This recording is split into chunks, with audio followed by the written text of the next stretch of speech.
максимум.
Что для вас хорошая машина?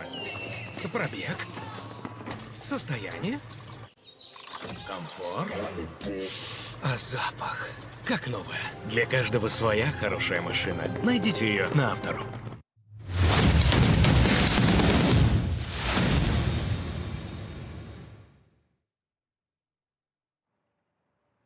С новым дрифтом, дорогие друзья! Здравствуйте! Добро пожаловать на легендарное Нижегородское кольцо! Добро пожаловать на третий этап Гран-при Российской дрифт-серии 2026 года! Я с радостью представляю вам... Delighted to introduce to you all the contenders of this exciting event, and we will begin with the team that is the reigning champion of RDS Grand Prix, Takayama Forward Auto. Consisting of the leader of our legendary driver, four-time winner of RDS Grand Prix, the champion of RDS Siberia, two-time winner of the Intercontinental Drifting Cup and the winner of the Russian Drift Cup, and the winner of the previous event, Georgy Chivchan. Number 6 is the holder of the Russian Drift Cup 2025 and the reigning winner of the trophy, moreover the winner of RDS GP events, Roman Tivadar. Number 19 is the winner of the RDS GP events and the champion of RDS Open in the next competition, Timofey Dobrovolsky.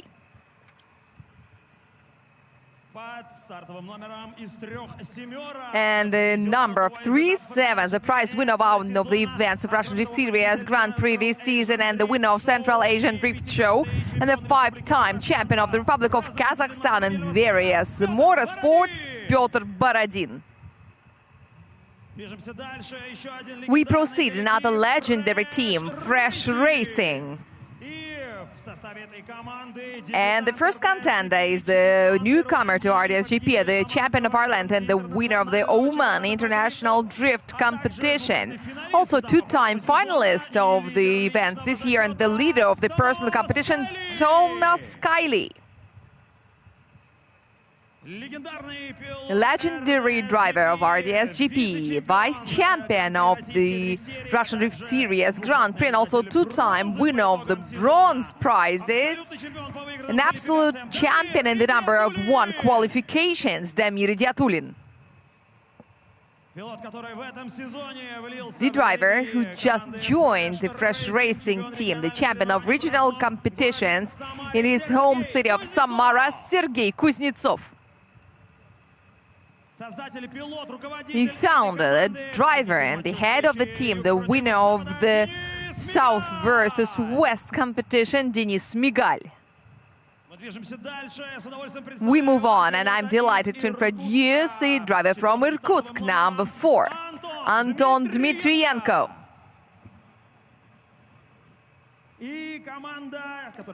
And the team that this year is called System Electrica Держимые Motorsport. Number 11 is the winner of one of the events of RDS Grand Prix, Vladislav Popov. The prize winner of RDS Grand Prix events, Ilya Popov. The reigning and two-time champion of RDS GP, vice champion of the world and the winner of RDS Siberia, Arkady Tsarigradsev. And here we naturally proceed to our junior bootcamp contenders. That has already become our good tradition at RDS GP, and I remind you that it is all organized by IMOL Junior program, and the winner of the previous bootcamp event is this little guy, Arseniy Tsarigradsev. Another contender of the junior bootcamp that we still continue, and a bronze prize winner of the bootcamp held at the Winter Cup of RDS, Stepan Popov.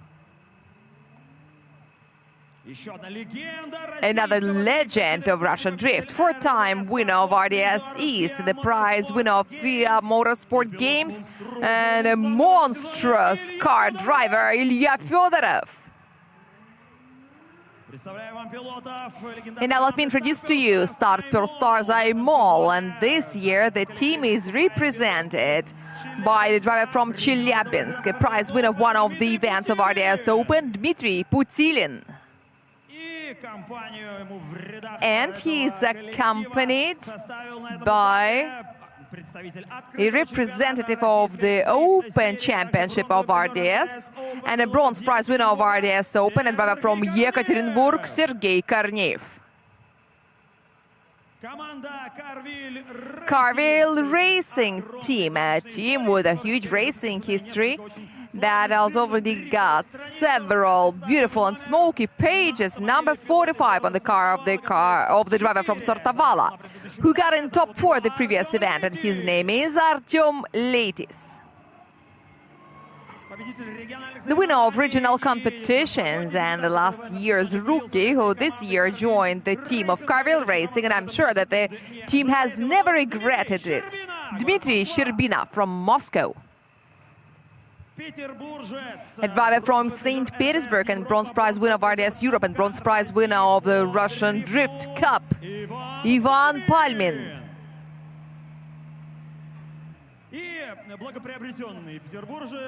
And a new citizen of St. Petersburg, even though he was born in Ulyanovsk, winner of RDS West, RDS Europe, vice champion of RDS GP, Anton Kozlov.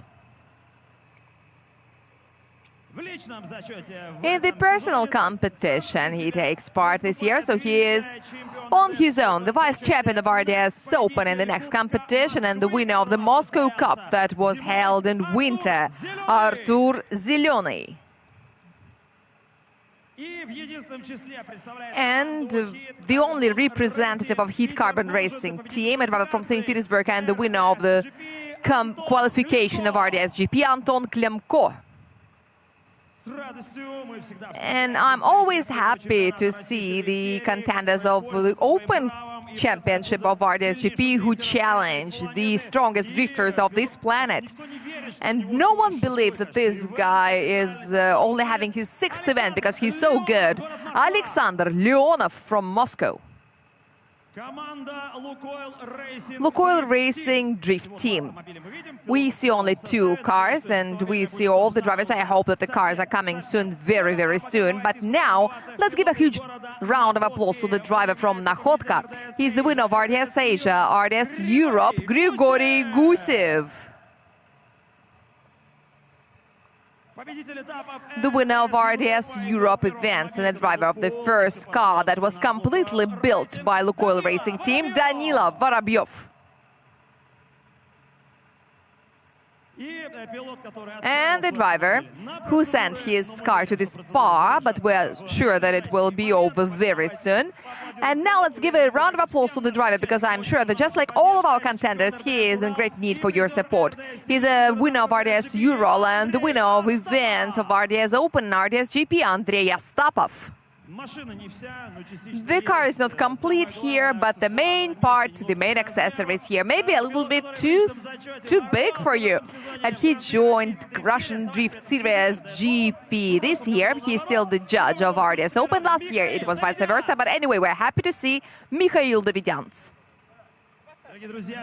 My dear friends, very soon the drivers will go to their solo runs and we can't wait to see it.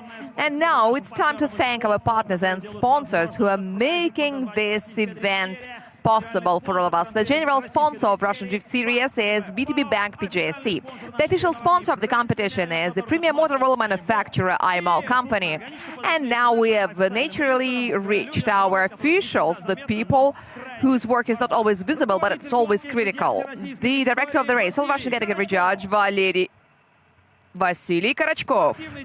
The sport director of RDS, the all-Russian category judge, Svetlana Shakhova. And the current driver of RDS Open, the CEO of Russian Drift Series, an all-Russian category judge, and the chairman of the drifting committee of the Russian Automobile Federation, and a member of the RUF Federation Committee, Dmitry Dobrovolsky.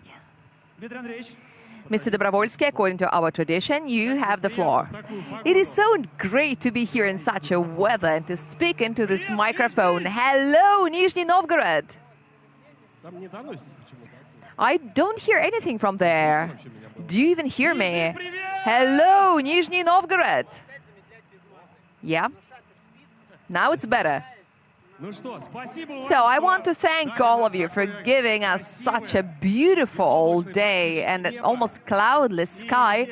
And of course, we will do our best as well to make the most beautiful drift in the world. Let there be drift. Yeah, that was a roar. That is Dmitry Dobrovolsky, ladies and gentlemen. And at the end of the opening ceremony, right now, we will rise for the national anthem of the Russian Federation.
We're proud of you, Russia, and with great pride for our country, we declare the third event of Russian Drift Series Grand Prix 2026 open. Happy New Drift, Russia!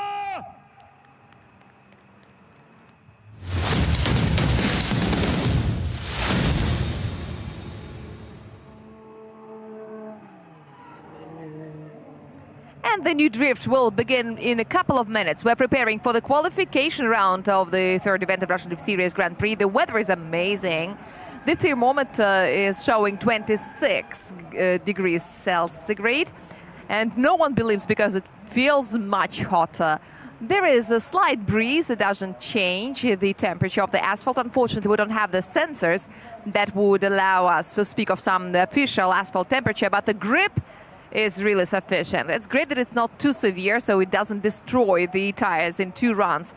By the way, speaking about the grip, the asphalt and the main sweeper has been upgraded, and our experienced spectators remember that there used to be some problems near the edge of the track due to the tire debris. And here are the personal standings. Tommy Kiley is still the leader of the rating, but after the previous event, Georgy Chevchan has got pretty close due to his victory in the final. Damir Dyatulin is third. Arkady Starigradsev is the fourth. He is the leader of the competitors group, and we've been making up some statistics.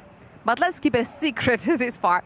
In the team standings, Fresh Racing, who hasn't lost a single event, are the leaders. But please notice that the gap between the first and the second place is around 200 points. That is not that much for the team's competition. System Electrica Держимый Motorsport in the reduced lineup is the next. There are 10 touch and goes and no slashes. There are 30 for the line, 35 for the angle, and 35 for the style, so everything is classic. And no one adds up any score, it's only deducted. So from the beginning, everyone has got 100 points.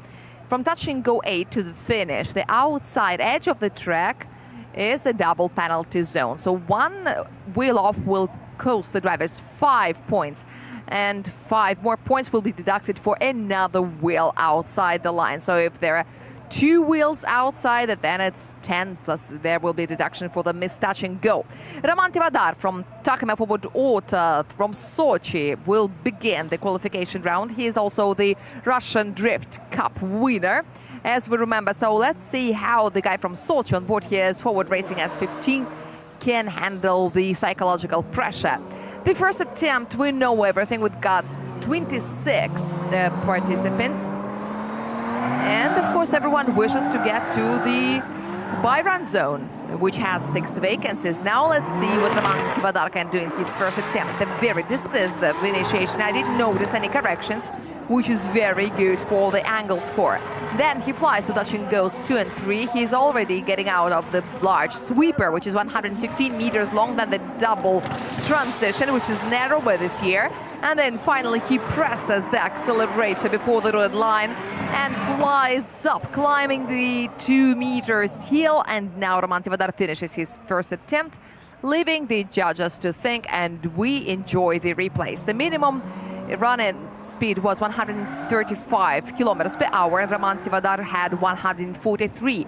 The initiation had to be into a large angle, which is exactly what he did, without any corrections. Then automatically the angle reduces to the medium, just because this is the sweeper that works this way. And then the main thing that the judges spoke about at the briefing, in terms of the style, you shouldn't decelerate too sharply or accelerate too sharply.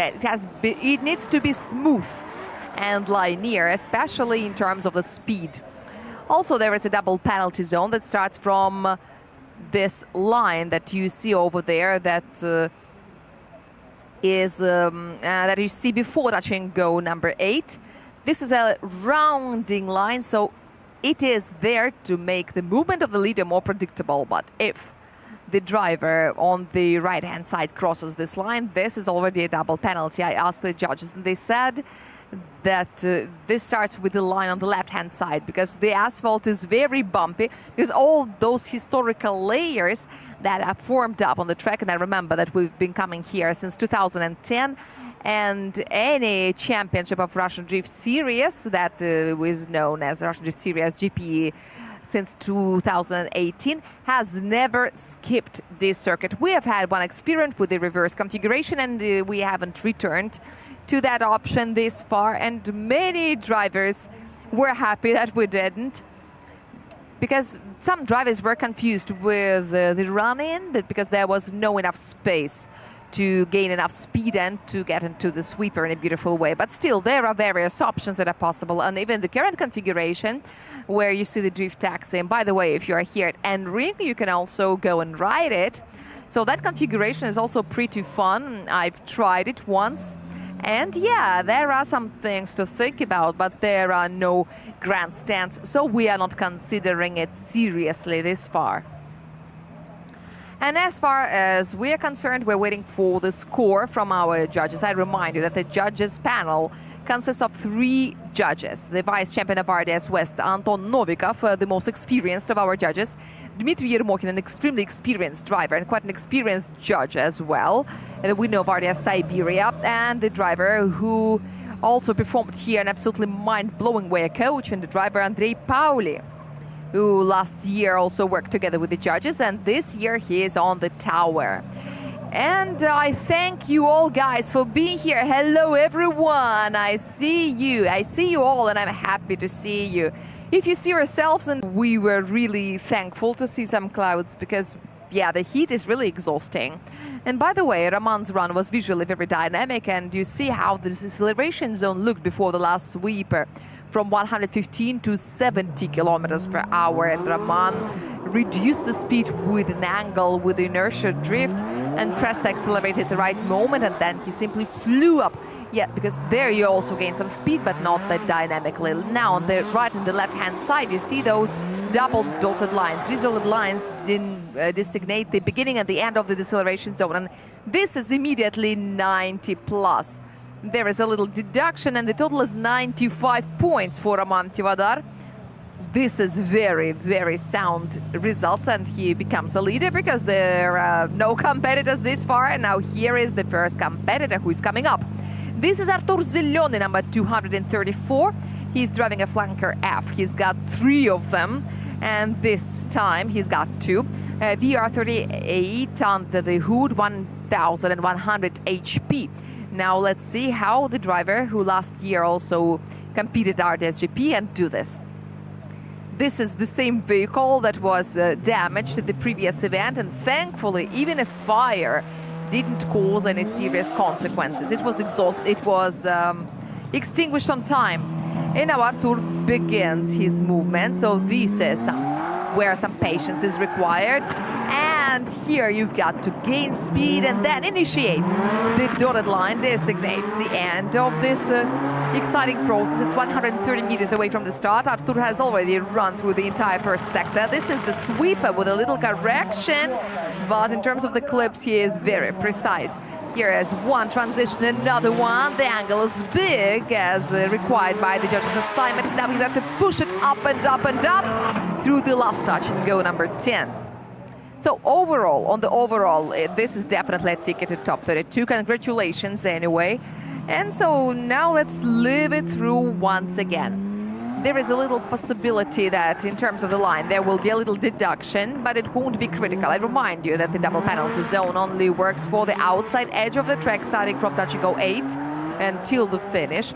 The inner edge of the track is still the same, 2 points for the no-go zone. There is another detail, the traditional requirement for taking the inner touch and go with a certain wheel. And this situation, this is front right. So if in round touch and go 10, the driver finds himself in the no-go zone, then it is a 2-point penalty for crossing the border of the track and minus 4 more points for the missed touch and go.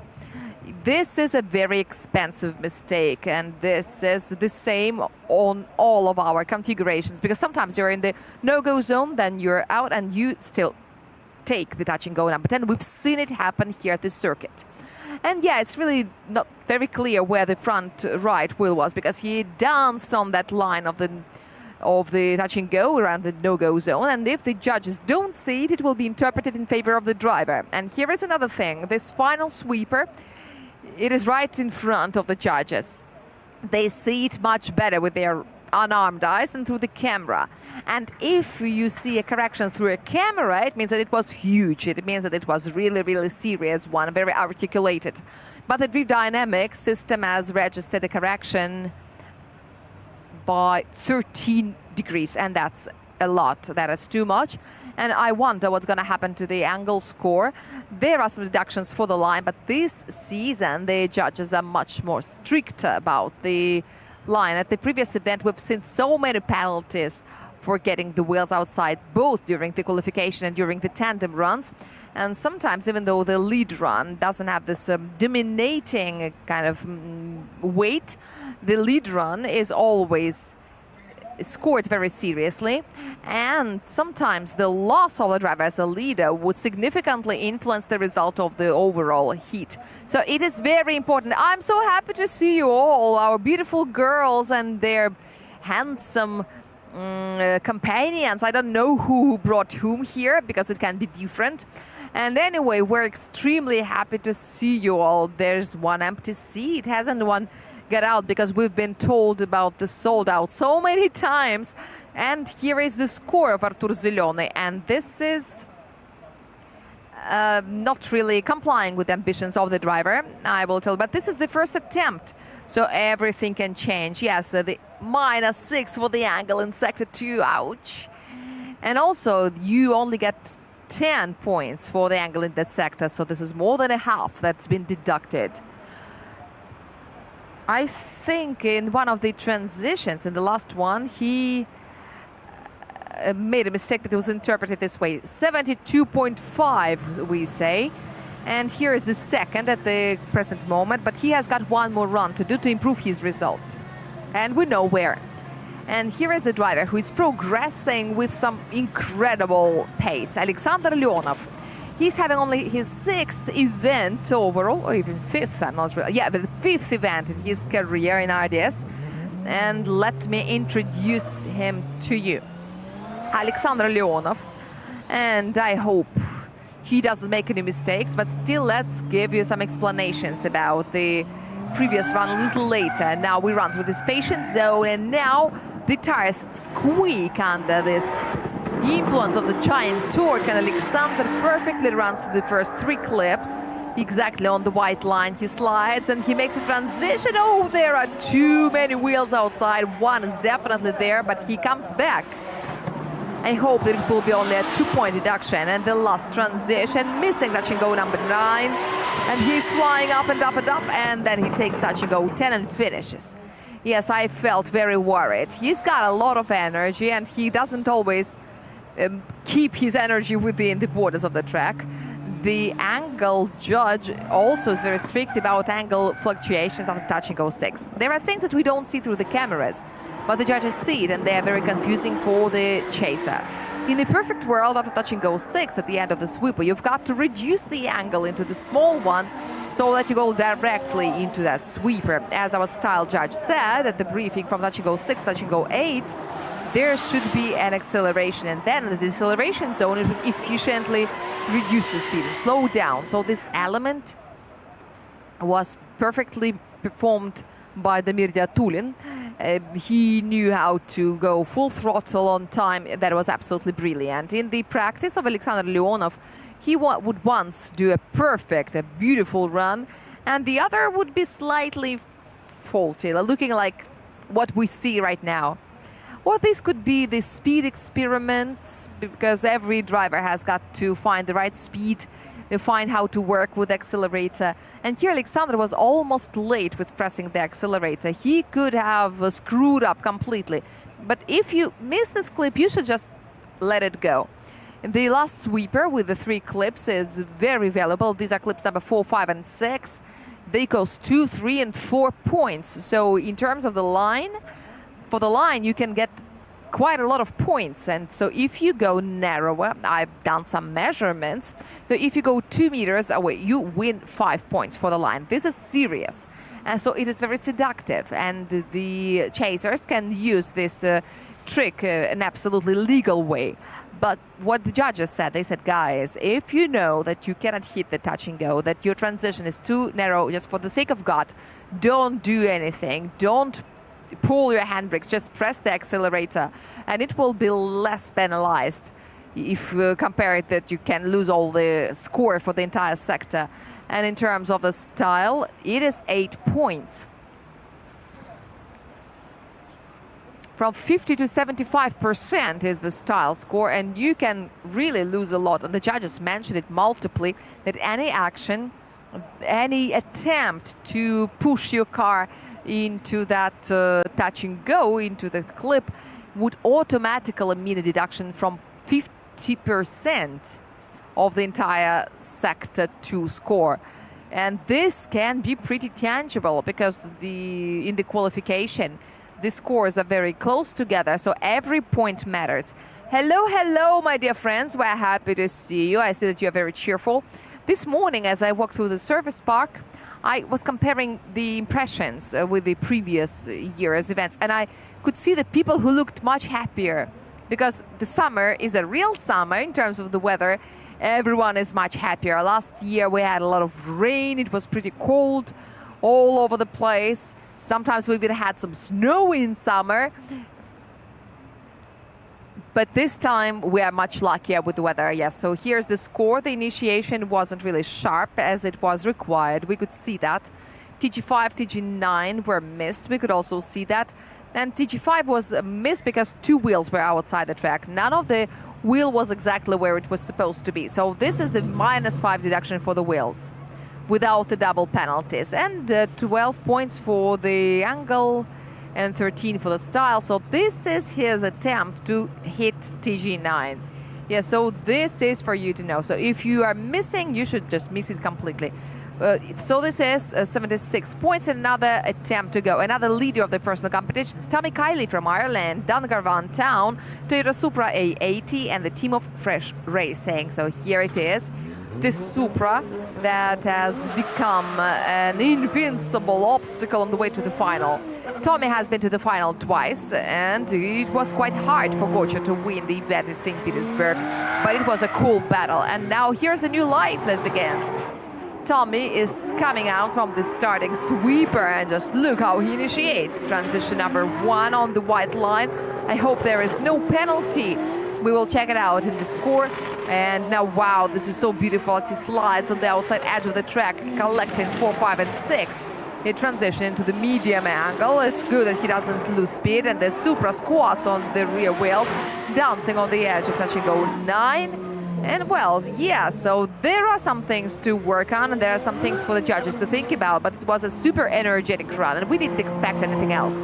Tommy confessed his love to this track. He told me that he likes it more than any other, and he's been to IDM Raceway, Moscow Raceway, and the Gora Drive, and he said that it has everything it takes for the drift. There is a good initiation and some sharp transitions, a power slide, and the inertia drifting, and around touch and go 8 and 9, where you fly by the grandstand.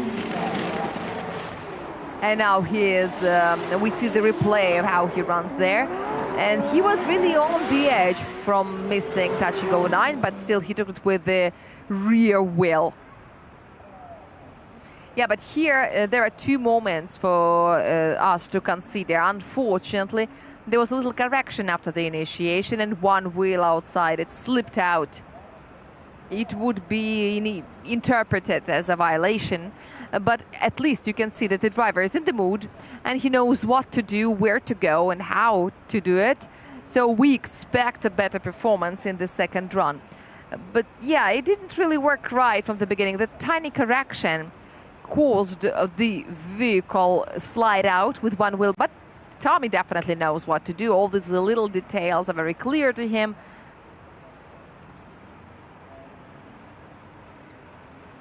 He's got very experienced colleagues in his team. Half of the Fresh Racing team joined us at Nizhny Novgorod once. There was Denis Migal and Damir Diatulin in 2017 and 2012 or even 11. So here's the score. Yeah, it's very good. We speak a lot about the little details, but you know, even when the run is good overall, you can see the details better and notice that in the first sector there were some questions to his actions after the initiation, and the line again, the line interferes. And Damir, when he joined RDS, back when it was still RDS, he joined just 1 year earlier than Denis Migal in 2016. And so here is interesting. The drivers run through the first sector in different ways. And when we evaluate the runs as dynamic, after the initiation, Roman Tivadar, the leader of the qualification, had a speed of 86 kilometers per hour, and then he accelerated, and Tommy had 103, but he was outside the track.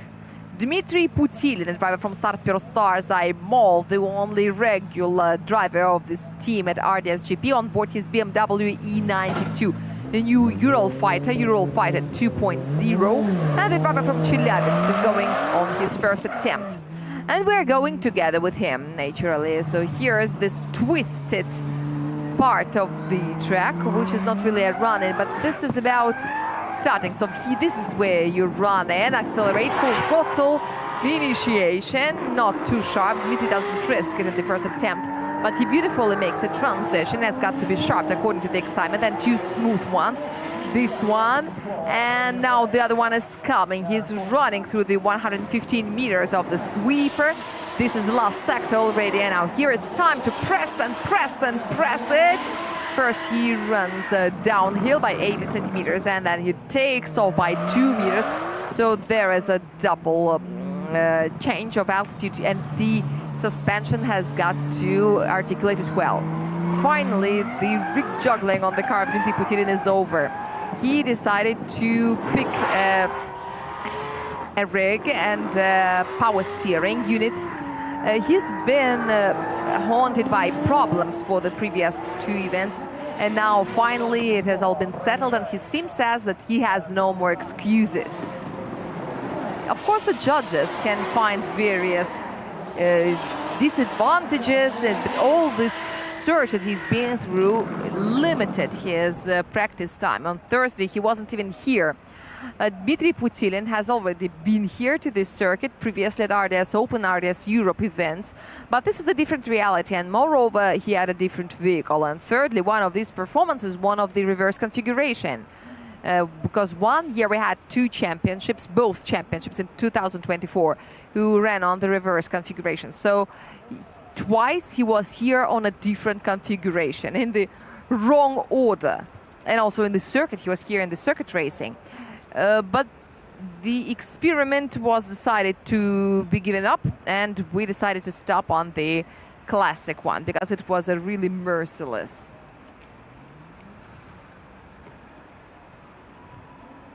But this is the first run.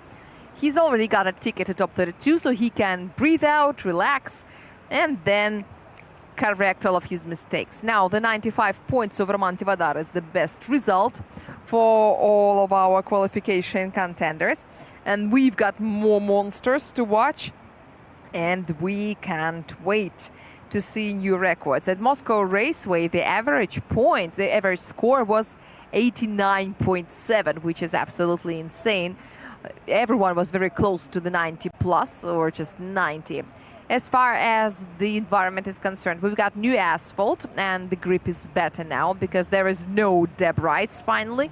And second, we've got a new tire. Some people say that it's got better grip, the others say that they don't notice any difference, but it looks like it's a little better. The air is hot, and this is a problem for any vehicle and for any combustion engine because there is less oxygen. And we see the score. This is 68 and a half. Yes, because we more or less understand there was a line that was compromised, and in the other criteria there are lots of things to do. And now here comes our rookie, Sergei Korneyev, also. Wait. I don't know why it doesn't say that he's from Start Pro Stars Aimol, but he is in the team. Toyota Supra A80 right now is going on the first run.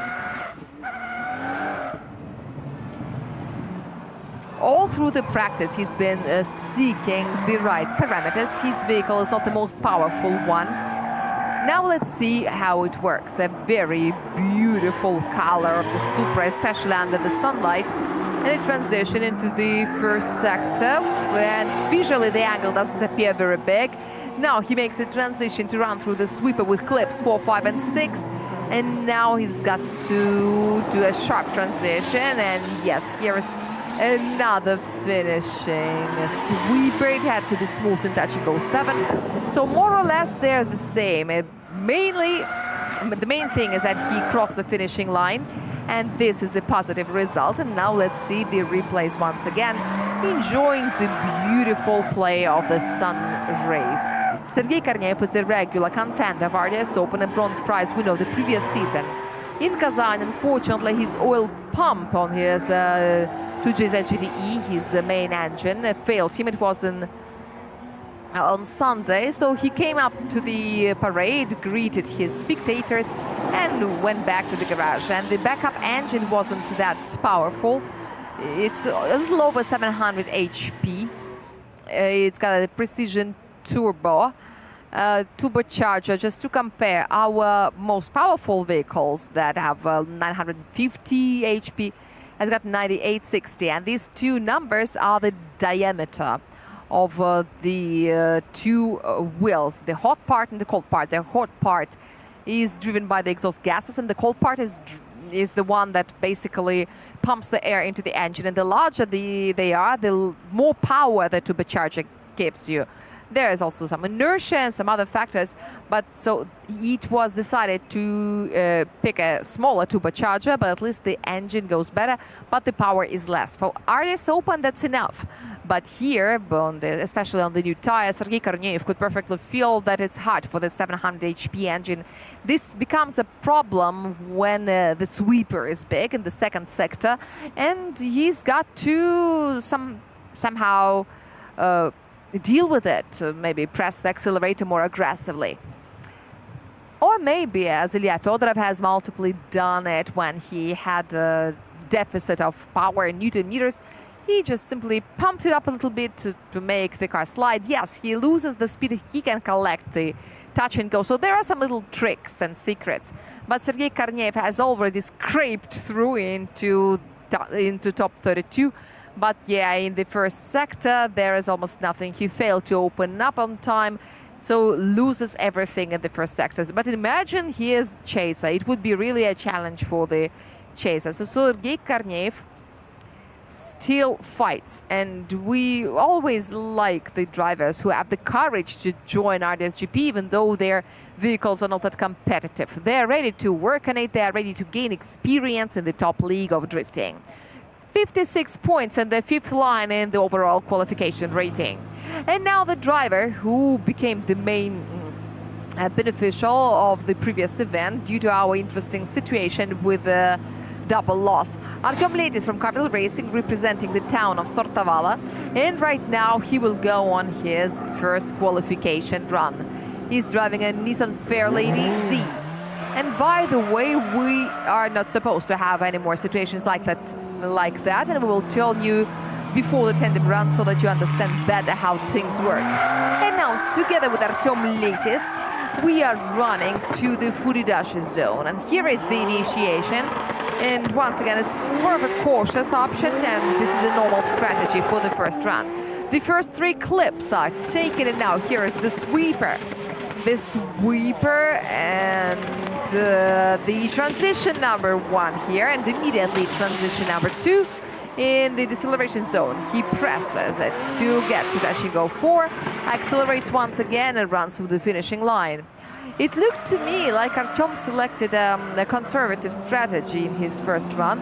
I think this is pretty reasonable. He gained a speed of 140 kilometers per hour. He hit all the touch and goes that he had, and one wheel was still outside the track. In the in touch and go number 1, there are some inaccuracies that we noticed, but generally the run is pretty cautious. And I can see that there are still a lot of things to be adjusted. The vehicle is new, the power is new, and there are lots of new data for the driver to process. Even though Artyom used to drive this car for quite a long time, also in regional championships, but this is but 600 HP and 800 HP vehicles are two different vehicles. This is a increment of 33%, and well, everything is now much faster, at least. And the greatest difficulty of Russian Drift Series is about the speed. The higher the speed, the less time you've got to respond, and the less chance you've got to correct any problems that you have on the way. For example, let's say in the second gear, it's easier to run on a less grippy tire compared to this environment. In around touch and go 3, the judges noticed 2 violations of the line. Ah, yes, by the way, we've got a new magazine, and we've got a new ambassador of our magazine. Wow, wow, wow, that's cool. Arkady Tserigratsev is on the cover. Someone considered it to be a trolling, but due to the events of the previous event. But whatever, at the first event, Arkady was doing really great, and secondly, he's the reigning champion. So there is a reason for him to be on the cover. So here is the score, -4 for the first clip, for the 6th clip, and also for the 2 wheels. And what is especially sad, he crossed one and the same line twice. Here is the result. As usual, the line is low, and then it entails the deductions for other criteria. Because the line never comes alone. Artem Leit is on the 4th line of the rating, and now the leader of the qualification, who got 95 points with the first attempt. Roman Tivadar from Takaima Forward Order, Forward Racing, has 15. Representing the city of Sochi, and the driver who's won qualifications 3 times in his career. But I think, no, he once won a qualification here at NRing. And it wasn't a reverse configuration. So now let's go. The second attempt, he's got 95 for the first. And I remind you that the initiation is not supposed to be sharp. This one is good.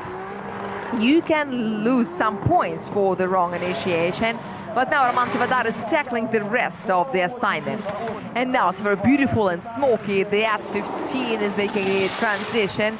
And it's even sharp, even though it's not supposed to be. And here, there's just a little left to cross the finishing line. Crossing, touch and go with the rear left, with the rear right wheel. And I hope that the score will be higher. In 2023, Roman Tivadar won a qualification here, and 96 points was enough to win. And here's what's curious here. In the second run, if I'm not mistaken, Roman Tivadar had a 0.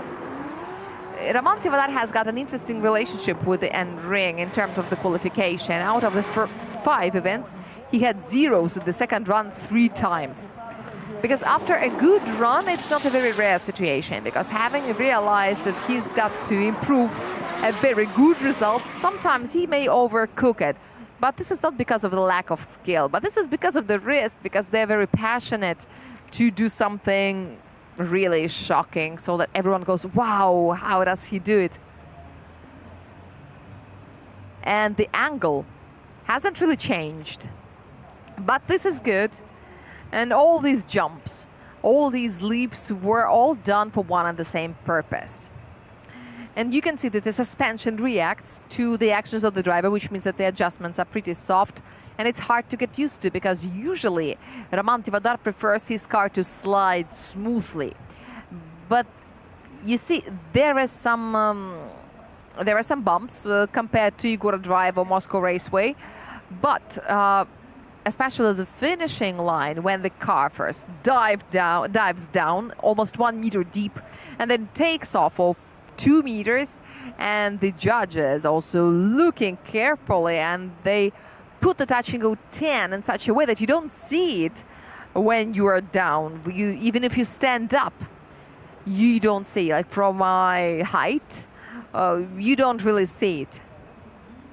You don't see where touch and go 10 is located. So this is an empirical kind of knowledge, plus your senses and your experience. So this is how the drivers hit it, only guided by their intuition. And we also perfectly understand that the drivers do not drive by those squares. They're not looking at the marks on the asphalt. They are guided by some other milestone, and this is the only way of doing it. You've got to find the right vector. And the speed of Roman Tivadar was 146 kilometers per hour. And to compare, in the first attempt, he had 139. So he has speeded up. This is how you do this search. Even if you lose something, at least you can learn something new about yourself and your vehicle. We're waiting for the score, and it looks like there is no improvement, which is very sad for me. So, yeah, there is a correction. Wow, look at the angle deduction, minus 8.5 in sector 2. And that was touch and go 4. I know what it was. That is transition number 2. And this is what let him down. He made the transition into a large angle, which was a mistake. He could have had 96.5, but, well, too much speed that he failed to keep under control. This is hard, I know. He just failed. Okay, 95 points is a cool result. Artur Zeleny had a solid result of 72.5, but we want something better. A driver flanker F from the city of Moscow, a vice champion of RDS Open in the next competition. Last year he was in Start Pro Stars IMOL team. This year he's on his own.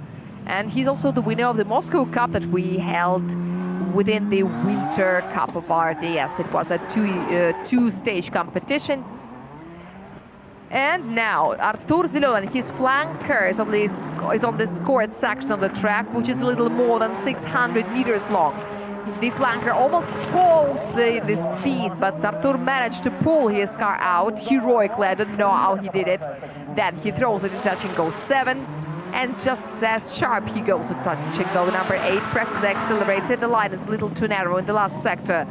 But this is all history. Now let's turn over the page, turn it back and watch it over again.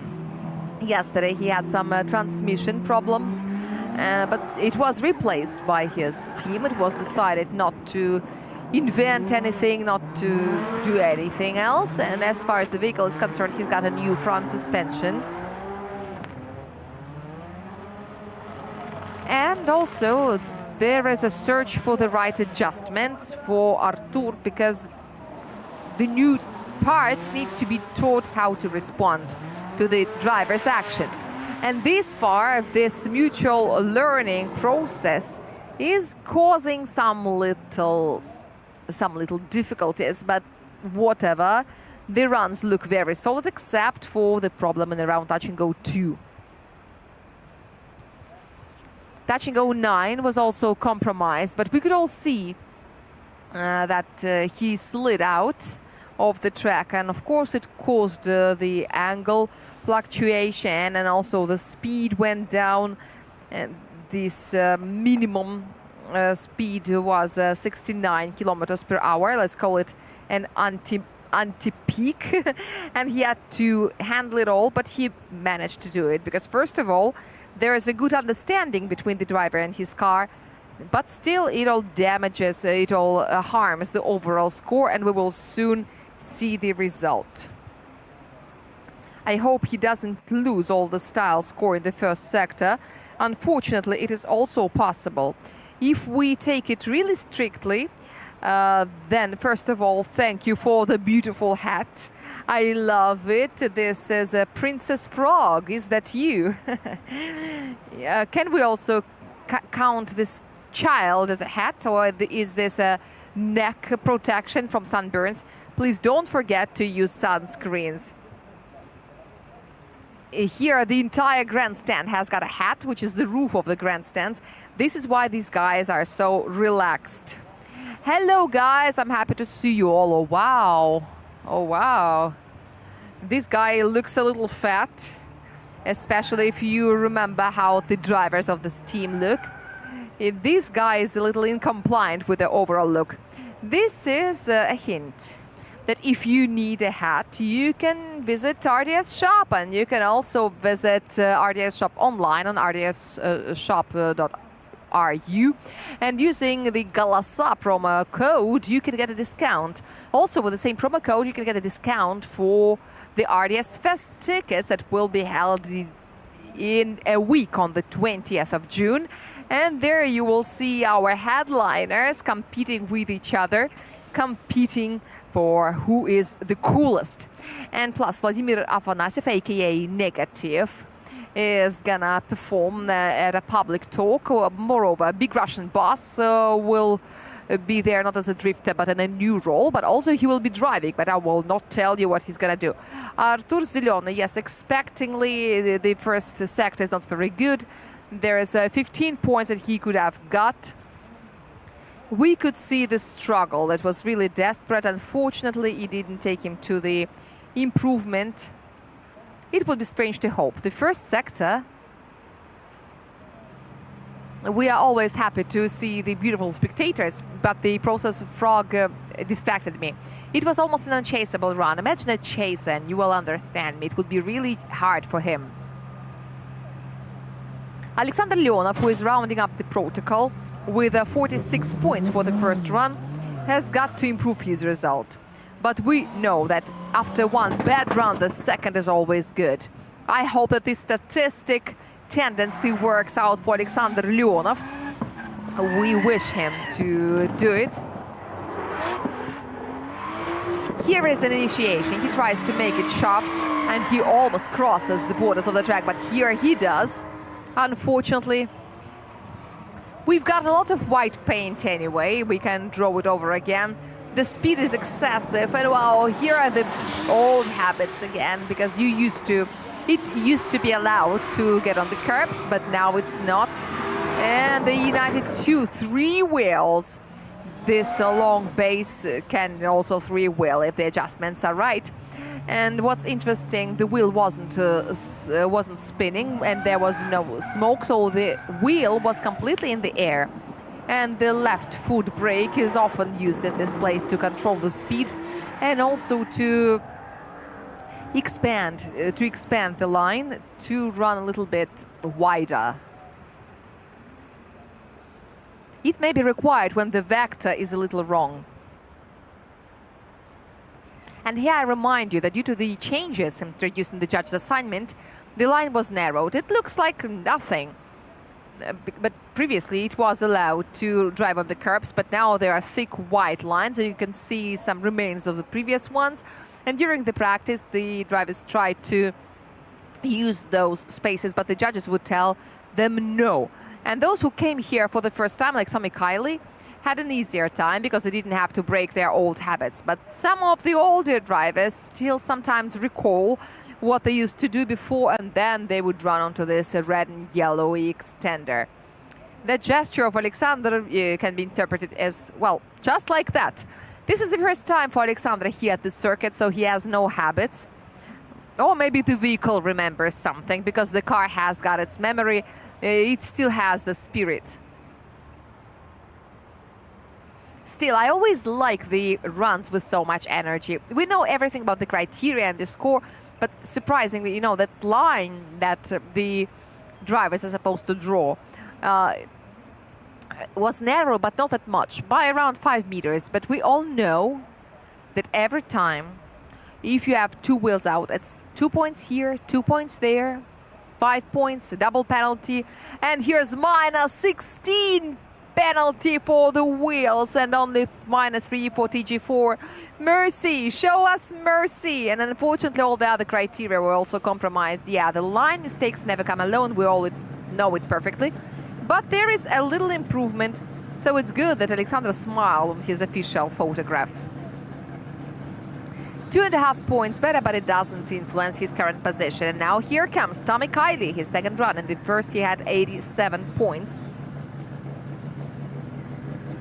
Which is a little confusing. He had some line mistakes, which I hope he will now correct. I really want to see something at 90 plus. If he wants to stay the leader, he has got to skip the top 32, and for this purpose, he needs something more than 87. Let's see if Tommy can do it. He almost got in the no-go zone, and wow, look how beautifully he slides on the white line in round touch go 2 and 3.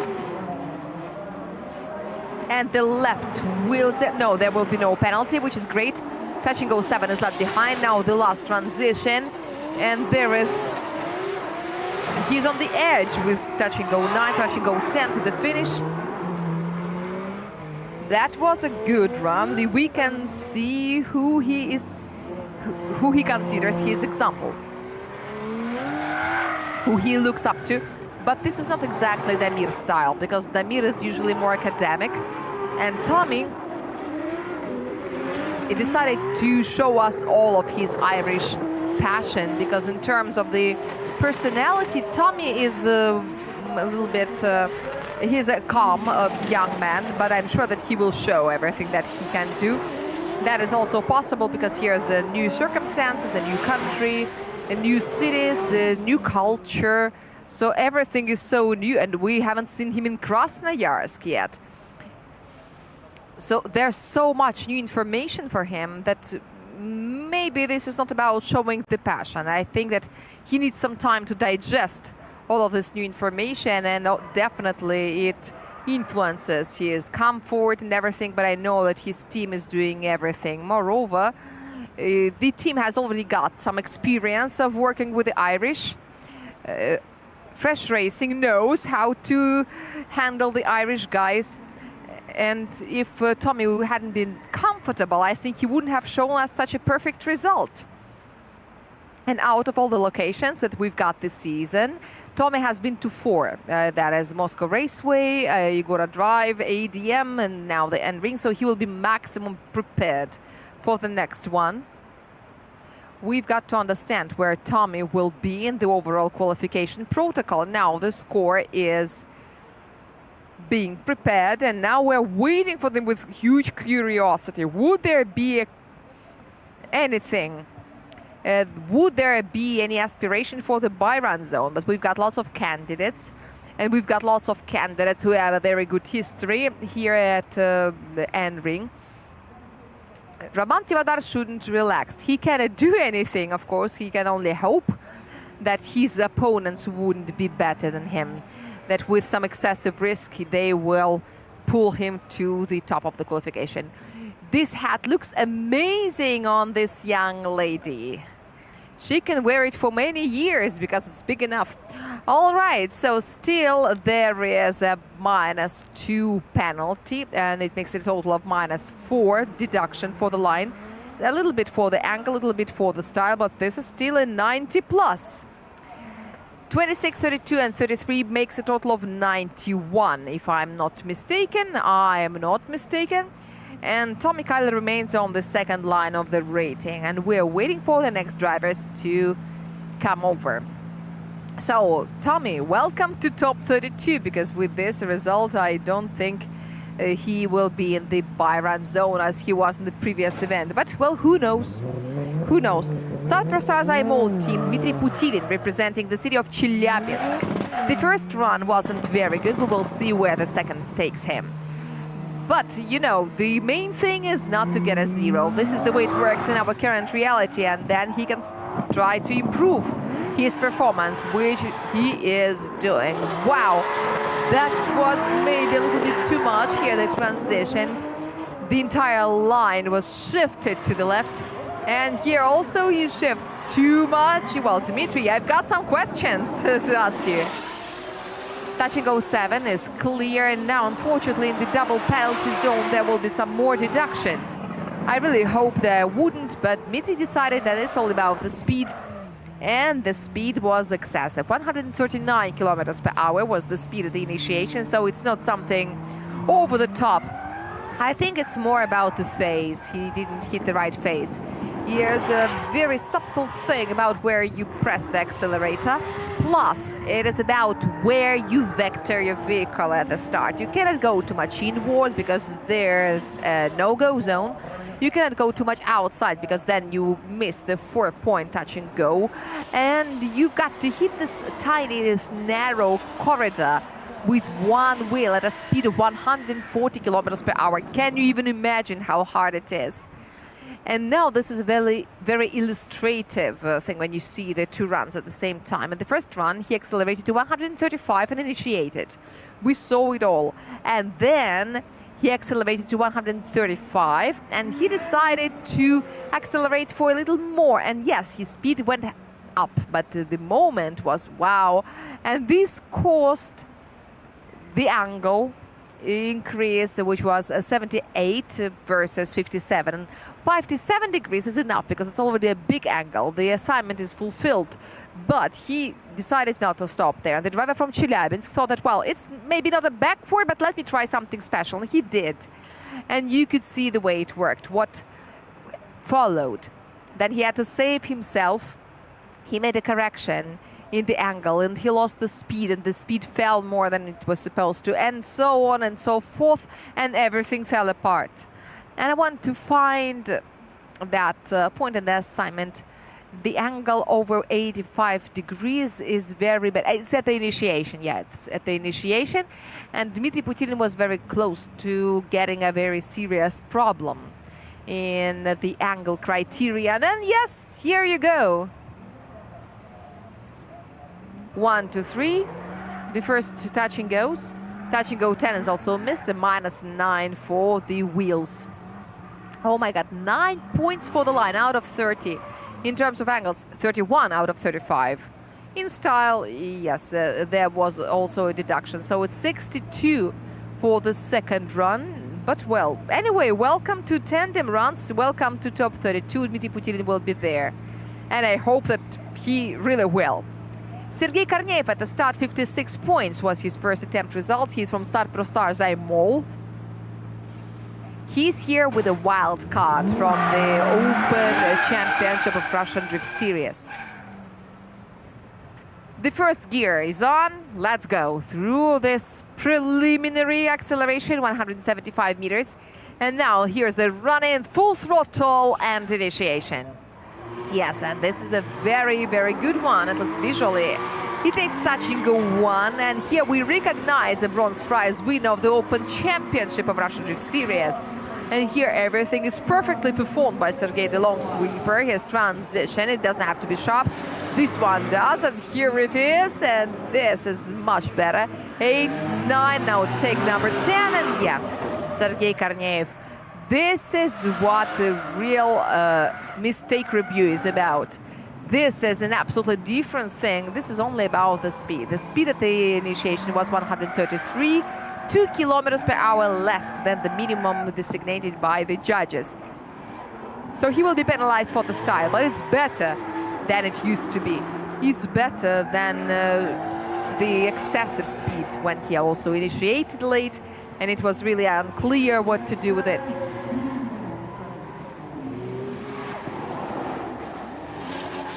Here, Sergei Korneev decided to keep it safe. He sacrificed the speed, but also don't forget that he's got some power deficit compared to the other vehicles of the championship. But on paper, there is only one engine that is not powerful enough. Guess which one? The Coyote has got 700 Newton meters, and the HP is not very high, but this is American school. Here's 750 HP, yes. And maybe this is what didn't enable him to accelerate the way he wanted. And formally, it's supposed to be penalized. For the style, this is gonna happen, but look how awesome Sergei used all that arsenal that he had at hand. And also, Sergei has got a very lightweight Supra. Even at the weighing, there was an interesting thing. The car with the full tank was 1,160. So the team had to install a second seat. Wow, yellow racer, old school. Yeah, you can make a carpet picture even without leaving the grandstands. I wonder if there is a Supra carpet at Gotcha's store. Maybe you can get a collection. Yes, Sector 2. And by the way, I was a little confused. After touching go 6, I thought that there was an angle correction. And yes, this is exactly what the judges penalized. But there is an improvement, and this is a significant one. And now Sergei Korneev jumps to the third line of the rating thanks to this run. I don't think that he will stay there for a long time, because we've got many more contenders. But it's better to be higher in the qualification protocol. It's always better to improve your performance. Even if you're not in top 6, if you're not in the buy-run zone, the higher you are, the more comfortable you are later. Artyom Leitis rounds up the second run of the first qualification group. He's from Carville Racing. Last event, for the first time in his career, he made it to top 4. Congratulations to Artyom, and we wish him good luck. Together with Artyom Leitis, let's see this last run of the first group. We've got 4 groups, plus we've got 2 juniors. And Artyom Leitis now pressing the right pedal and performs the initiation. Unfortunately, this is more of a Putilin style, not Tivadar style. And the first transition here, touch and go 2, touch and go 3 are taken, no questions about the line. A smooth transition, touch and go 4. And he fixes the angle, and looks like without angle corrections. We will check my observations with Drift Dynamics later. Artyom Leitis is running up the hill there to the finishing line to touch and go 10. Well, this is also a very good mistake review, unless the first sector looked like this. If we don't dig in the dynamic system looking for some flaws, and I'm sure that the judges will find them, because this is what their job is about, the only thing that hit the eye is the missed touch and go 1 at the initiation. He was a couple of centimeters away from that line. These squares are 170 centimeters long, and unlike Dmitry Putilin, Dmitry failed, unfortunately. Unfortunately, he failed to bring his car back to the initial position, but Artem Leitis did it all correctly. In terms of the line, all the rest was very good. And here, was there one wheel outside at the initiation? I'm not sure. We will see it later, and the judges will tell us everything in the language of numbers. 138 was the speed. We don't see this on the diagram, but look at the angle diagram. It's so smooth, and there is no angle correction at touch and go 6. There are some tiny ones, but for example, in between between transitions 1 and 2, everything looks beautiful. And there was a correction in the deceleration zone. I wonder what the judges say about it. But we will find it out right now. We've got to look at Sector 3. And yeah, by the way, nothing horrible. Nothing horrible. In terms of the style, having 2 3-point deductions in Sectors 1 and 3 is a little bad, but all the wheels have been inside. 26, 30 and 29. And this makes a total of 85. The third line, and Sergei Korneev is shifted to the 4th line. So the first group has completed its performance, and we proceed to group number 2. And here is the champion of the NRing. If there was such a title, I know that this drifter would definitely have it. Georgy Chivchan from Takayama Forward Auto. Forward Racing 400Z, Forward Racing RZ34. Gocha attracts the attention of our start personnel. It looks like some extra burnout is required, or some assistance. Even the judges said that some borders should be a little bit renewed so that the drivers see them better. What is going on? We will ask them later. Okay, the light goes green. Nevertheless, I was afraid that something was going wrong with the vehicle, but no, it's okay. And now Georgy Chivchan, one of the leaders of the personal events and the winner of the previous event, is going on his first battle run, accompanied by his Forward Racing 400Z. Wow, that was a powerful one. And look at this beautiful first transition. And then smooth and nice, fixed angle. And then along the white line, even with a little gap and only having touched it at the exit, he does 2 sharp transitions. And then with a smoky tail, he's running into the last sweeper. And why are we so quiet now? I want to see the replay, first of all. And secondly, there's one thing that made me smirk. That's the exit from the deceleration zone and around touch and go 9, because it looked like he was a little bit late with pressing the accelerator, because the wheel started spinning actively. But secondly, the run was absolutely breathtaking. I couldn't breathe out as I watched the entire run until the finish. I totally forgot everything. That was a very inspiring run. I'm not sure it's 100 points. I know that the judges will find something. But, well, we just found beauty.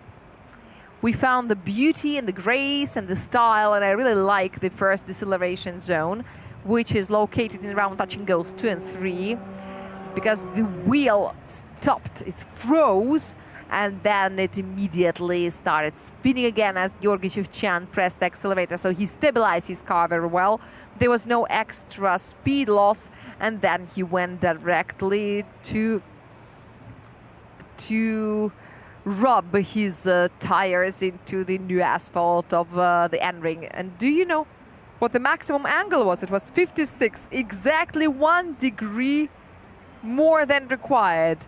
So if the judges ask for 55 or more, he makes it 56. Exactly. That is amazing precision.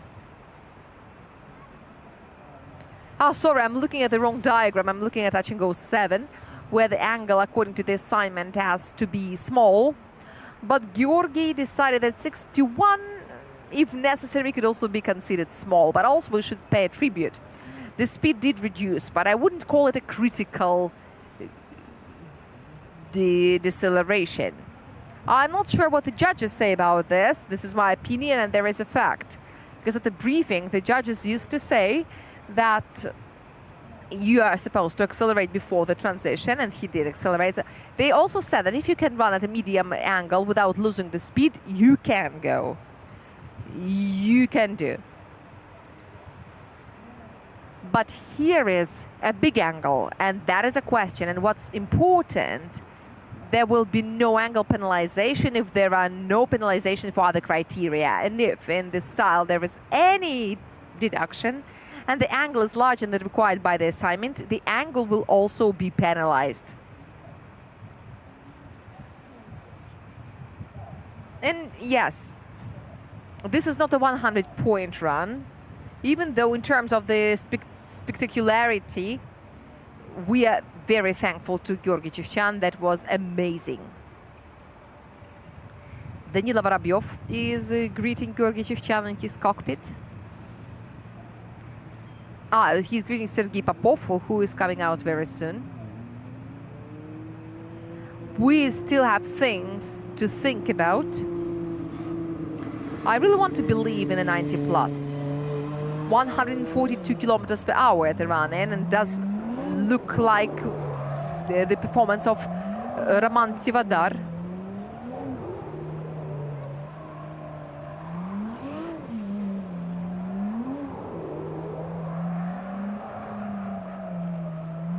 Here is another thing for us to know. At NRing, the start is pretty far away from the garages.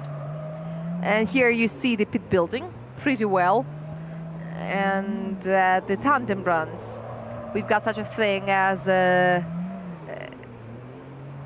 outside service park where the cars and the mechanics and the spotters are.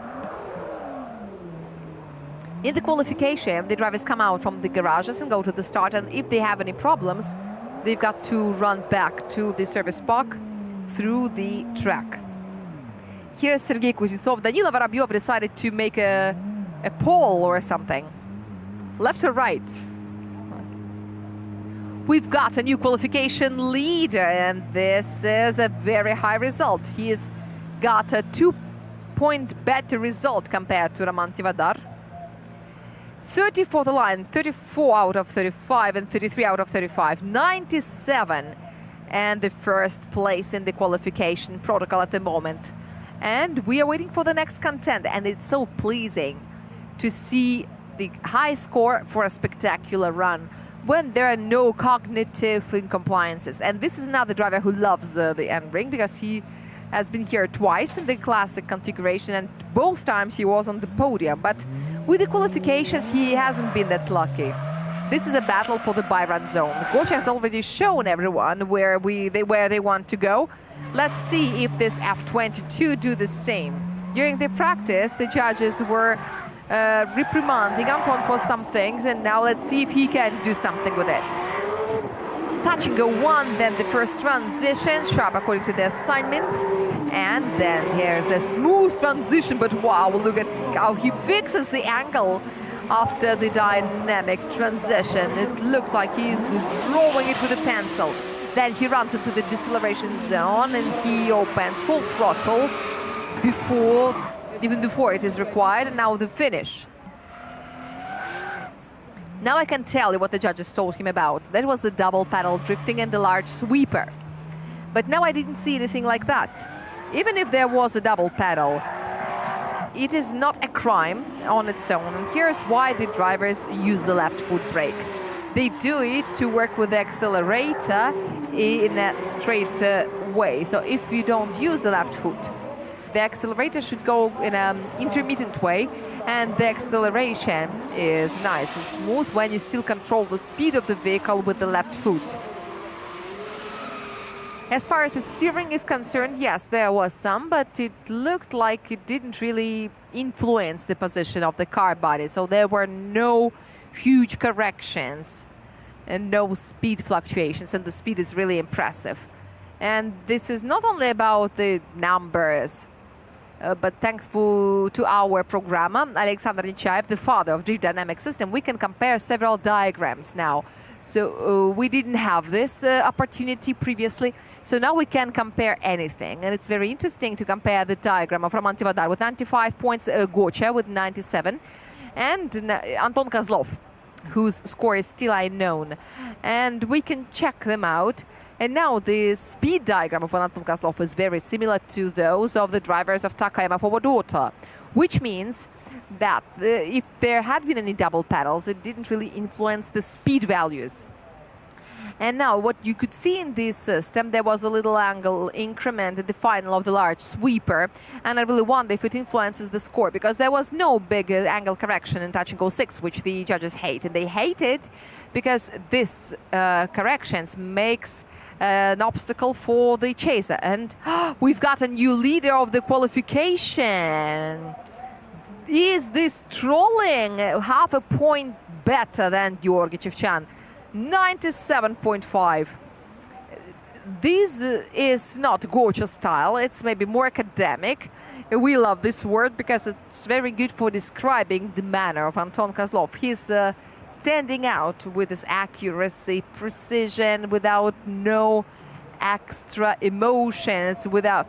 Here's a fight for the top. This is what we love. Thank you, guys. We're waiting for your second rounds. We can't wait. And here is Sergei Kuznetsov. In his career, he has been in top 4. That was at NRing, but on the reverse configuration. And now at the classic configuration, let's see how good this driver of fresh racing can do. The first events show that his duo with the Supra is very good, and we are waiting for a good performance. We expect it to be pretty cautious.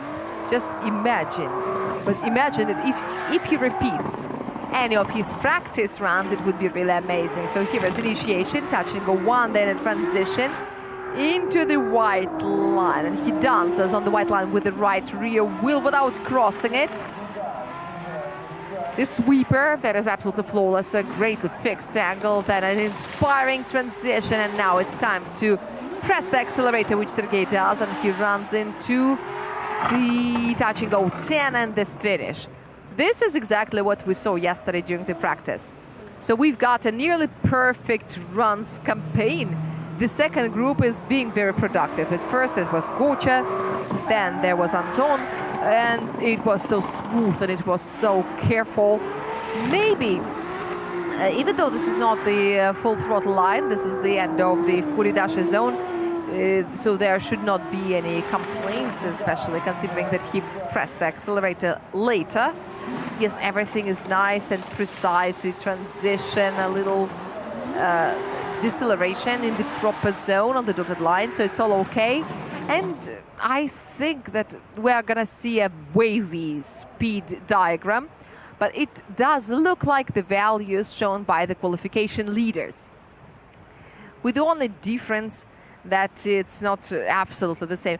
Come on, guys, stop copying, I feel like saying. Or if you copy it in such a way, then you can. No fluctuations in the large sweeper, and here is a transition into 39 points. This is a small angle assigned in sector 3. This is a very good run shown by Sergei Kuznetsov. There could be a micro correction at the initiation, less than 10 degrees, but the line is already flawless. I think that you had no doubts about it, but there are always some little things that you can doubt about, like if the right rear wheel was still on the line in around touch and go 2 and 3. But it's always nice to see when your observations are confirmed. So there are no penalties for the line, and as for the rest, we will see it very soon. Now the judges are watching the replays carefully, and then we will tell us everything. The opinion of the commentator may not coincide with that of the judges trio. Well, this is not a new leader of the qualification, but this is a candidate for the by-run zone. Without this -3 for the style in Sector 3 would have given us a new qualification leader, but now he's at least somewhere around. Yes, because the smoke started coming from the and front wheels a little before the dotted line. This is 95.5.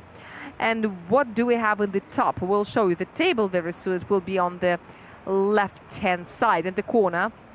But this is a serious battle for the buy-run zone. Ilya Popov is at the start. He represents System Electric Держимая Motorsport and Nissan 370Z. Let's go. Number 22, and now it's time. Ilya Popov has been showing pretty good runs during the practice days. Both Ilya and Vlad told us that they were doing pretty well, even though they still make mistakes. They are very critical of themselves. Here's the initiation. What do you think about it? He did touch the no-go zone line, but from this angle you don't really see how serious that is. And now the large sweeper, and there are some questions about the outside edge of the track. And then a great transition, and the last one is also very good. And Ilya is pressing the accelerator, and yes, that is beautiful, the late apex touching the no-go zone, but in this situation, this is not criminal. But look how spectacularly he goes to the last transition, and the Z clearly a base, and it slides on time, and then he presses the pedal on time as he starts ascending towards the finishing line. Very cool, very nice. Amazing, absolutely amazing. The angle did look like a small angle, but it was strictly fixed. And this is very correct.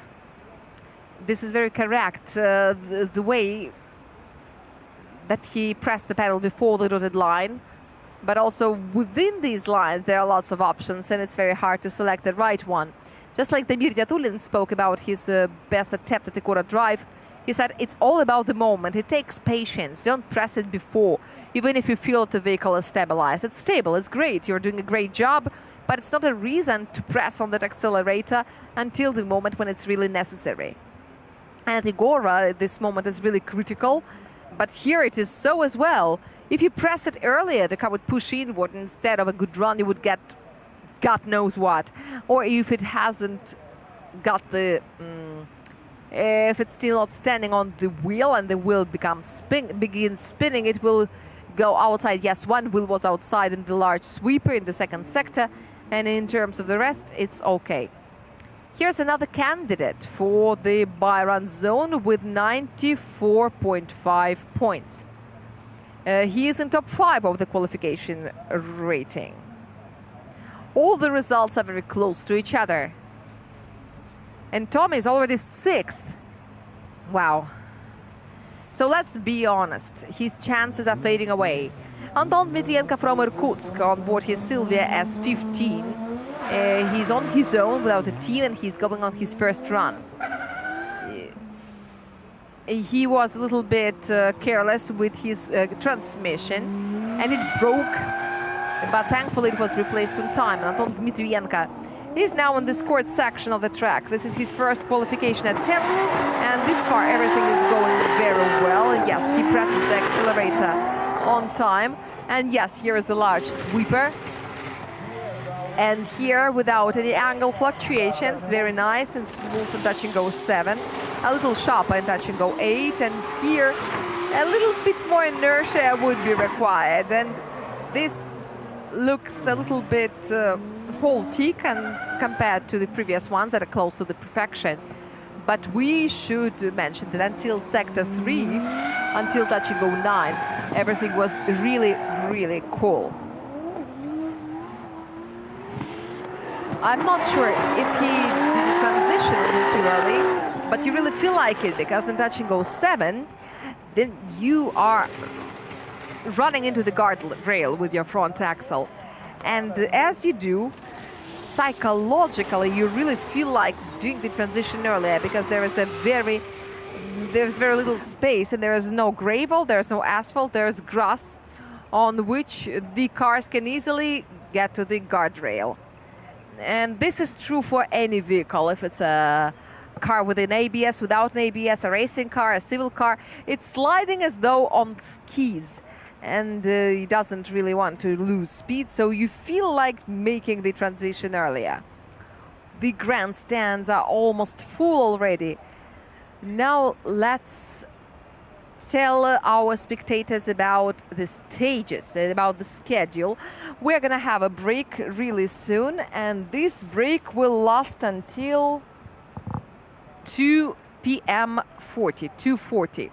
Then we will continue the qualification, and once it's over, we'll have an autograph session at the pit lane. This pit lane will turn into a beautiful festival space. So this is our new tradition, even though it's new. And then starting from 5:40 p.m. until 7:10 p.m., which is a half an hour, we're going to have some tandem practice. Of course, it depends on the qualification, but we can show you 1.5 hours of the tandem practice if we have time. We are limited by the working hours of our camera brigade, but we can invite some guests to the studio so we can speak about some interesting things. It's also important that during the break you can take part in various activities prepared for you by the teams. There's a whole town of tents where you can enjoy various entertainment activities. Thankfully, the service park is not very far away, unlike Tugora Drive, so you can use this chance. You can also visit our food court and RDS shop that is here at the Autodrome. And if you watch us online, you can also use this break for a purpose. First, you can have some lunch, and then you can go to shop.drifty.ru, and using the Galasa promo code, you can purchase various garments and accessories, like that buff that Alicia is wearing as a top. But I don't think I can lose that much weight if you have seen me. So if anyone else can do the same, please make your pictures and please mark Alicia on the photographs, and you will definitely get lots of reposts. So we're waiting for the score of Anton Dmitrienko, so let's get back to reality. And let's get distracted from Alicia's buff. And I remind you that the general sponsor of Russian Drift Series is VTB Bank PGSC. The official sponsor is premium motor oil manufacturer Imol Company. And speaking about the long journey, our season is not over yet. We are just getting started. And wow, look at this beautiful hat with little ducks. Yeah, beautiful. I love it. And I also like your t-shirt. Yeah, so our season is shorter than usual, but we've got 6 events. And this one, when this one is over, oh wow. We see the score, but once again, the first 2 sectors are more or less clean, and in the third disaster happened.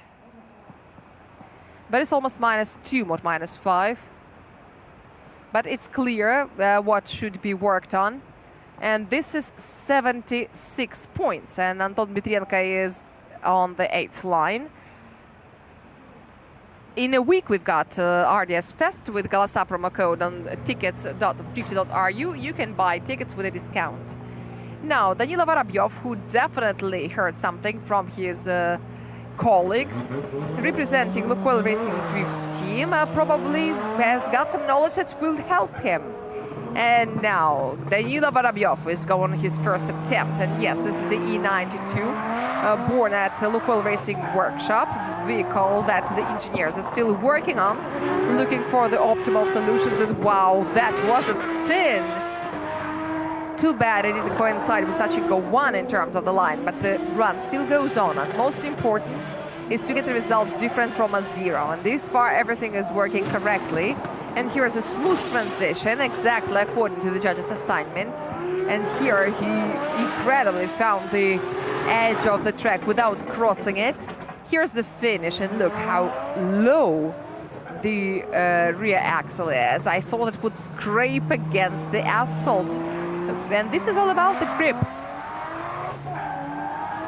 Sometimes some sparks are coming from below the vehicles of our contenders. This is because the exhaust pipe sometimes touches the ground.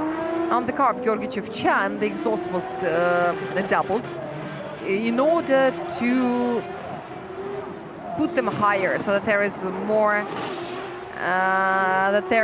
more space. And as far as Danilo Vorobyov is concerned, these pre-start conversations did bring their fruit. Unfortunately, he missed touch and go 1, but this is something in Artem Leitis style. He just didn't hit the right phase. Maybe he's too much carried away with the run-in. But here is an important tendency that we observe here. The longer you run in, the higher the speed and the later the initiation. So this is the point where two factors come together, and they both controverse the precision. First of all, the distance that you've got to reduce that speed, and secondly, the excessive speed at the initiation. That sometimes makes the drivers miss touch and go number 1 sometimes. But you've got to initiate a little earlier and then everything would be ready. But the angle diagram is great. It's maybe too deep at the initiation because of the speed that was too high. It was 77 degrees. A little excess. But as the practice shows, if this excess doesn't contradict the speed, the judges do not penalize the drivers. And I hope that Daniil also doesn't pay an expensive price. It's good that you've got to carry umbrellas for the sun and for the rain. And we all agree with it. One day I will also decide to be happy and I will get this umbrella that you can wear on your head. But I won't wear it at the studio, I promise.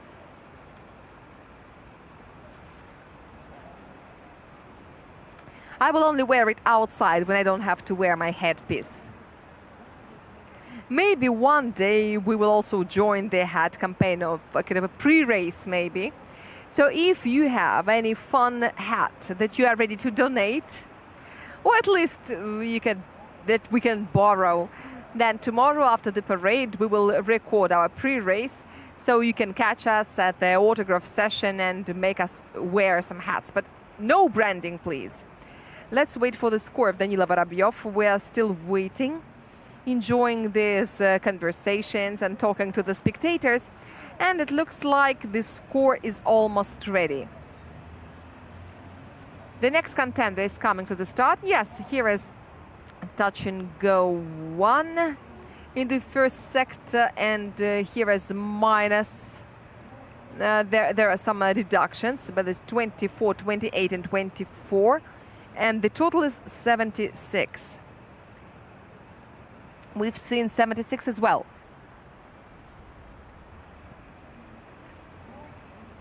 But there are things to work on, and it's clear where this score has gone. So very soon we'll see Danila Vorobyov back to the start, and I hope that he will show us some improvement. And now we're waiting for the run of another driver from Lukoil Racing Drift Team. And thankfully, his vehicle is ready.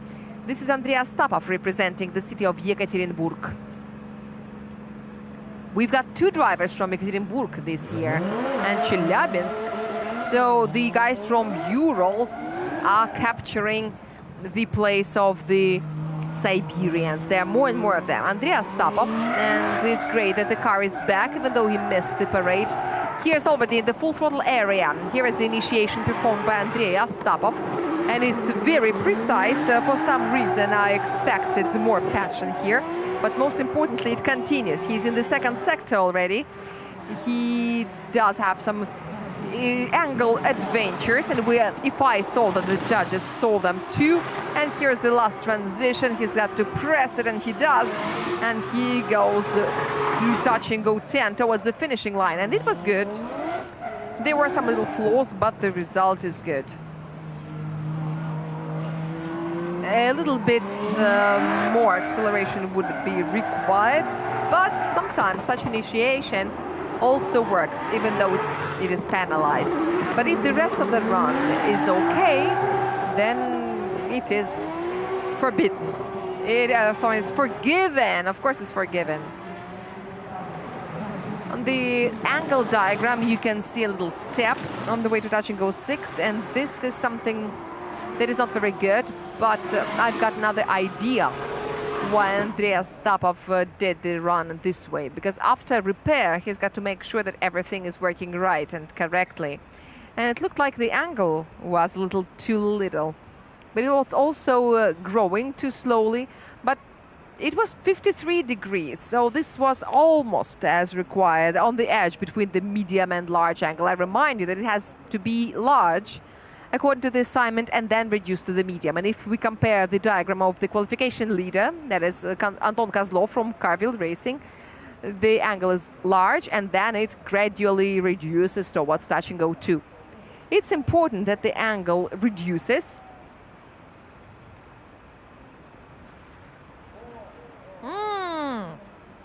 Our favorite hats.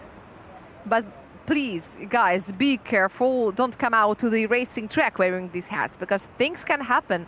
The drivers may take you for the borders of the track. Oh yeah, enjoy your meal, little bird. And guys, you can also have a breakfast, because the food court is already open. But let's get back to point 3 of the judge's assignment, the angle. It says that the angle has to be medium and be fixed in touch and go 1. But the position of the car body generally doesn't change, but the angle reduces. Why? Because the asphalt is not really straight. It is bent. It is tilted.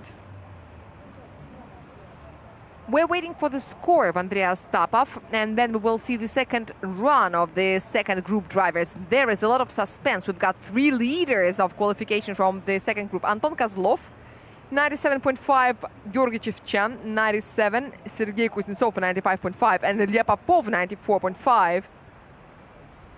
And in this crowd, there is also Roman Tivadar with 95 points. He opened the qualification with such a cool result, but he doesn't have a chance to improve his position anymore, because he has completed his solo runs, and now his 95 points takes him to the 4th line of the qualification rating. And I remind you that we've got 4 groups, that there are 2 more to go, that we've got quite a lot of candidates. There is also Damir Diatulin. I don't want to hint on anything, but he's got 14 qualification victories, and this is kind of it can mean that he can get something. Andrei Astapov has got a very large style penalty in the first sector, and this is incredibly painful.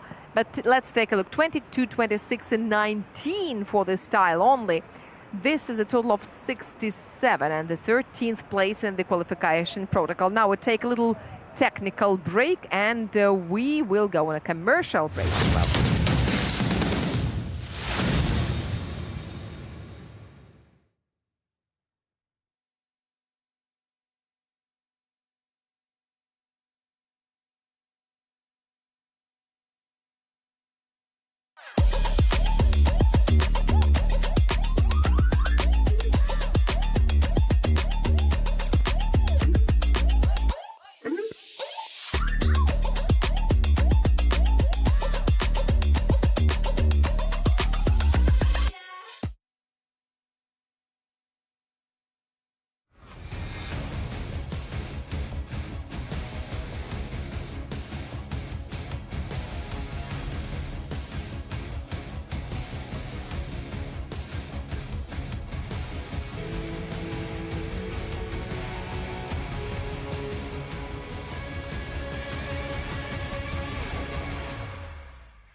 Мы любим спорт за моменты драйва.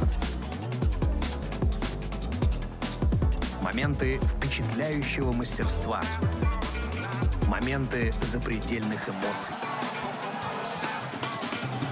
За моменты, которые становятся историями. Мы соединили моменты спорта и истории, которыми они становятся. И все для того, чтобы делать спорт лучше.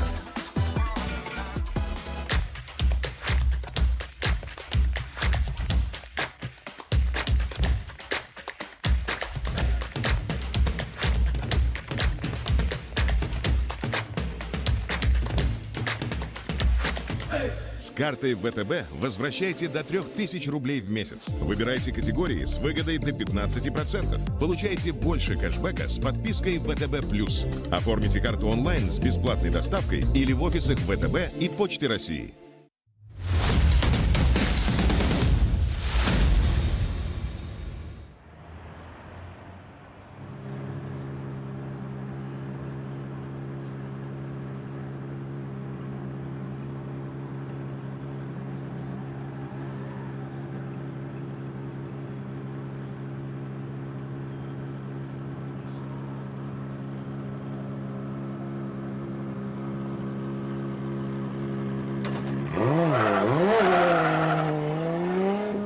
And we are back. Now let's see if Gocha can improve his result. It was a very inspiring first run, and then now it's time to review the mistakes.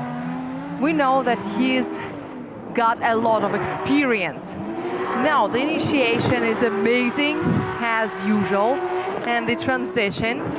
And now the car is pushing inward a little earlier than before. Now he's running through the sweeper. The transition to touch and go 7, and the last transition in this court section of the track, and then a 2-meter takeoff towards the finishing line. Taking touch and go 10, everything is amazing except for touch and go 3. And now here's the only chance for Gocha to get to the first place, is to do everything perfectly. As far as his performance is concerned, and as far as the rookies are concerned, Georgy Chivchan in 2013 visited 2 events at the NRing. That was the event number 3 and number 6, and back then Georgy Chivchan got in top 8, losing to Maxim Kostyuchkov at the stage. And what is also remarkable, it was, I guess, the first loss of Georgy Chivchan in tandem runs apart from technical failures. So that was a shock for everyone around back then, and it was a shock for all the fans of Georgy Chivchan, because how come Gocha can lose, and this is unacceptable. But everyone has his history. Tom Mikhaili started his history in a beautiful way. He's got 9 tandem medals, and he lost only 1, and that was the previous event's final. That is absolutely incredible, but also Gocha's tandem run victory rate is also incredible, because he's got 250 tandem runs, 248, and the percent of the won battles is 79. So statistically speaking, once in 5 battles. And we know that even 4 is sometimes enough to win an event. This is the 71st event in the career of Georgy Chivchan, and he was on the podium 37 times, and 40 times he was in top 4. So this is something that is hard to comprehend. The domination of Georgy Chivchan that stopped for a while when he changed his vehicle. It took him quite a while to adjust it. First he was reducing the weight, then changing the suspension, adjustment of various units. But now we see the old Gocha, the Gocha we used to know. He's back. The king is back. He's only 40 years old. He's not old at all, but old, I mean like the previous Georgy Chivchan. And by the way, last season at around ADM, we noticed that the Z started behaving the way it is supposed to. It is getting in harmony with its driver. And now Georgy Chivchan can issue a handbook how to make a Nissan RZ 14 almost a Silvia S15 in terms of behavior. Please don't forget using sunscreens. And you know that we love you. Yes, hello, hello, hello. Then you can find yourself on RDS TV and post yourself on your social media.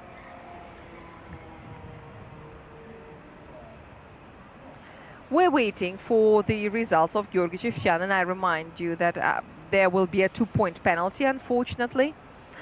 But Arkady Tsaregradzev once had a perfect run here, but he only crossed 1 line in this large sweep, and he got 98 points, and that was enough.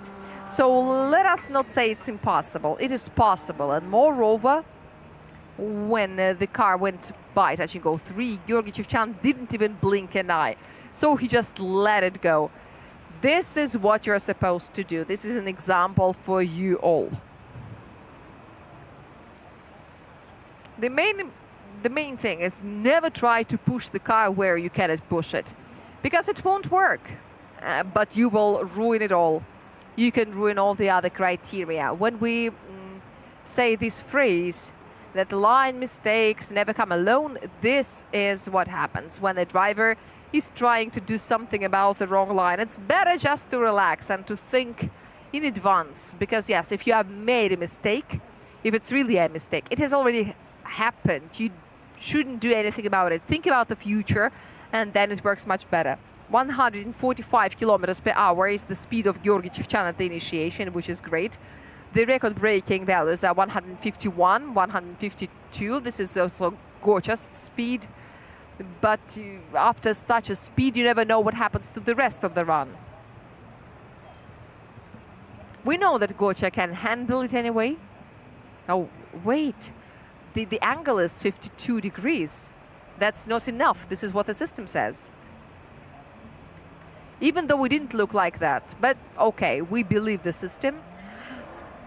But we shouldn't believe it blindly. This is a reference for the judges that they can use. Here is the mini driver's parade. I know the entire schedule is now changing.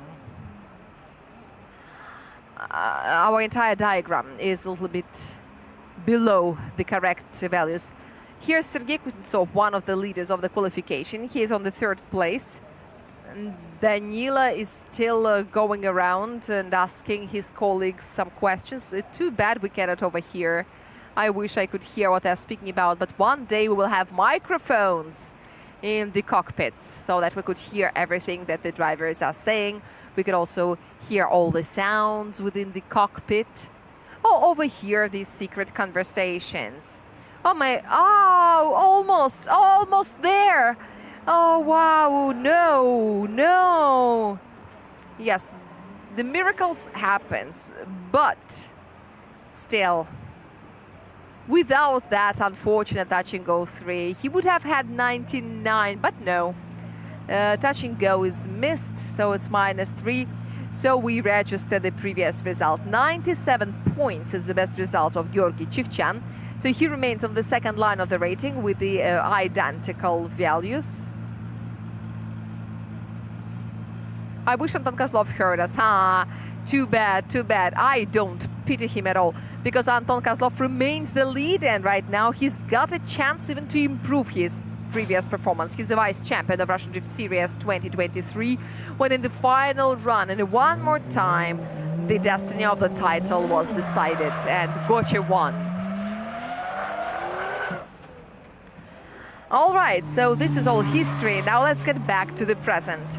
Can Anton Kozlov jump higher than his previous bar? We will find it out very, very soon. And now here is the initiation. Of course, it's very awesome. And he doesn't miss touch and go 1, and also 2 and 3. Then a transition, a sweeper. And we've already seen Anton Kozlov doing the same, and we were happy to see that he does it as awesomely. Oh, wow, come on, take it there. No, through the no-go zone and missing touch and go 10, and 3 wheels outside. Oh, no. But the only thing is that the double penalties do not apply, but the 3 wheels, 10 points deductions, and the standard price is -2, -5, and -10. And the double penalty is 5, 10, and 15.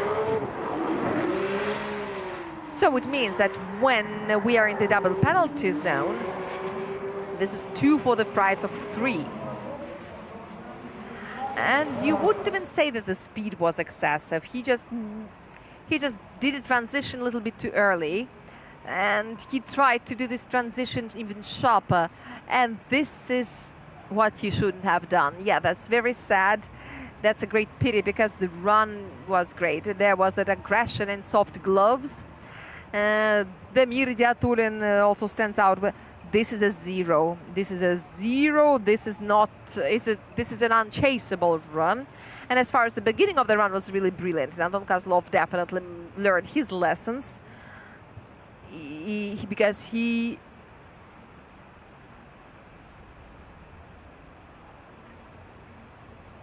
yeah, I know that he learned his lessons. Well, he took some risk. He tried to run faster, but the line was different. Sergei Kuznetsov from Fresh Racing. In the first run, he had 95.5 points.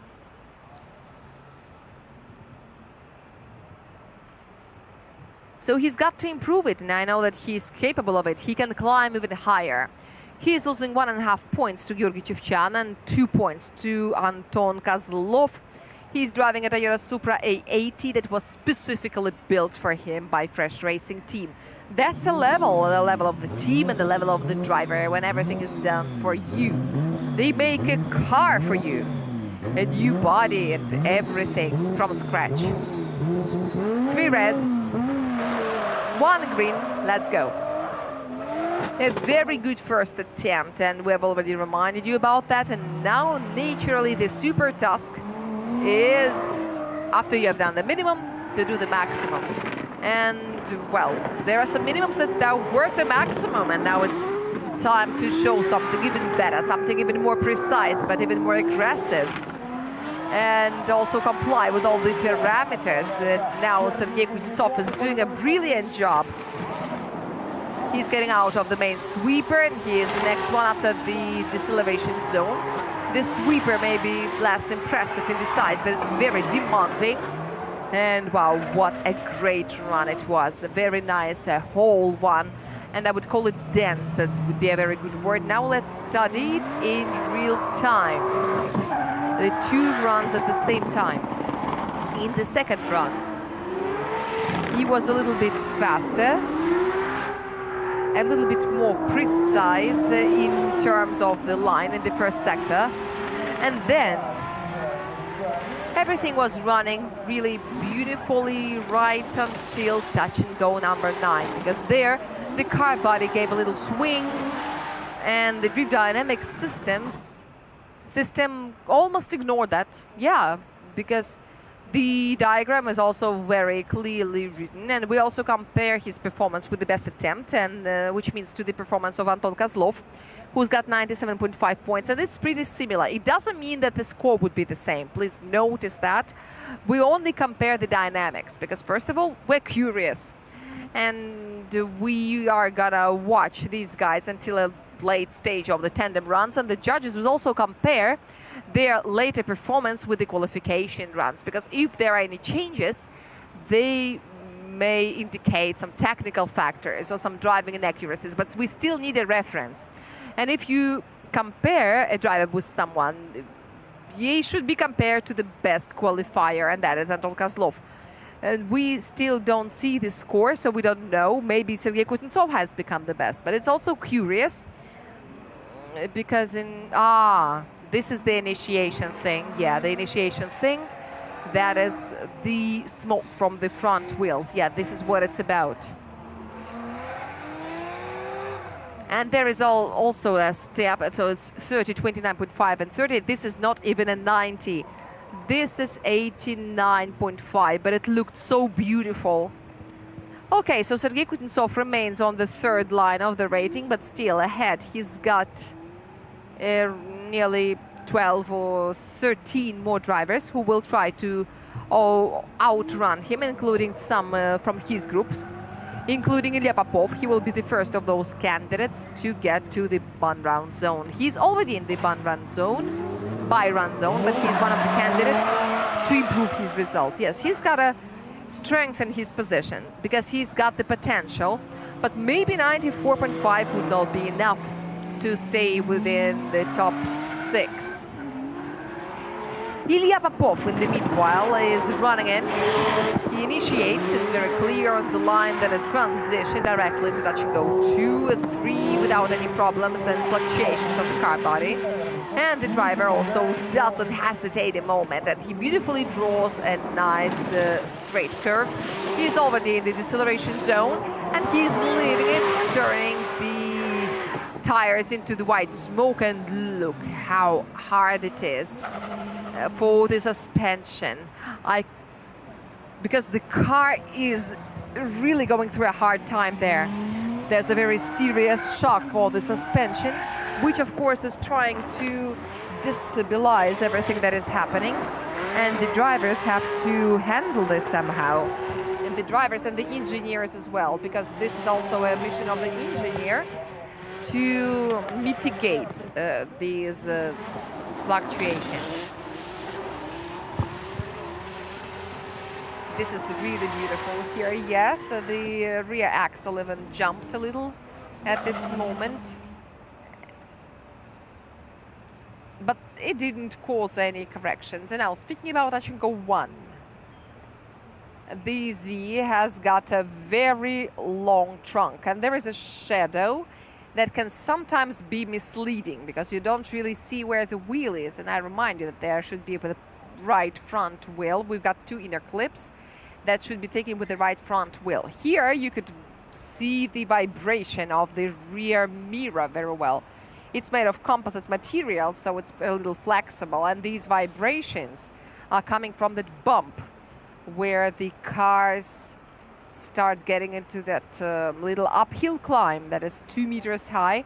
But when you stand on the racing track, it doesn't really feel like 2 meters, but it's much higher than you think.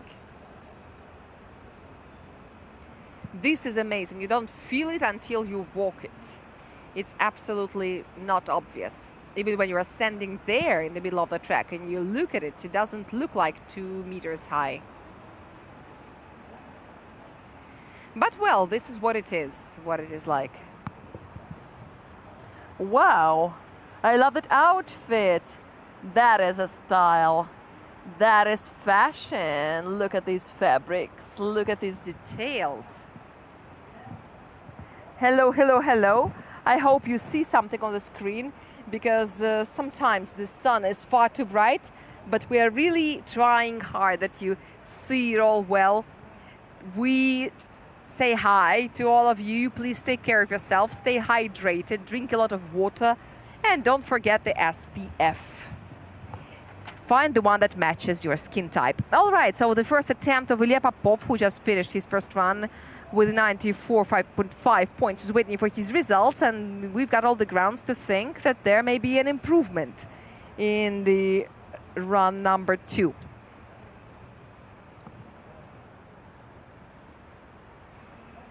A 2JZ and 1000 HP precision and alcohol as a fuel.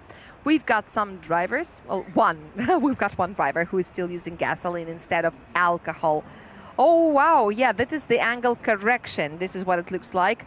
Unfortunately, we don't see the diagram yet from the Deep Dynamics, so we cannot justify it. And -2 for the style, which makes a total of 93. There is no improvement. At the same time, he stays on the 5th position in the qualification protocol. Why it's so important? 93 is not an improvement, but first of all, he's got it. Second, it's a 90 plus. And knowing the level of our drivers, the second criterion may be required to rank the drivers in the overall protocol. And this run, that maybe was not the best for the driver, can still change a situation. It can be the game changer that can improve his mood at the end of the qualification run. Anton Dmitrienko will now try to get into this gap. In the first run, he had 76 points. And now it's time for him to do the run number 2. The S15 number 4. And he is going to this curve. The leader's lane is longer than the chasers. By the way, now it's time to press the accelerator and do the initiation. And I think that it was on the edge of the no-go zone. And the speed is pretty decent, but maybe it's too much for him to keep it under control. Also, he left this curve a little too narrow, but we will keep it to the judges. Leave it to the judges. It will go 10. Anton Dmitrienko is running to the finish. And also, due to the wheels slipping outside, there was a question to touch and go 6, because the line got a little bit too extensive, so he had to drop the speed not to slip out again. For the reason there was less inertia on the car body, and by the end of the curve the car started shifting, and we will see it on the replay. Yeah, that's very sad to see. And also the initiation is hard to be called a sharp one. This is not, and this is very conservative. But it's clear that it's better to do a conservative transition than to overcook it. Because otherwise you can get an extra penalty. I was very worried about the borders of the track, and he obviously missed touching 06. And touching 06 costs 4 points, and all of this has got another consequence. It looks like with this line, Anton had more speed than he intended in the deceleration zone, and the touching 8 and 9. Anton Dmitrienko had 127 kilometers per hour. I was amazed, but here the diagram is pretty nice and smooth. So, well, this is the mystery. How could he, after such a speed, get through the sweeper in such a decent way? But the peak falls on the transition point. And then the last transition, followed by the deceleration. So, well, yes, it's all very curious, but we will see what the judges say about it. Very soon we will see the score.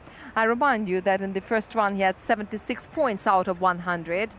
This is not a bad result at all. If not the second group with all these 90-plus results that we see here continuously, then it would have looked even more decently. I remind you that Danila Vorobyov has the same value, and Andrei Astapov had a less impressive one. But once again, we can't see all these drivers, and we can't wait them for improve their result. And we've got only 2 more runs of Lukoil Racing Drift team drivers. And there's one wheel outside and touching 06. So in terms of the line, it has 12 points penalty. In terms of the angle, it looks pretty well. 29 out of 35, and this is all about the second sector. 18, 29 and 30. So the total is 77. 77 points. So now this is what Anton Dmitrienko has got. Sergei Korneev has got 75. All right, so now we've got a meeting with Danila Vorobyov, and here he is waiting for his turn. And then Andrei Astapov will follow. 2 drivers from Lukoil Racing Drift team finalize the first part of the qualification, and the first is the driver from Penza with 76 points for the first run. This far, this is the 9th line of the rating, and everything depends on his second run. If he can rise to the higher position, and now he is E92 squatting on the rear axle. This is Genesis LR1. Now here is a spin that definitely would not be ignored by the judges. And now together with Danila, we're running into the second sector, and here the main dish is the 115 meters curve. And then here's the transition to touching 07, and then a sharp transition, the deceleration zone. And here is the full throttle to touching 10 towards the finish. Everything looks pretty integrated, and the rhythm matters here a lot. It is obvious that there were some inaccuracies, and now the judges have to figure it out and then to report us about the situation. Generally, the run looked a little bit more precise. And first of all, it is because of the line where the mistakes have been corrected. And I think that for this criterion, he will get the maximum. As far as the 2 other criteria are concerned, we are limited in tools. So first of all, we don't see the run through our naked eyes, because from the judges' tower and through the cameras it looks differently, because from the tower we see more. Secondly, here the engines roar also better. And this is also one of the factors that can influence your general perception of the run, and that can give you an impression of what has been pressed, what hasn't been pressed, and how the drivers operate the accelerator pedal. But it should be remarked, however, that the engine sang pretty actively. We could hear him sing his song, and it took him less than 28 seconds to run through the scored section of the track. We don't have any timing criteria this time, but the only standard is about the initiation speed. The speed before the initiation itself. I remind you that the minimum was 135 kilometers per hour, and Danila had 136 And he's got 30 points for the line. This is already the known information. It is already flawless, which can give us a hope that his result may be improved if the other criteria are also okay, if the judges haven't found anything heartbreaking. Oh yeah, the first sector is heartbreaking.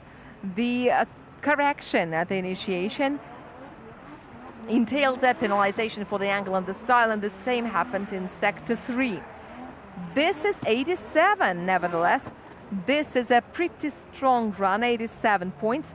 So it doesn't allow him to get to the by-run zone, but still Danilo Vorobyov rises to the 7th line of the protocol, thanks to his run number 2.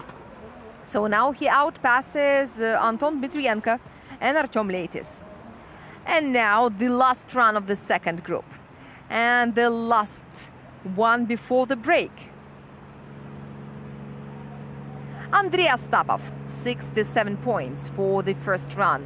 He represents Lukoil Racing Drift Team BMW E92. The city of Yekaterinburg is represented by the driver. He's the champion of RDS Urals and the prize winner of RDS Siberia, which, by the way, is also... and he has also been to the NRing many times, and sometimes he had very spectacular runs, and we also remember his Lexus adventures. And now Andrei Astapov, who has got this E92 for several seasons, is running to the Furidashi zone, and I wouldn't say that it was a sharp initiation, but the transition looks much better. And one of the wheels has been trying to slip off the white line, but the judges will decide. And we almost got lost in the smoky tail in the last sweeper, the last transition, and oh, why do you do that? Why do you do this? Like, oh, and also crossing the white line with one of the wheels in the double penalty zone. Okay, I know that you've got a very strong desire to outpass yourself, but this is a dangerous one. It's very explosive substance, I would say, because apart from this excessive spin that happened, the 2 skip touch and goes, there is also one wheel outside, which is incredibly expensive in the double penalty zone. This is -5 points, and it all started so well, or at least not bad, I would say.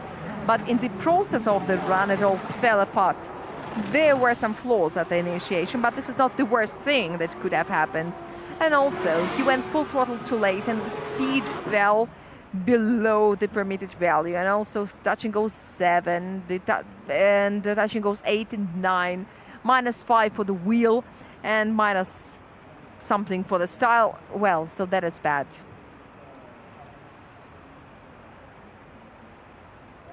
So even though Andrei Astapov had a pretty good springboard to jump from and to improve the result, he didn't work out. So this is a kind of thing that doesn't always work. It is always very sad to see. And we perfectly understand, we're perfectly aware that, once again, I repeat this phrase over and over again, but this is something that you've got to remember.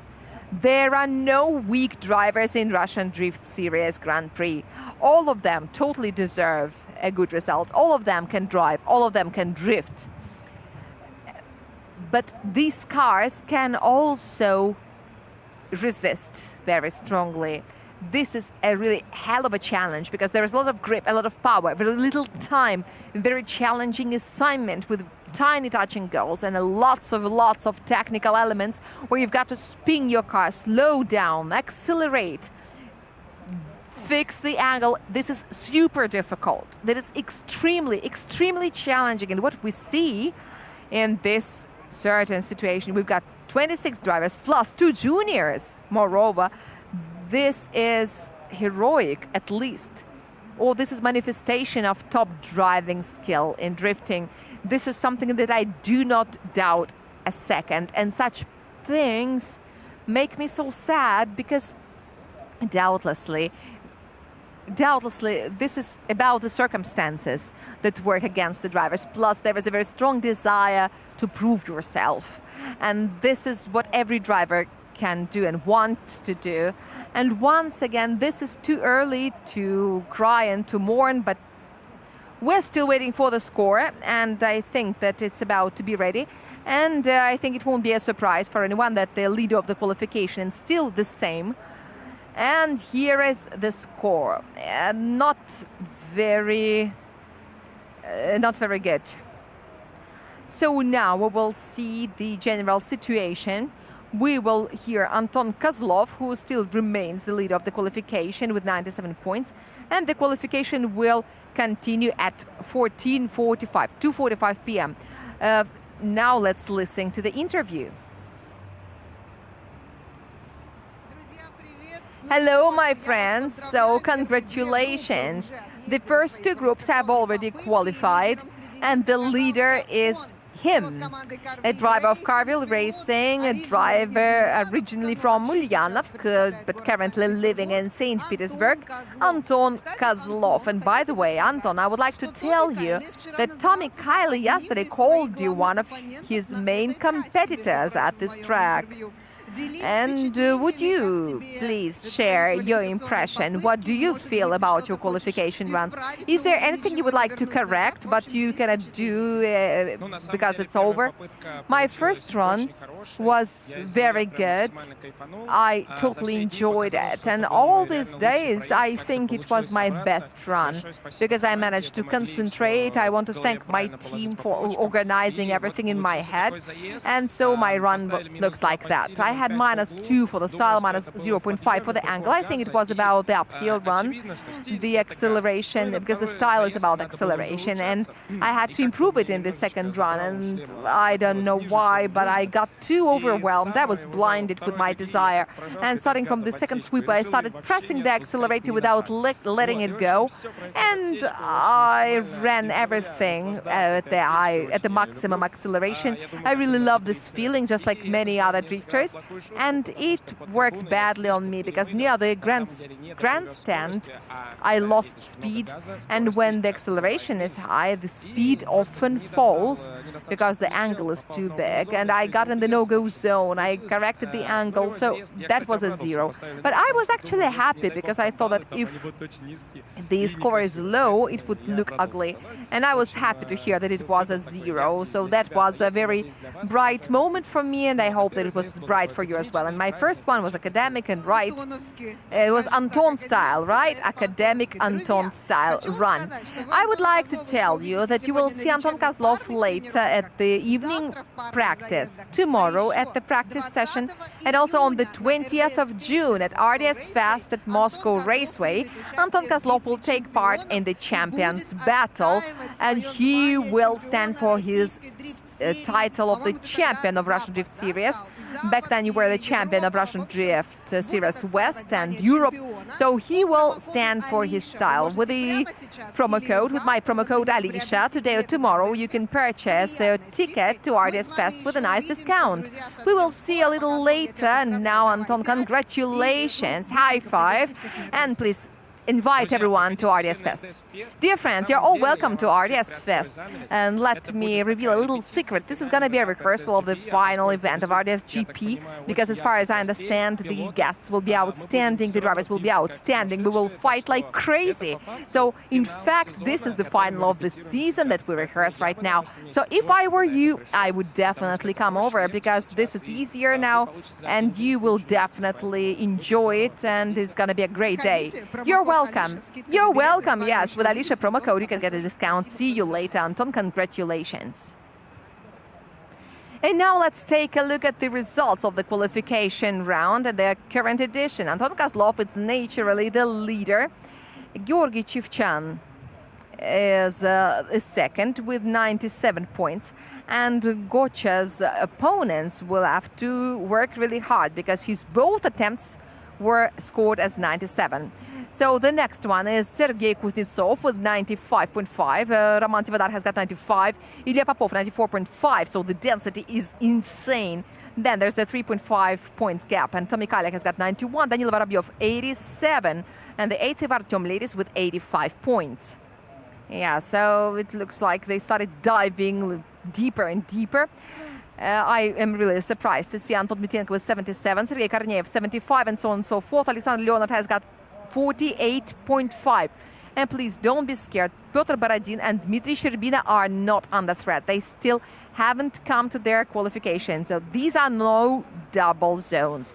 The Byron zone is not getting bigger. Tommy Kiley is still there, but something is telling me that it's not gonna last for too long, because we've got 2 more groups to go. We've got 2 more drivers of RDS GP who will definitely aim at the 90+ result. And do not forget about the 2 juniors who we will see at the end of the final. And we will continue at 2:45 p.m. And now let's enjoy some interviews prepared by Alicia.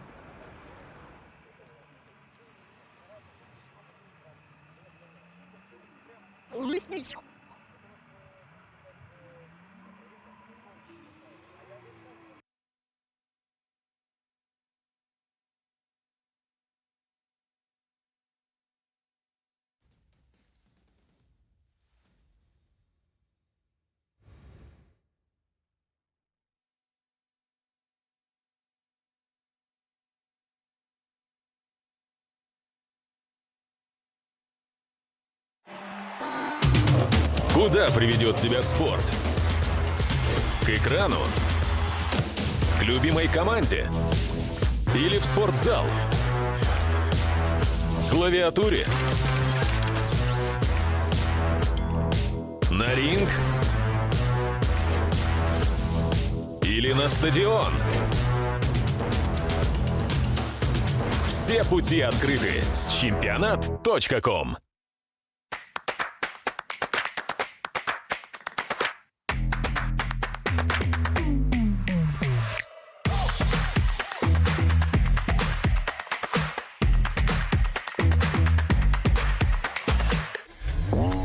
Вы все время в движении? Читайте Автомейл.ру. Это портал про автомобили и для автомобилистов. Здесь все самые важные новости о машинах, премьеры и тест-драйвы, штрафы и полезные статьи с советами, путешествия и истории. Будь в движении.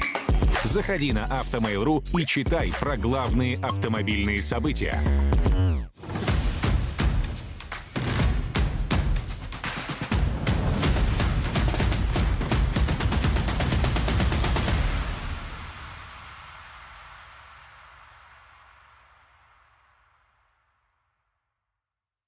Многолетний коллектив Fresh Racing продолжает свой путь в Гран-при РДС. Текущий состав гонщиков. Под номером 33 выступает Денис Мигаль, основатель команды. Номер 9 – сибиряк Дамир Идиетуль. Номер 36 – новобранец Сергей Кузнецов. И номер 126 – ирландец Томас Кайли. Поддержи команду и присылай нам факс.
Hello, this is Artem Leitis, the driver who stopped the previous event performance literally one step away from the podium.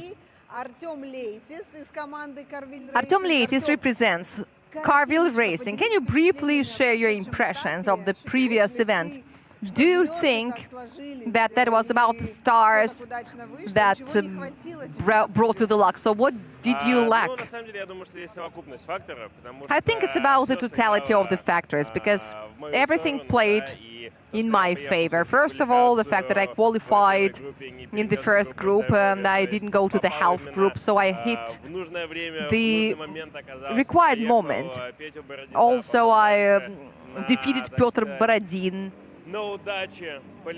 Then I was simply lucky as I got to the semi-final, and I really fought hard. I made some mistakes on the way, so I think that it was a little bit of luck, a little bit of my skill, and this is how it worked. Yeah, maybe these were the stars, but it really worked until the end. I did everything to get to the podium.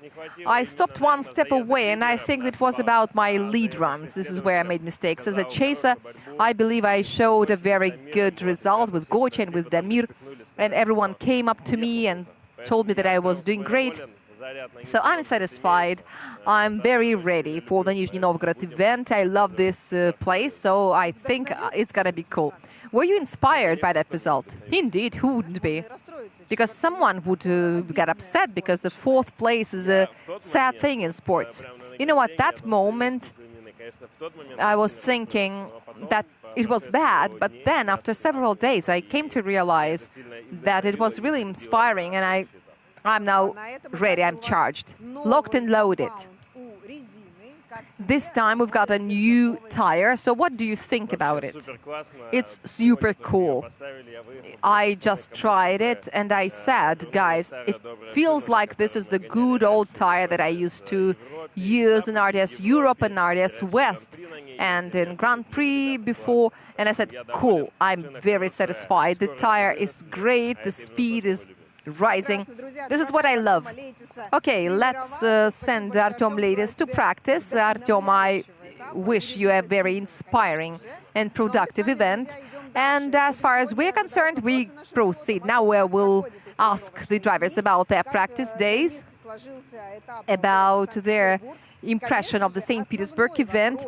And the main question we're going to ask during the interviews is how they deal with the new tire. I mean, the tire is not really new, but the composition is absolutely new. And this is what we're going to ask them about. This is Alicia, you're watching RDS TV, and please stay tuned.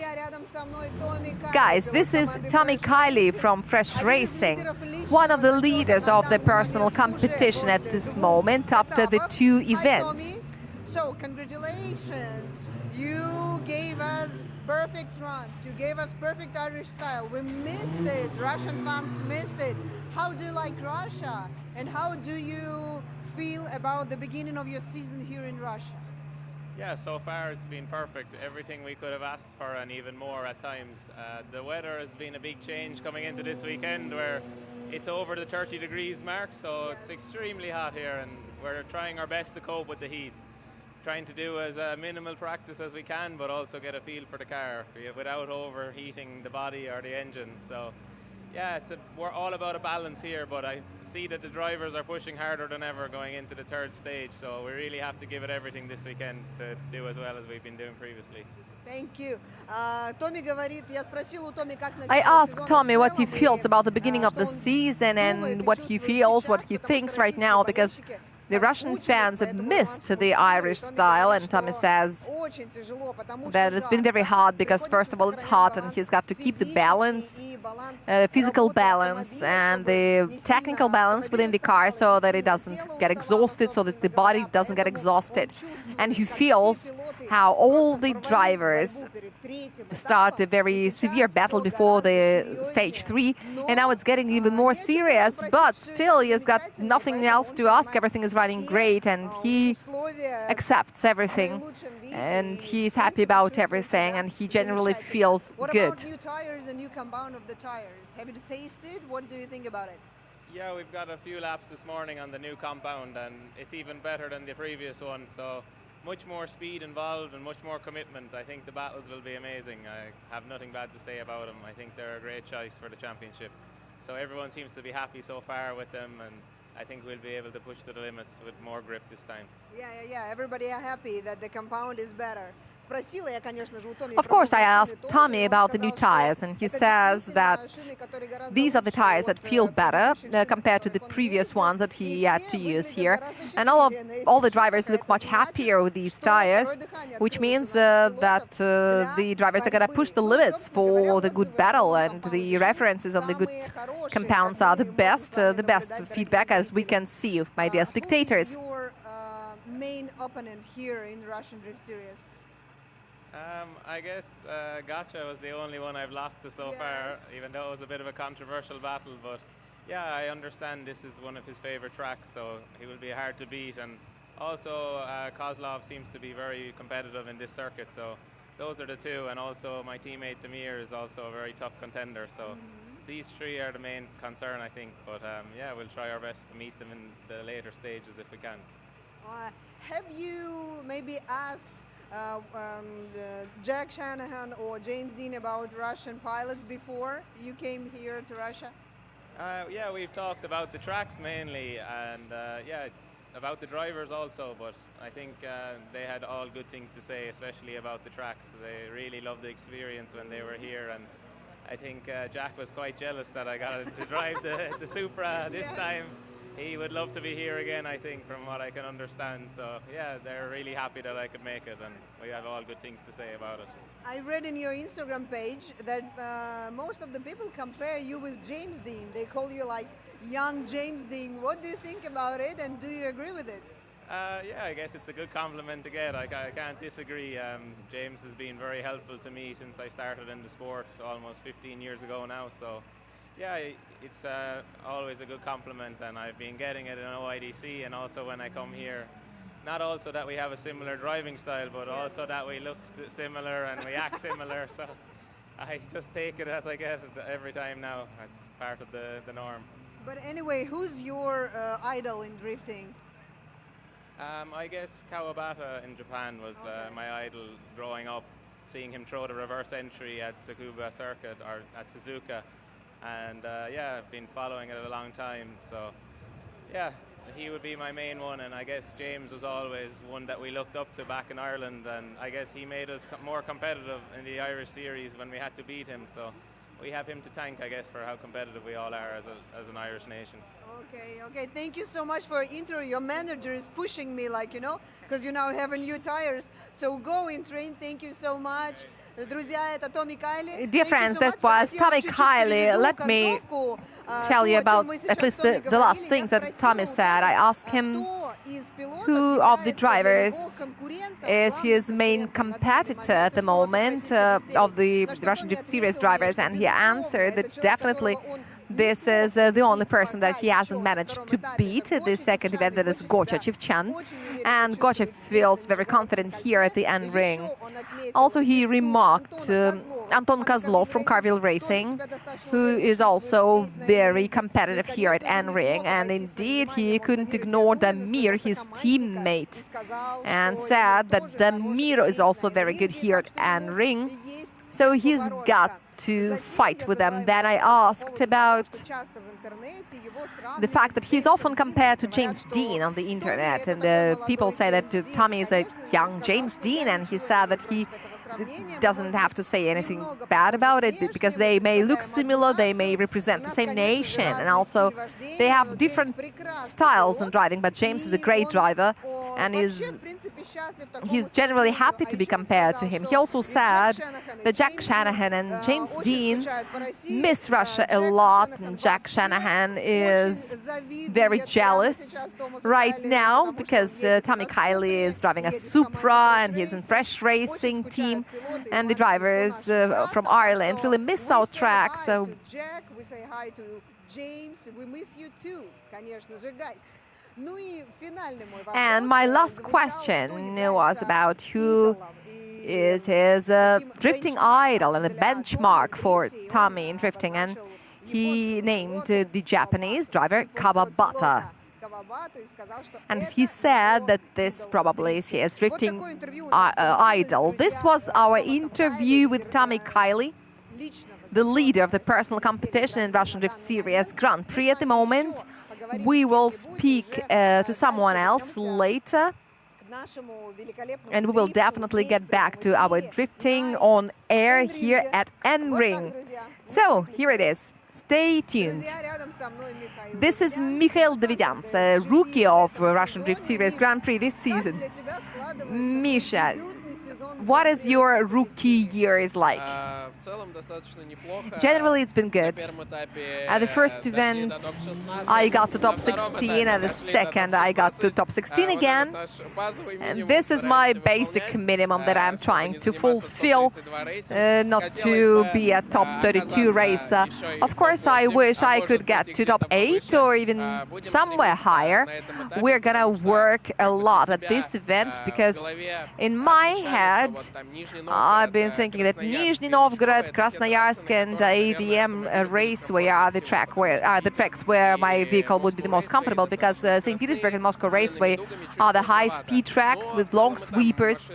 But even there, my car was trying to be competitive, trying hard, but I'm doing my best. After the previous events, what mood is your mood like? I feel that me and Arkady haven't said everything. I crave my revenge. And of course I want to show some beautiful tandem runs. I want to enjoy it, because I always love driving. I love battle runs with the drivers I've been watching, I've been following, that made me love drifting as a sport. We've got a new tire, new compound this year, and what do you feel about it? I've been looking for a thesis that I would be able to say to other drivers so that we understand each other better without describing what you feel for like 5 or 10 minutes. If I hadn't known that we had a new tire and I would have had it, I would probably say, wow, that's a good set. That's a nice one. Please record down the week number. Let me explain it to our spectators. Our drivers get the tires from the organizer. And since it's impossible to provide our drivers with tires at the same time, every tire has got a week of production that is marked on the tire. So the practice runs, like Friday, the drivers test the tire and select the best week, the one that they like best, so that they can use it on the tandem runs on Sunday. Because Mikhail just said, record down the week number, record down the batch number, so that you take the same for the tandem runs. Here is a little explanation for the spectators. Yes, you said it correctly. The tires that we're using now is very stable. All the tires are similar to each other, but sometimes you go for a burnout and you feel that on some of the tires the grip is slightly less. So there is a very little difference. Sometimes you hit 2 very good tires at a time, and this is a feeling from the new compound gives you the feeling that you've got the best one all the time.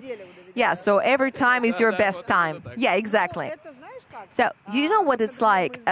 Me and Georgy Chevchan once spoke, and he told me that he had also tested these tires, and he immediately realized that the compound was different, that the grip was better, the speed was better. It also depends on the experience. It's not about some reasons to say that, Davidyants doesn't know it. It's because you don't have that much experience as the representatives of your nation in the other team. Yeah, exactly. I mean, that when we just got the tire, we touched it and we smelled it, and we could see that the side of the tire is harder, so that the side grip that used to be a problem for everyone should not be a problem anymore. And when I burnt the first 2 tires, I could feel that it is good. And generally we trust the organizers, but we try not to fail it ourselves. Yeah, I think that this should be the end of our interview with Mikhail Davidyants. I wish you a great weekend. I wish you enjoy and I wish you cross this top 16 border. Let's keep our fingers crossed for Mikhail Davidyants. This is Pyotr Borodin, a driver from Takayama Forward Auto, the man who is now saying goodbye to his car. I am basically holding it in my hand. So, Pyotr, on the hot race. Let's explain to the spectators what happened. Nothing special. I just came out to the start and I decided to spin to burn out my front tires, and something fell off. It was the roller bearer that broke. I took the radio, I called the tow car, and now I'm just waiting my car to be evacuated. I am happy that it happened here and not on the track. Yes, otherwise the consequences would have been worse. Could you share your impressions of the season? Because 2 stages are over. What were they like for you? What do you feel? Are you inspired? Or is there something that you wish to work on? I always wish to work on everything, because the first 2 stages I managed to get to the podium. On the next one I made a mistake and I lost. My practice also wasn't very good, so my result was the way it was. Now I'm working hard. I'm trying to review my previous performance to show a better result, but I'm sure that I feel much better now. On the new suspension and on the overall impression, I feel better. As I check my previous NRing performance, as I watched my on-board replays, I realized that there is nothing to watch, but now I feel better. I know better what to do. My spotter Piotr Martynev is very helpful. I know it doesn't always work the way I want, but it's better.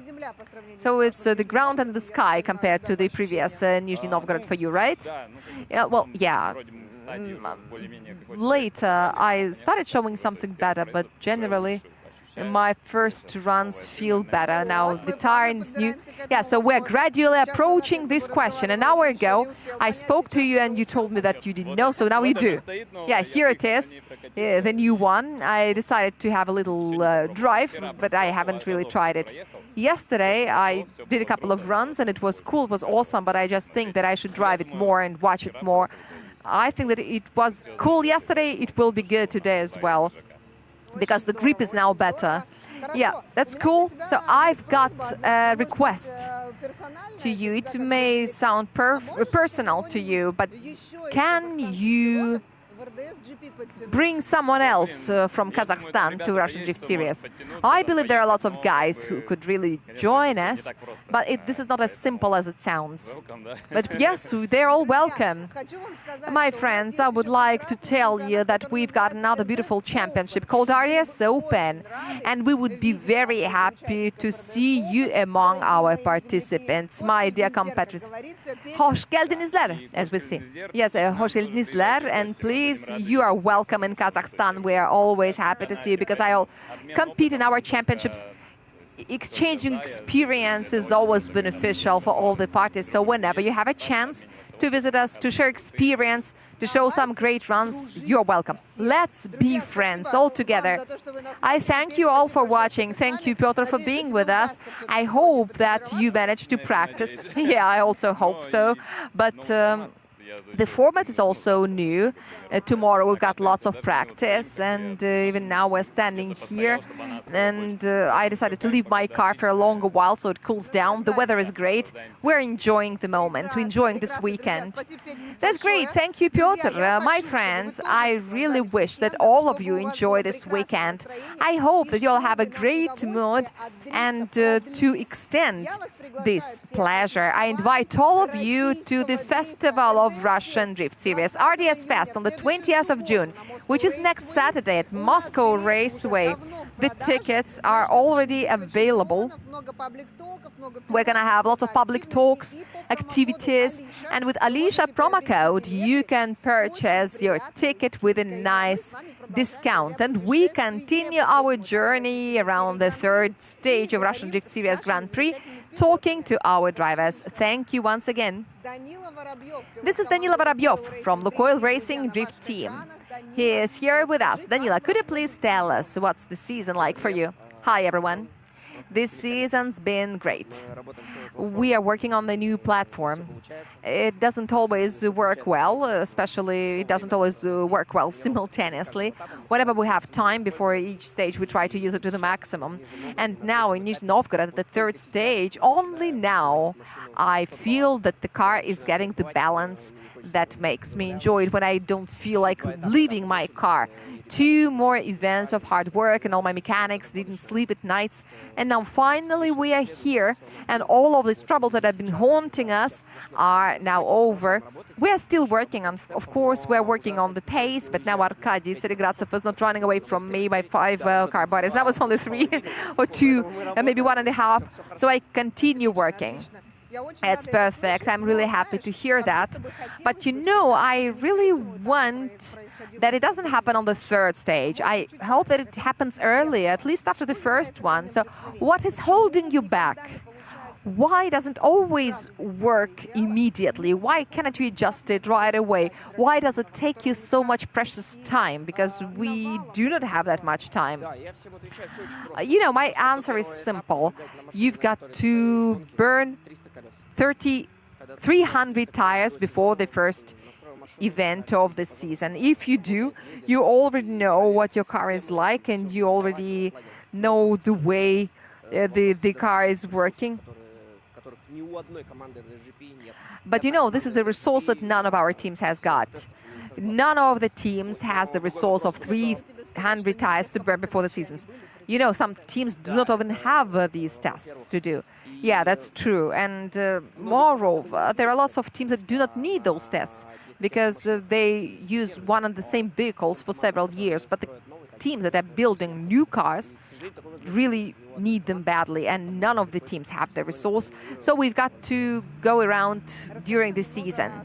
Can you tell us a little bit about your new tire? What do you feel about the new compound that you are using this season here at the 3rd stage of Russian Drift Series Grand Prix? Now the grip is a little better, the side grip is a little better. Yeah, so it feels great. There was a deficit of grip in the old compound. As a person who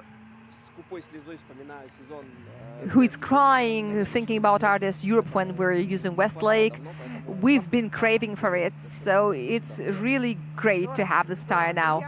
Cool, that's cool, guys. This is Daniil Vorobyov, the guy who always makes us happy, not only with his driving, but also with his amazing interviews. By the way, I would really like to thank you for this, and I wish you a great weekend. I wish that you enjoy the NRing stage, and, well, whatever. Everything you wish for, let it happen. Thank you for the interview. My friends, this is a little conversation that we had with our drivers. We have discussed some questions, but you can hear more on RDS Inside that you can watch on DK Video and another video hosting. And this was Alicia. I'm not saying goodbye. We will see you later on air very soon.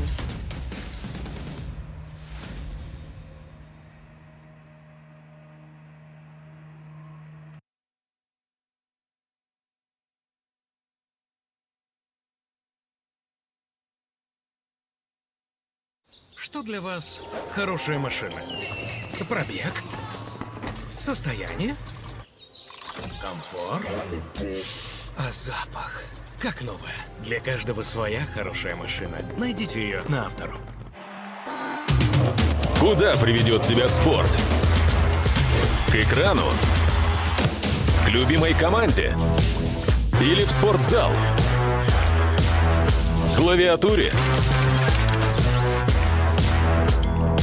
На ринг? Или на стадион?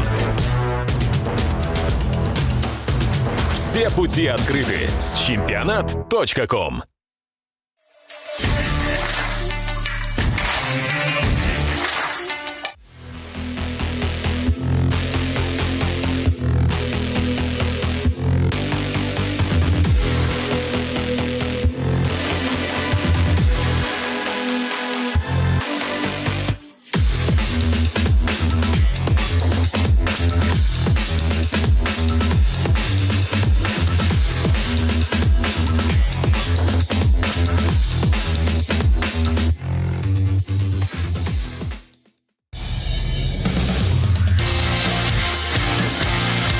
Если радио, то максимум.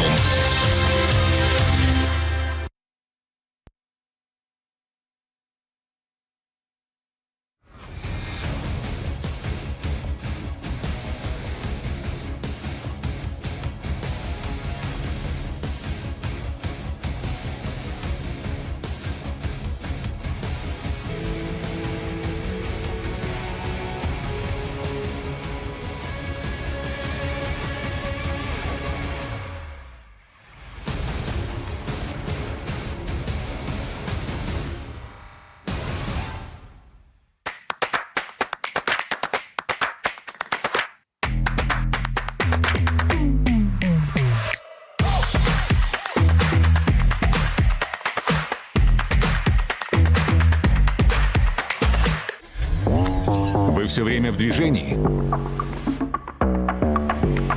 Читайте Автомейл.ру. Это портал про автомобили и для автомобилистов. Здесь все самые важные новости о машинах, премьеры и тест-драйвы, штрафы и полезные статьи с советами, путешествия и истории. Будь в движении. Заходи на Автомейл.ру и читай про главные автомобильные события.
RDS-GP — это вершина российского дрифта. Ой, щелчок, давай. Клево, смотри. Они все супергерои вообще. Мы дрифтеры. Цепляется мертвая хватка. Take it easy on me.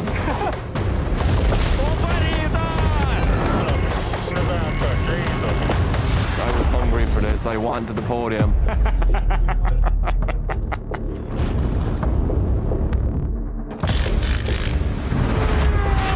Самое сложное — это остаться на вершине. Вы что, угораете? Загорелось колесо правое. Что, это моя проблема, что ли? А ответа нет на этот вопрос. Ей подъезжает воду, ускоряется еще и запекает. Как это возможно? Я не готов на камеру такое говорить. Надо верить в молодых. Извините, мама звонит.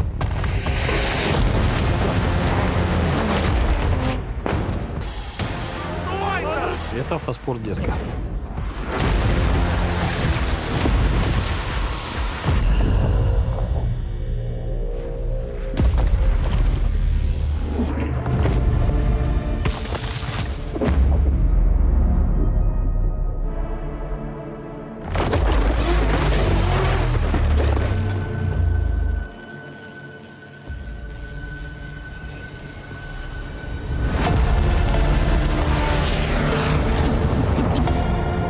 Вообще, за что дрифт любить-то надо? Риск. Мы этим живем.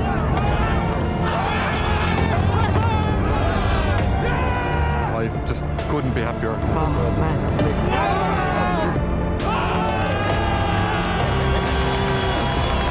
Черт побери, мы за это и любим дрифт.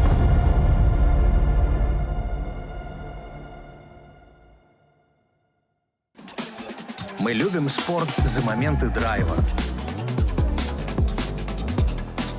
Моменты впечатляющего мастерства. Моменты запредельных эмоций. За моменты, которые становятся историями. Мы соединили моменты спорта и истории, которыми они становятся. И все для того, чтобы делать спорт лучше.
С картой ВТБ возвращайте до 3000 рублей в месяц. Выбирайте категории с выгодой до 15%. Получайте больше кэшбэка с подпиской ВТБ+. Оформите карту онлайн с бесплатной доставкой или в офисах ВТБ и Почты России.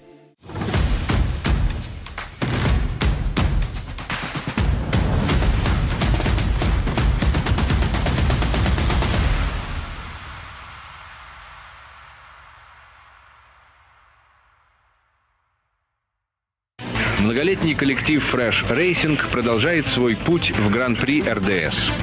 Текущий состав гонщиков. Под номером 33 выступает Денис Мигаль, основатель команды. Номер 9 – сибиряк Дамир Идиетуль. Номер 36 – новобранец Сергей Кузнецов. И номер 126 – ирландец Томас Кайли. Поддержи команду, присылай нам факс.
And we are back to the NRing Circuit, and we continue the qualification round of the third stage of Russian Drift Series Grand Prix. Very soon we will begin. Two more groups have already completed their qualification, and the best of the drivers was Anton Kozlov from Carville Racing. His result is 97.5 points, and the judges pointed out why it's not 100. Globally, there are two reasons. The first one is the angle in the large sweeper, which is supposed to be medium according to the assignment. It's very hard to monitor your angle in the process because sometimes even the diagrams are not very precise. But anyway, Anton Kozlov did break the requirement somewhere. And the second one is the transition that has to be as quick as possible. And at the start, we've got a recognized qualification expert of RDS Europe, and he's driving a different vehicle. But he is Ivan Palmin from St. Petersburg.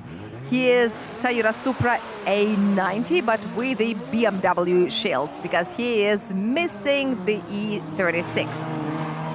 Here we go, the first qualification run of Ivan Palmin. Here the patience zone is over, the full throttle zone is now. And now here's the initiation performed by Ivan Palmin. Pretty dynamic visually, and we will see what the judges think about it very soon.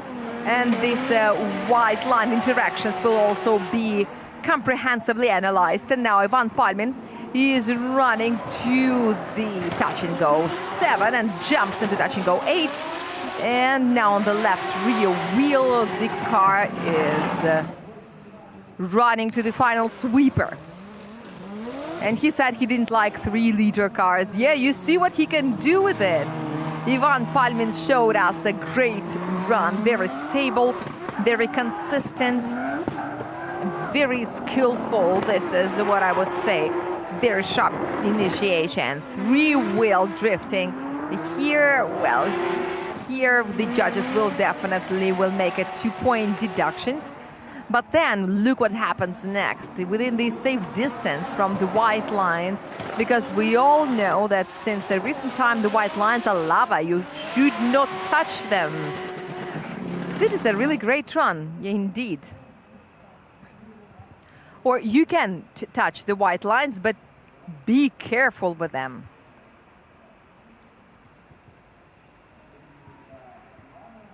Unfortunately for Didline and all his fans and the Carville Racing, we do not always like it when a cool run is spoiled by these little things. You remember when you had the calligraphy classes, when you write with the quill and then you drop a little bit of ink on the page. And so this is that ink spill that happened when he crossed the white line. This is something that was not required. So he started with that ink drop, and then he used it to continue writing. So this is the minimum that he has been fulfilled, and the minimum is to get a non-zero result. And the result is pretty decent. The penalties in the third sector in terms of the style and the angle. There are some things about the early braking, about late acceleration, and this is the overall result. 28, 32.5 and 32.5. The total is 87.5. This is the 7th line of the rating, so he is incredibly close to the by-run zone, but this is still not enough. Timofey Dobrovolsky, Takayama Forward Auto. On his account, he's already got qualification victories in St. Petersburg. It was a terrible rainy weather, but now on a terribly hot weather, he's gonna qualify again. He also won a stage in Krasnoyarsk, also in a terribly rainy weather, so there is an obvious tendency. Anyway, to qualify, he's got to get a non-zero result, and then maybe he can even get enough for the by-round zone. Who knows? Wow, that was transition number 1, and very good, and there was even more smoke than Gocha had. Transition number 2 into a smoky curve, that is also great, even though it was not required by the assignment. That should go 8 and 9. And this way, Timofey Dobrovolsky through the deceleration zone is going to the last sweeper. And wow, that was brave. That was brave and breathtaking at some moments, because Timofey has been rehearsing a lot during the practice sessions. He's been rehearsing these sharp transitions and sharp initiations, and he likes the style. And here, if he's got more smoke than Gocha, it means that he's got a longer reduction, because every driver adjusts the reduction so that it complies with his driving style and his current missions. Because this is about the spin rate of the rear wheel, and it influences the overall driving manner and the amount of smoke as well, because there is more friction and there is more smoke. This is the general tendency that is very simple. And here this a little line appeared in a very wrong moment. The initiation speed is really respectable, 143 kilometers per hour, or maybe a little more because I'm looking at it through the diagram. So it's really cool. This is around the maximum values, after which we have still seen some productive runs, because some brave initiations would not entail anything good, but the initiation was fast and the angle was around 67 or 66 degrees. So this is approximately Anton Kozlov level. And now let's compare it to the score. We will also check how honest the system is.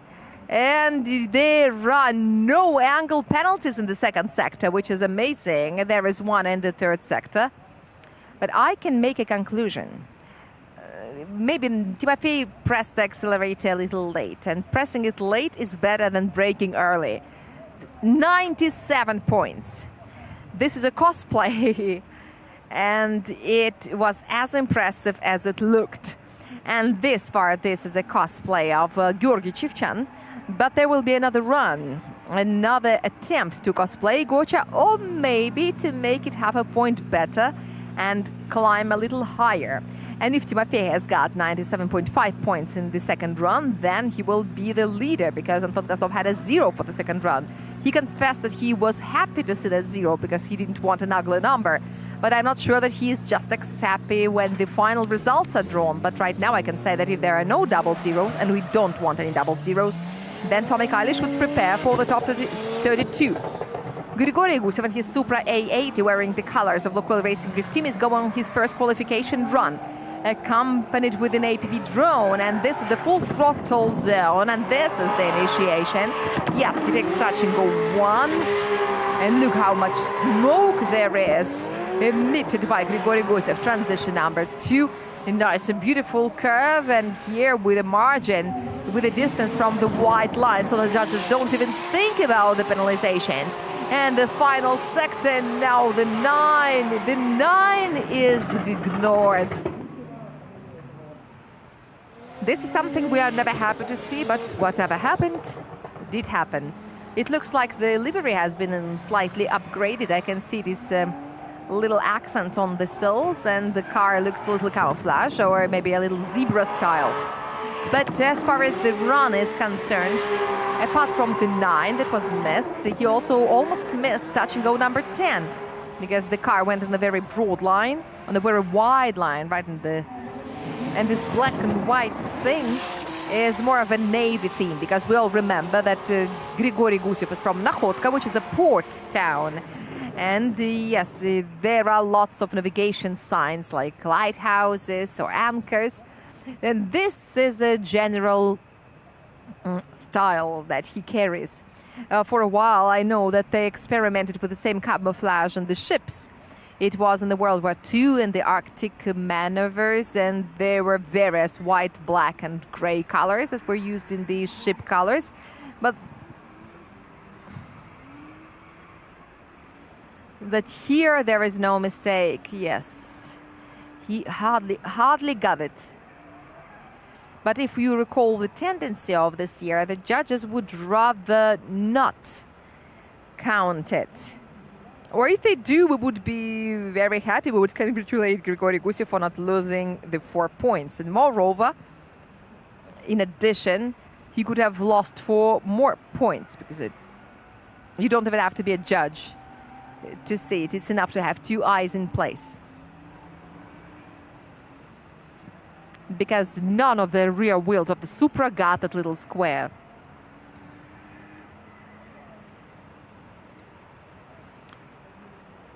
I know that there are some drivers who manage to take the touch and goes with a small angle out there. A smaller angle gives you more speed, and like Gocha, for example. And Gocha wasn't punished for the big angle in touch and go 7. So the excess of these values is not necessarily a penalty. But if it influences the pace, or, which we have already seen, if it influences the sharpness of the last transition, we know that the larger the angle, the more time it takes to change this angle for the opposite, and it has to be large after that. Therefore, if you're running at a small speed, you have more chance to make a sharp transition into a large angle. All right, so this is the result. 9 and 10 didn't count. Plus, there is a huge angle and style penalty in Sector 3. But these are the things that are closely interconnected. And it was really a little vague. It was not very certain. This makes a total of 82 points, and this is the 11th place this far. He's got another chance to improve the result. But now let's watch the first attempt of Vladislav Popov. System Electric одержимый Motorsport team. His starting number is 11. Nissan 370Z. 1000 HP, 2JZ GDE under the hood. The first run, and he has got some qualification and event victories in his past, so it is all familiar. Now it's only time to reinforce his position. Oh, I love the way he licked that no-go zone. And here it's not a very beautiful move on the white line. Also has to reduce the acceleration to bring the car back. Here he doesn't let the accelerator go, but once again the white line is crossed, and wow, that was beautiful. And I wonder what the judges say after this. If the speed reduced, if it was excessive. We will find it out very soon, but generally the way the car was thrown into the deceleration zone looked very spectacular. I would say that it was the Mir style. And now let's check out what could be the reason for these little moments.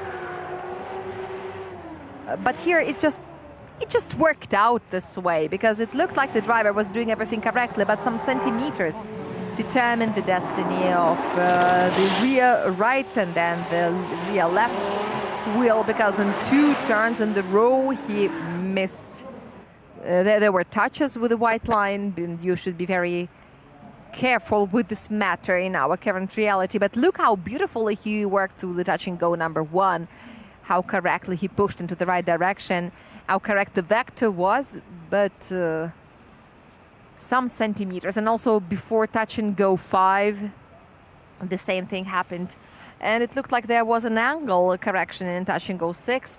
I'm speaking about it very carefully because we still need to compare my observations with the scores, because when you look at it through the camera, you should be very careful because the judges see it all much better. Yes, there is a little penalty in the second sector. And if not those 4 points, it would have been much better. 26, 33, and 28. It makes a total of 87. If we imagine that the 4 points for the wheels are back and 3 points for the style are back as well, which is probably the acceleration after the deceleration zone, then it would have been a 93, yeah. So it's clear where to look for the deficit. Now Arkady Tseregradzev, the guy who's got 9 qualification victories, just like Georgy Chivchan. Damir Diaturin is the only one who's got more. He's got 14 after the second event at Agora Drive. Another driver of System Electrica Держимые Motorsport. So now we have seen the entire lineup of System Electrica Держимые Motorsport marching through the season. And now Arkady Tseregradzev is performing his Fury dash, very similar to the way Vladislav did it. Very close to the no-go zone as well, and then to transition with an acceleration on into touch and go 4, which is into the long sweeper.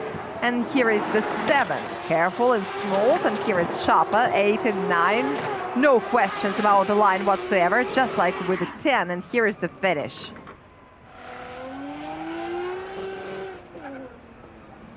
So now, in this situation, the Z stayed within the limits of the track. 145 kilometers per hour was the initiation speed, a very prominent initiation, no hesitation between the handbrake and the full throttle. So everything happens momentarily, instantly. But most important is that it's not simultaneous, because otherwise it would entail some bad consequences. The car seemed to have made an extra movement in around touch and go 3, but I don't think that it may make any global influence on the judge's opinion. But once again, a correction is a correction. Correction costs half a point each. If it's a little bit more severe, then it can cost 1 point. But we shouldn't create a very monstrous image of the judges. The judges also want beautiful drifting, but to make the tandem driftings really beautiful, first of all, the assignment has to be clearly formulated, and it is formulated in several pages. And this is not a secret for anyone. It is all published now on social media, so you can study it. And the most convenient way of doing it is using the Telegram channel of Russian Drift Series. So you're welcome to subscribe and expand your knowledge if you feel like. And speaking about the last transition, Arkady Tseregradzev did it a little smoother than Anton Kozlov did. Once again, comparing to the best run using the reference, especially when we speak of a run of any favorite, just like a reigning champion, a 2-time champion, Arkady Tseregradzev. But once again, the drivers have different manners, they have different strategies, but still we can use them as references for each other. And now I recall the broadcast, the broadcast of the first Intercontinental Drift Cup, when it was very hard for the Japanese commentators to pronounce the names of Arkady Tseregradzev and Georgy Chivchan. But in Arkady Tsarigradzev, it's almost impossible. Tsarigzezev was the closest one, and then they just started saying Arkasha and Gocha, and that's it. It was a great relief for the Japanese commentators, because I was very sorry for their speech apparatus. Anyway, we are waiting for the scores, and we're waiting them with a great impatience. I believe that tiny correction wouldn't make a big influence on the overall numbers, but it was one of the top runs, definitely. I have no doubts that it was a by-run thing. 145 kilometers per hour, a great initiation with a large angle. So generally, the run deserves being in the by-run. This is a good run for the two-time champion, but I remind you that we've got at least 2 more drivers in the fight for the by-run zone, and there was a large angle at the finish. And this is a mistake, by the way, even considering that the speed still was growing. But nevertheless, this angle creates a bar in front of the chaser, and this is something that the judges wouldn't forgive. Aha, this is the way it looks. Wow, -3 and a missed touch and go 6. Oh, this is unexpected. How could I miss it? But once again, when you have a feeling that the wheel is somewhere there and the judges say, no, if you touch it, it doesn't count. But anyway, we understand it all. Still, this is 92.5. And if we imagine that the 4 is back, then it would be very, very close. But, well, 92.5 for the first run is very good. Let us not be too strict. But once again, let me repeat. To such drivers as Arkady Tsarigradzev, you should be strict, because we consider them to be the illustration of the perfect runs. And Arkady Tsarigradzev is the only driver in Russian Drift Series who has hit 100 points twice in the same qualification. And this is Dmitry Sherbina in his car that was specifically built for this season within 3 weeks only. He's going on the run, and you can see some practice signs of the white parts of the livery, because the other drivers knocked on his door, and I assure you that he did the same. Here he's pressing the pedal with all his might. He makes a transition to touch and go 4, and here are no questions about touch and go 4, 5, and 6. Number 7 is taking a transition, and he throws his Supra, and then the last touch and go. Yes, he takes it in the finish. Very nice and very precise. The touch and go 1. The touch and go 1 is -4 points deduction. Even though the speed was 139 points, so he could hit it easily, but maybe the initiation was probably done a little bit too late. He started shifting at the end of the dotted line, and he spinned his car a little bit later, and he just missed it. And by the way, it gives me the feeling that the high speed here doesn't allow, even not the speed, but the phase, doesn't allow the drivers to make a sharp transition. Something strange happens. When the drivers overcook the initiation, it gives me the feeling that the initiation cannot be very sharp, and they get penalized. But this is because in order to make a sharp initiation, you've got to push your car with the acceleration a little bit, and therefore, if your gear is at the maximum, you don't have this reserve, you don't have that resource, you cannot push your car further, because you don't have a little bit more torque that you require to do this push. And therefore, when you are close to the maximum, when you're close to the limit, and you are hitting the accelerator to spin your car further, and it simply hits the limit, it starts spinning smoothly. So there is no impulse. This is another observation that we couldn't have. In the deceleration zone, the cars are running directly into the camera, and we don't see when the drivers make sharp transitions, but not in the large angle, but into the middle one, which is 47 degrees. And then he added more and achieved 75. And this is also a moment that the judges may not like. Once again, right now, this is nothing but my observation. It's also registered by Drift Dynamic System. And now let's compare it to the score that we see on our screen very soon. If the judge's assignment doesn't require smooth angle gain, it is then perceived as a correction. But the judge's assignment says a sharp transition into a large angle. And a smooth transition into a middle angle is different. Or a smooth transition into a large angle is also a different thing. So what is better, a smooth into a large or sharp but medium? I feel that additional angle gain or a correction is something that the chaser would not really expect. This is my meditation. Even if the transition is not super sharp, the angle change should be predictable.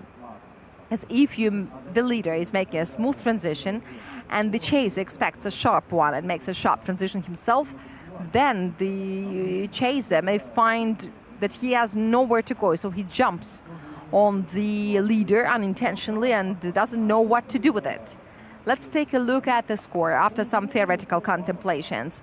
Half a point deduction for the angle in sector 2. Yeah, so that was just a correction, half a point. We will keep it in mind. -4 for the first in the touch and go. And this is 33 for the angle, 26 for the line, 32 for the style. This is a solid run for 91 points.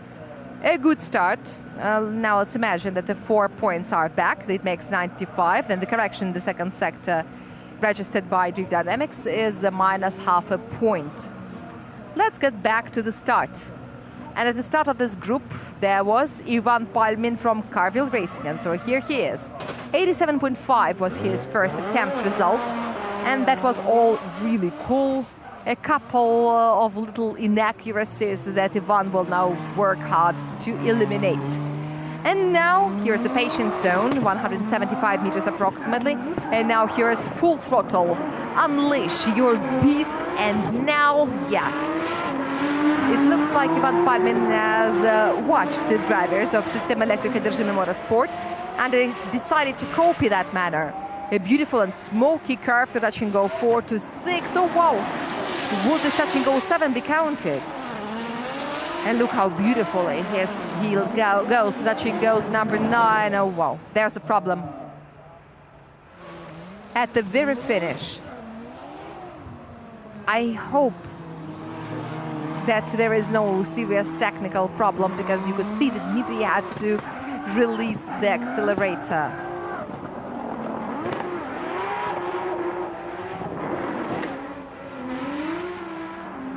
You could see the dynamics were lost. The dynamics dropped. If there was a chaser, he would have had a hard time.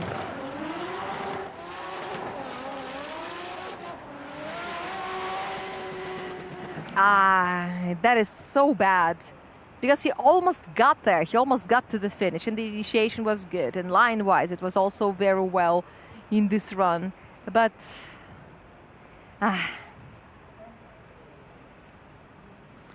from the reference speed, if we consider Amsokazov to be the reference, he's got 61 instead of 77. That's a big difference. Close to the opponent, it would be almost impossible to do anything for the chaser. This is a hypothetical situation, but let's check what was happening there. Here's one more thing that I would like to remark. Ivan Palmin's car has definitely transformed. A lot of upgrades have been done in terms of the suspension, first of all, and also the rear suspension primarily. And all these modifications are bringing their fruit, and the car has become more controllable. The judges are bringing us back to the run of Arkady Tseregradsev, and yeah, that's true. Last year, the touch and go 6 would have been counted, but here, from 3 angles, you could see that according to our today's criteria, it cannot be considered a taken touch and go, even though the wheel was on the white line, but you've got to cross the body of the touch and go. We thank the judges for the timely comments. with illustrations. Thank you very much. I've always loved books with pictures. Now we're waiting for the score of Ivan Palmin, and something is telling me that it wouldn't be better than the previous 87.5. My heart is telling me, but my heart is broken because Ivan has been demonstrating a great performance. He has shown that he's capable of something of a 90 plus, and it's always great to see the by-run zone battle. And I'm also delighted to see you, our dear spectators. Oh, this is true old school. Wow. An AE86. Yes, we remember it, and we cry for it. What else can I say? But we also remember such cars in our championship, and also in Russia. You can still find these vehicles in quite a good condition, because happily for us, there are people who still love these cars and bring them to various festivals. Yes, it's all about the third sector. Everything is about the third sector.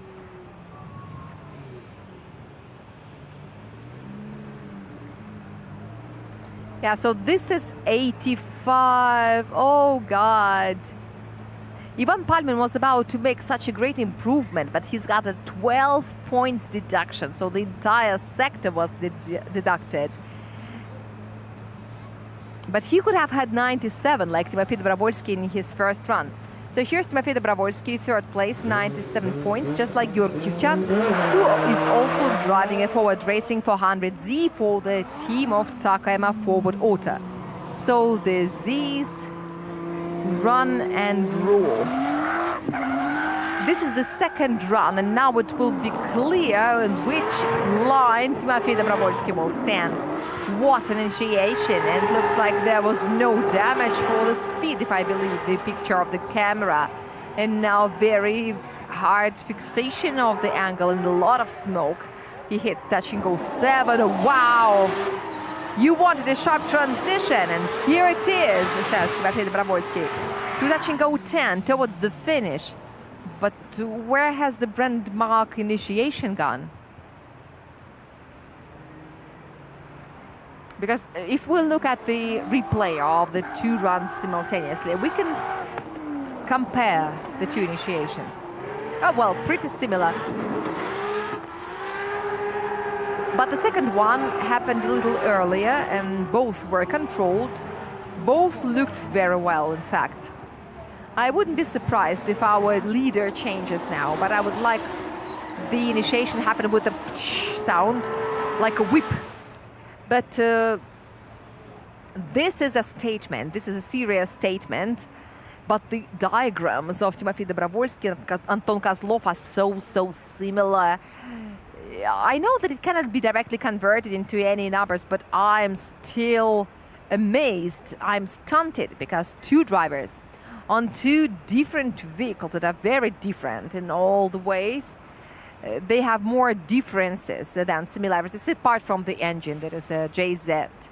But what are these guys doing? What material are they made of? They are making history. They're making the history of drift. And now it's been more exciting to wait for this score. And for the sake of entertainment, I tried to compare the diagrams of the first and the second run of Timofey Dobrovolsky. And this is 30 points for the line. Wow. This is a house, an umbrella house. I hope that it doesn't get windy, because then your umbrella can turn into a sail and you all guys can turn into Mary Poppins. But you can always fold the umbrella. But you can even sell extra cheers under this umbrella. You can get a profit. This is really true. This is very good, because you've got to keep yourself comfortable. These hats are also very popular. These hats are trendy this season, I would say. So, the judges are thinking. They're all thinking on what score it should be, how many out of 100 would be left there. Of course, I know that it will be almost 100, most likely. I also envy the line judge. He simply presses the button like, good job, and that's it. We really need to make this special button for the line judge. If there are no penalties, so that he presses the button saying, good job. But Timofey Dobrovolsky outperformed the angle plan. It was a very large angle in touch and go 7, but it didn't really influence any of the transitions of the speed. Oh, wow. Oh, what happened in the third sector? What happened there? Maybe this is early braking, but there was a transition into a large angle into the middle. That there could be corrections. Well, yes, god damn it. That's very sad. It was a very good run. And it's very sad that, well, you know what I mean. It could have been, but it didn't happen. It felt like I was there in the cockpit. Grigory Gusev, Lukoil Racing Drift team from Nakhodka. His first run was for 82 points. Currently, he's on the 14th place. And he's got to improve it to get at least 10 more points. Or maybe 15, that would be enough. If it's 16, then it's absolutely amazing. But it's hard to do. I know some of the drivers said that the assignment is not designed for top drivers, but no one has got 100 this far. So here's Grigory Gusev. How good. You can see the front wheel in touch and go 1. Now transition 2, and this is an extremely hard fixation of the angle in the large sweeper. Now it's time to make a transition to touch and go 7. And fly to touch and go 8 without forgetting touch and go number 9 and to touch and go 10 towards the finish. Now this is much better than the first run in terms of the speed and the dynamics. It all looks similar, and I'm sure that we will see it all with this double replay. I wonder if there was a wheel outside. This is the only thing that makes me worried. What happened touch and go 1? But touch and go 1 looks okay. And in the main sweeper, what we paid attention to, according to the assignment, the angle has to be medium, and Grigory did have a medium. After the transition into 61, he rolled down to 51, then he added more to 60. But it all was pretty smooth and nice. Most importantly, there was no angle gain in touch and go 6. Moreover, on the opposite, the angle began reducing. And what happened next? The history keeps it a history because our radio is tired of transmitting the data of Grigory Gusev. But still, it continued. 26 degrees in touch and go 7. Perfect performance to the small angle. This is correct. What else can I say? This is correct. Also the finish, he is also digging for worms in the ground because it looked like he was outside of the track, and this is -5. This is still -5. And oh, come on, why did he do it? But it just happened. This is all because of speed. On one hand, the speed is the foundation, but secondly, everything is happening to that foundation all the time. But the dynamics of the runs and the dynamics of the general improvement are obvious. But it doesn't mean that we will now see some super improvement. But we wish that we survive until tomorrow to the tandem runs and see Grigory Gusev. And he's been doing very well at the previous event at Agora Drive. And literally, he made the last transition a little bit too smooth, and the car got stuck in that 0 position, and that would be a 0. That all right, so -5 for the wheels. And look at the rest. Everything is very good. Everything is incredibly virgin clean. And in the third sector, suddenly in the angle and the style, there is a penalty and -5 for 1 wheel outside. By the way, at NRing, Grigory Gusev has always been unlucky. He only once was in top 16 in the 5 events that he had here. I mean, the classic configuration, not the reverse one. So it's time to get over this curse. So he's got 90 points. Oh, wait, the score has been changed. There's a correction. So 25 for the line, 31 for the angle, and 33 for the start. So this is 89. All right. This is also good This is a decent improvement, but this is not a by-run zone. This is line 10. And a good potential for the tandem runs. So we just waiting for the continue. Another candidate for the by-run zone, Vladislav Popov with 87 points for the first run. This is his run number 2. Vladislav Popov and his Z number 11. Here they are. Now here they demonstrate how they run through the patient zone. And now we see the entire livery of Одержимая Motorsport. And this is the transition. Look at this. And the transition is also okay. And here is the second one along the white line. It looks like there is not a hint for the penalty. And then the line is far too narrow at the exit from the large sweeper. We will figure it out later. Now the car dives in and misses touch and go 10. And there were some questions about touch and go 1 as well. Yes, the initiation was sharp. It was very beautiful. He spinned his car beautifully around, but let's check it out once again. Yes, this front bumper is still playing bad jokes with us. And what is happening with this unfortunate touch and go 6? Unfortunate for Sistema Electrica Одержимая touch and go. Motorsport, I'm sorry. He was looking at the wrong place. He was preparing his brain for the transition. And since the human is the animal that is following his sight, whatever happened, happened. If we recall the experience of Arkady Serigratsev, then the judges shouldn't count that. But we will see. We will see. Now we can see touch and go 6. It is missed. There is even less hope. There is so little hope that it's hardly even there. And you could also see touch and go number 10 because the entire line shifted too far away, and therefore he also crossed the white line, I think, and this is minus 5 points. At this moment, yeah.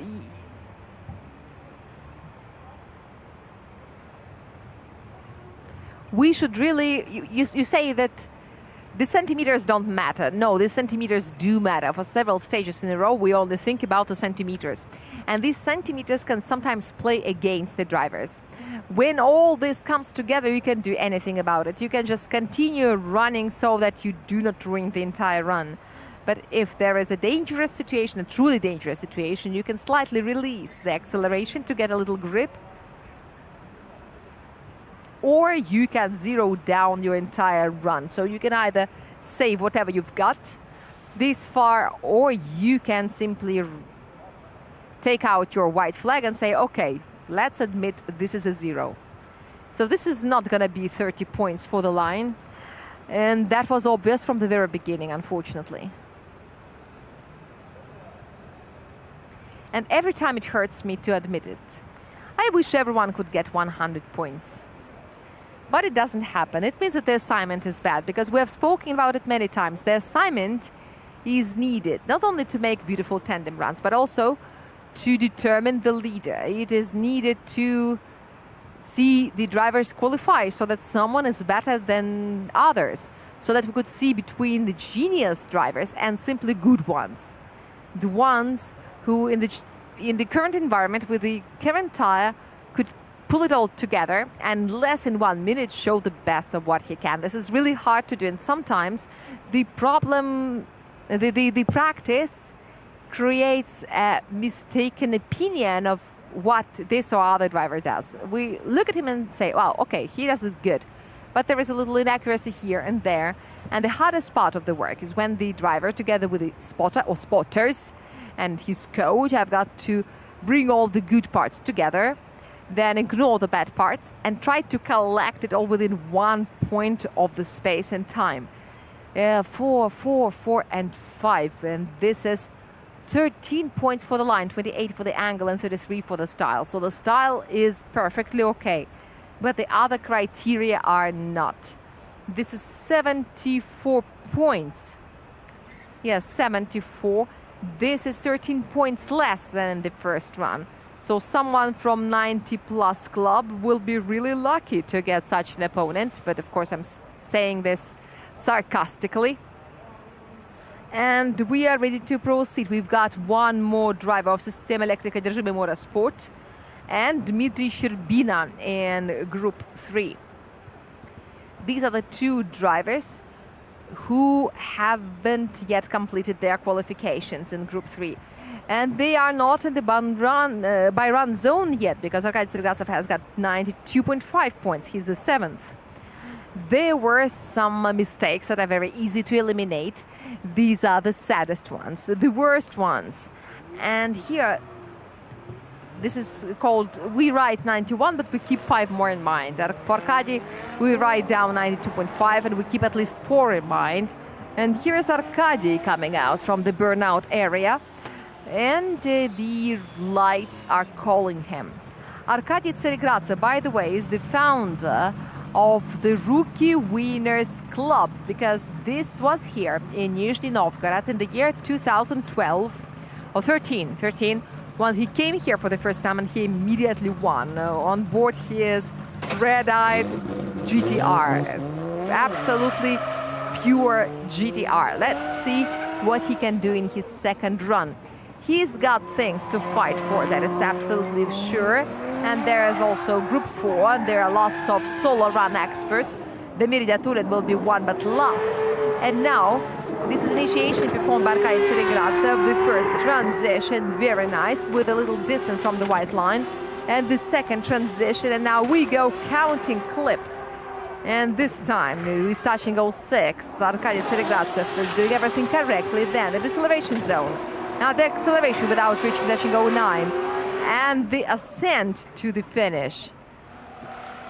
Well, obviously, the main mistakes were corrected. But I still have the feeling that if the driver presses the accelerator long before the line, it means that he started braking a little bit too early.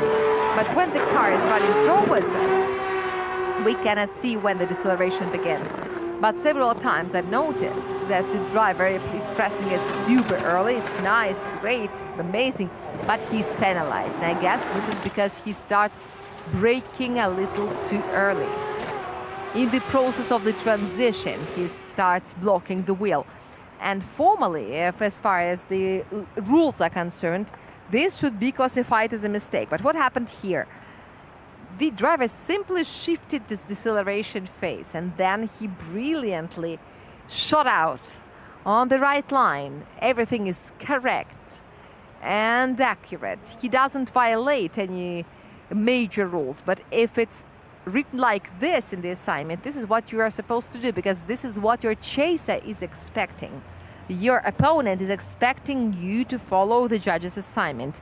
I'm not gonna praise or scold anyone beforehand, but the run was great. But this ability to concentrate and analyze, to say that, okay, I've done this and that, and I will do it a little differently next time, and it will be correct, and it really works so. I'm also trying to find the cause and consequences to make it clearer for the spectators.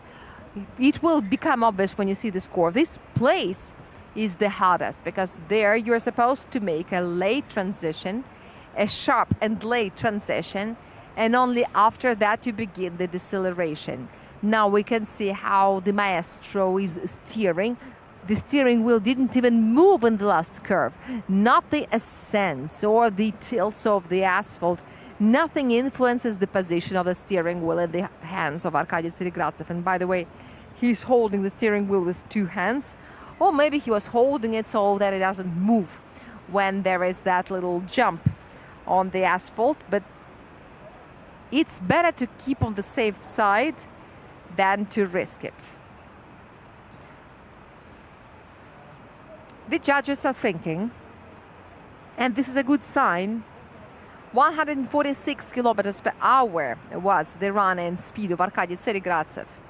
And this is a number that is close to the maximum within our qualification. Of course, during the practice, there were various experiments.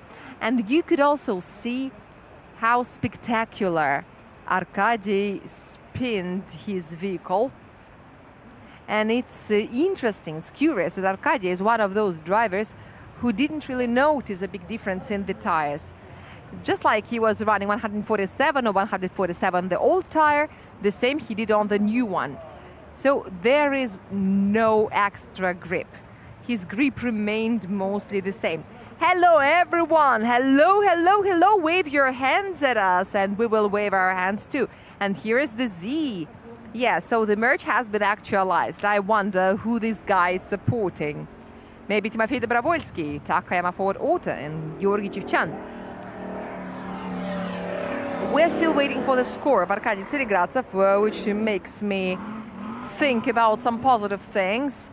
And I wonder if our leader may change, but the line is perfect. We understand it perfectly. It was brilliant.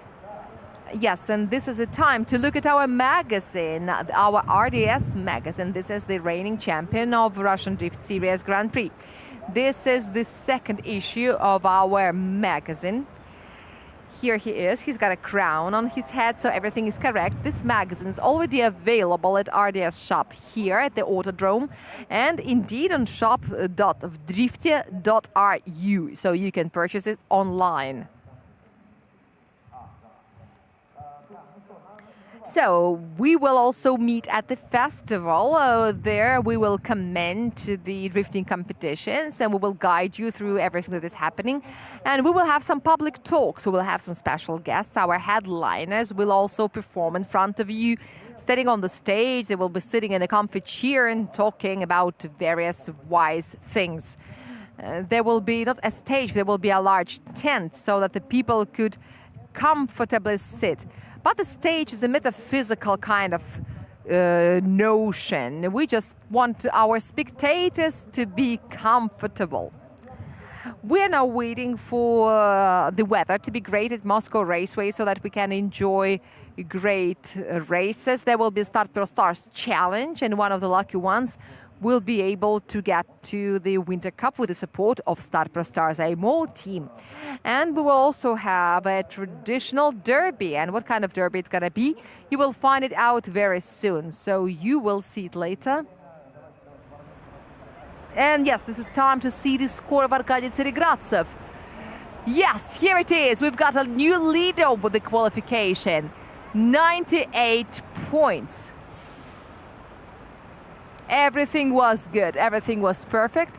All right, it's always to have less expectations. But what did the judges find in the second sector? There was a little angle correction in around touch and go 6. Yes, a tiny one. Because he reached it really fast. And he had to slow down his vehicle a little bit. But the speed of Arkady was very good. Yes, there was a little angle correction around touch and go 6. We thank our judges for the explanation.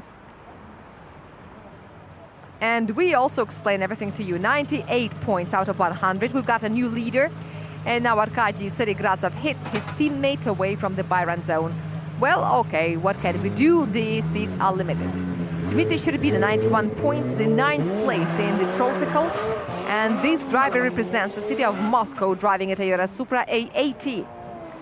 Together with Dmitry Sherbina and his Supra A80, we run through this full throttle area towards the initiation on the Hutsas, while Dmitry performs the Furidashi and goes into the first transition, hardly holding on to the white line. And the judges will explain us how he managed to do it. And now this is a very beautiful and dynamic curve. And here's the last transition. And this flight towards touch and go number 9, touch and go 10 without any extra problems. And now, what a brave and inspiring run it was. Dmitry is doing a great job, and you start believing both the talent of the drivers, but also it's about the miraculous capabilities of this platform. It's a Supra, but this is a really good vehicle for drifting.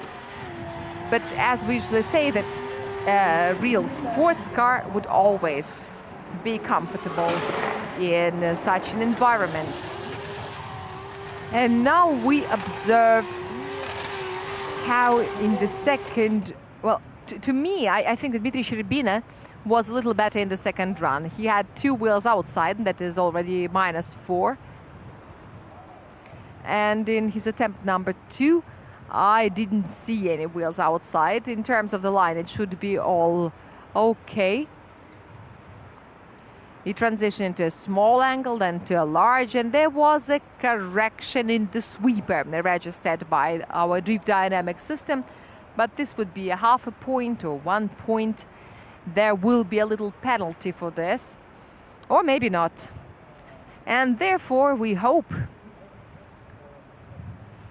I also think that towards the finish, the angle was also slightly reduced. Or maybe not, maybe I'm mistaken. And if I'm mistaken, that it's okay. I like being mistaken in such a way.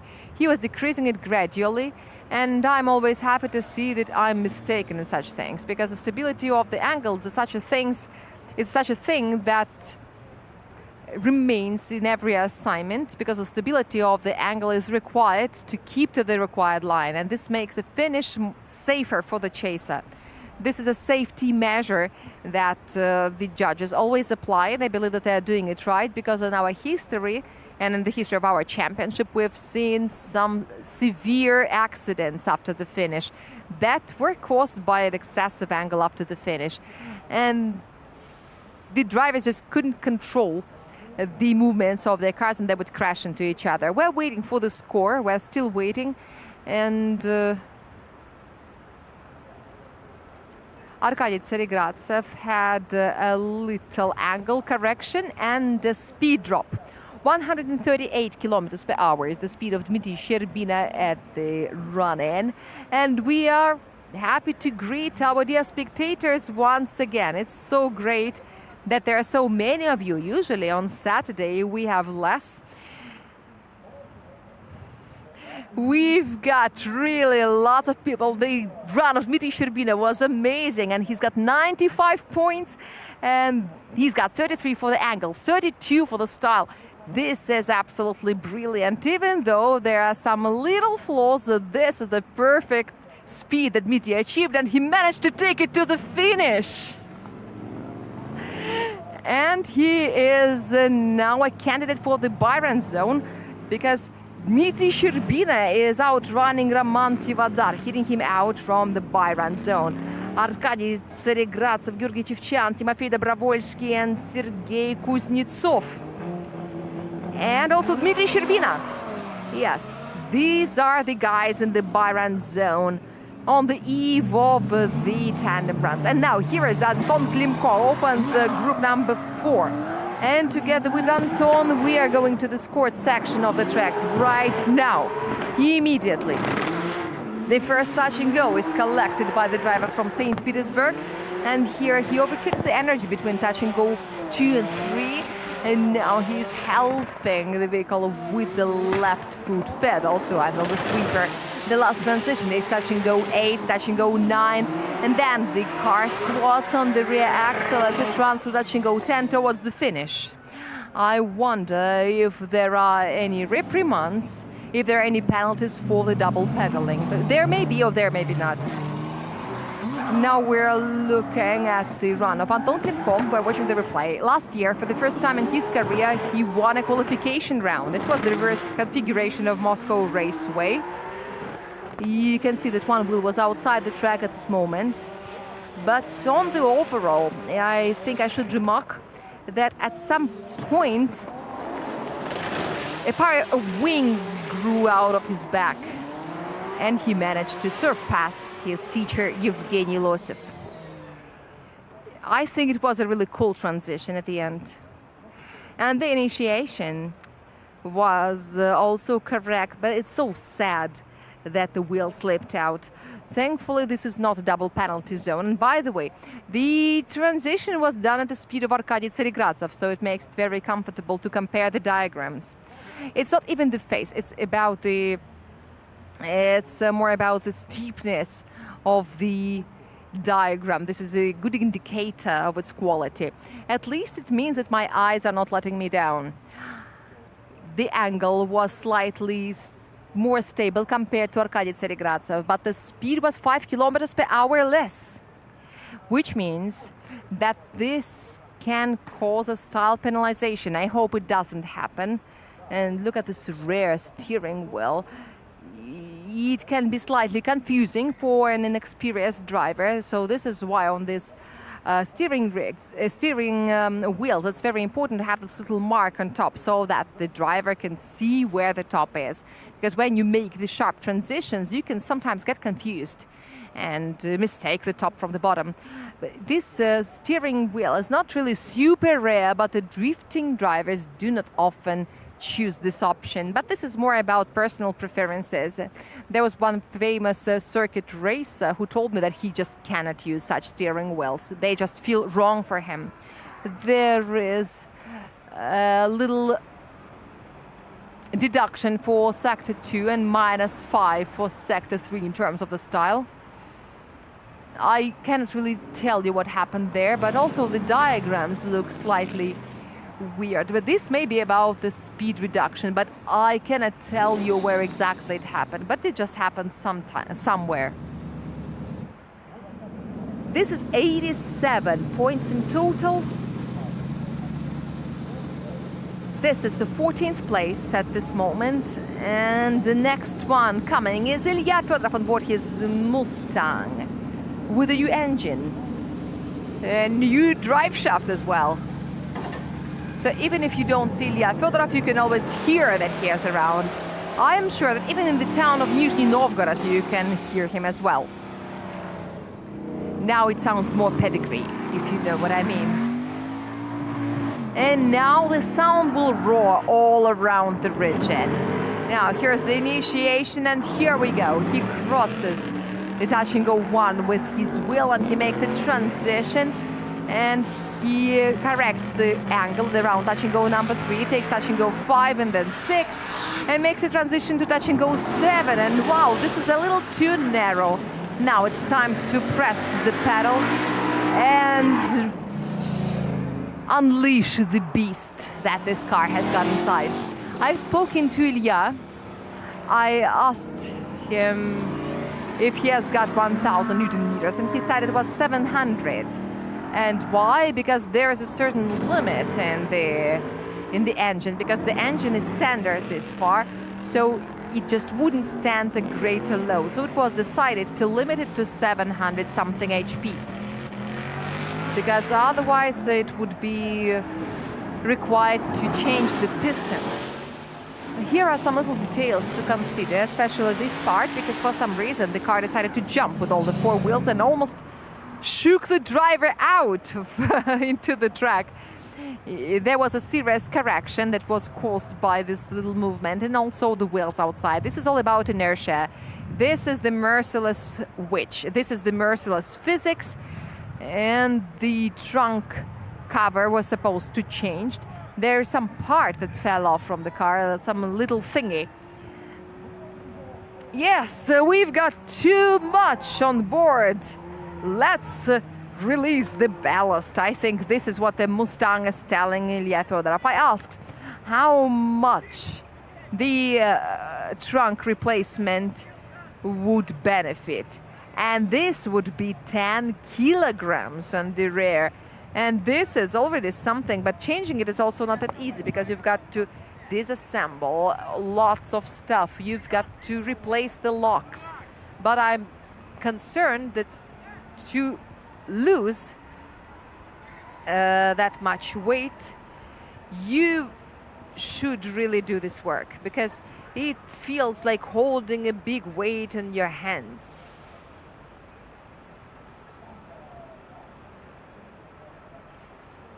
And let me remind you that the weight of the car is 1,485 kilograms, which is very close to the limit. And this is a weight. This is the weight when the fuel tank is not full. So 10 kilograms would really change something, but it takes a while to paint the parts, to polish them,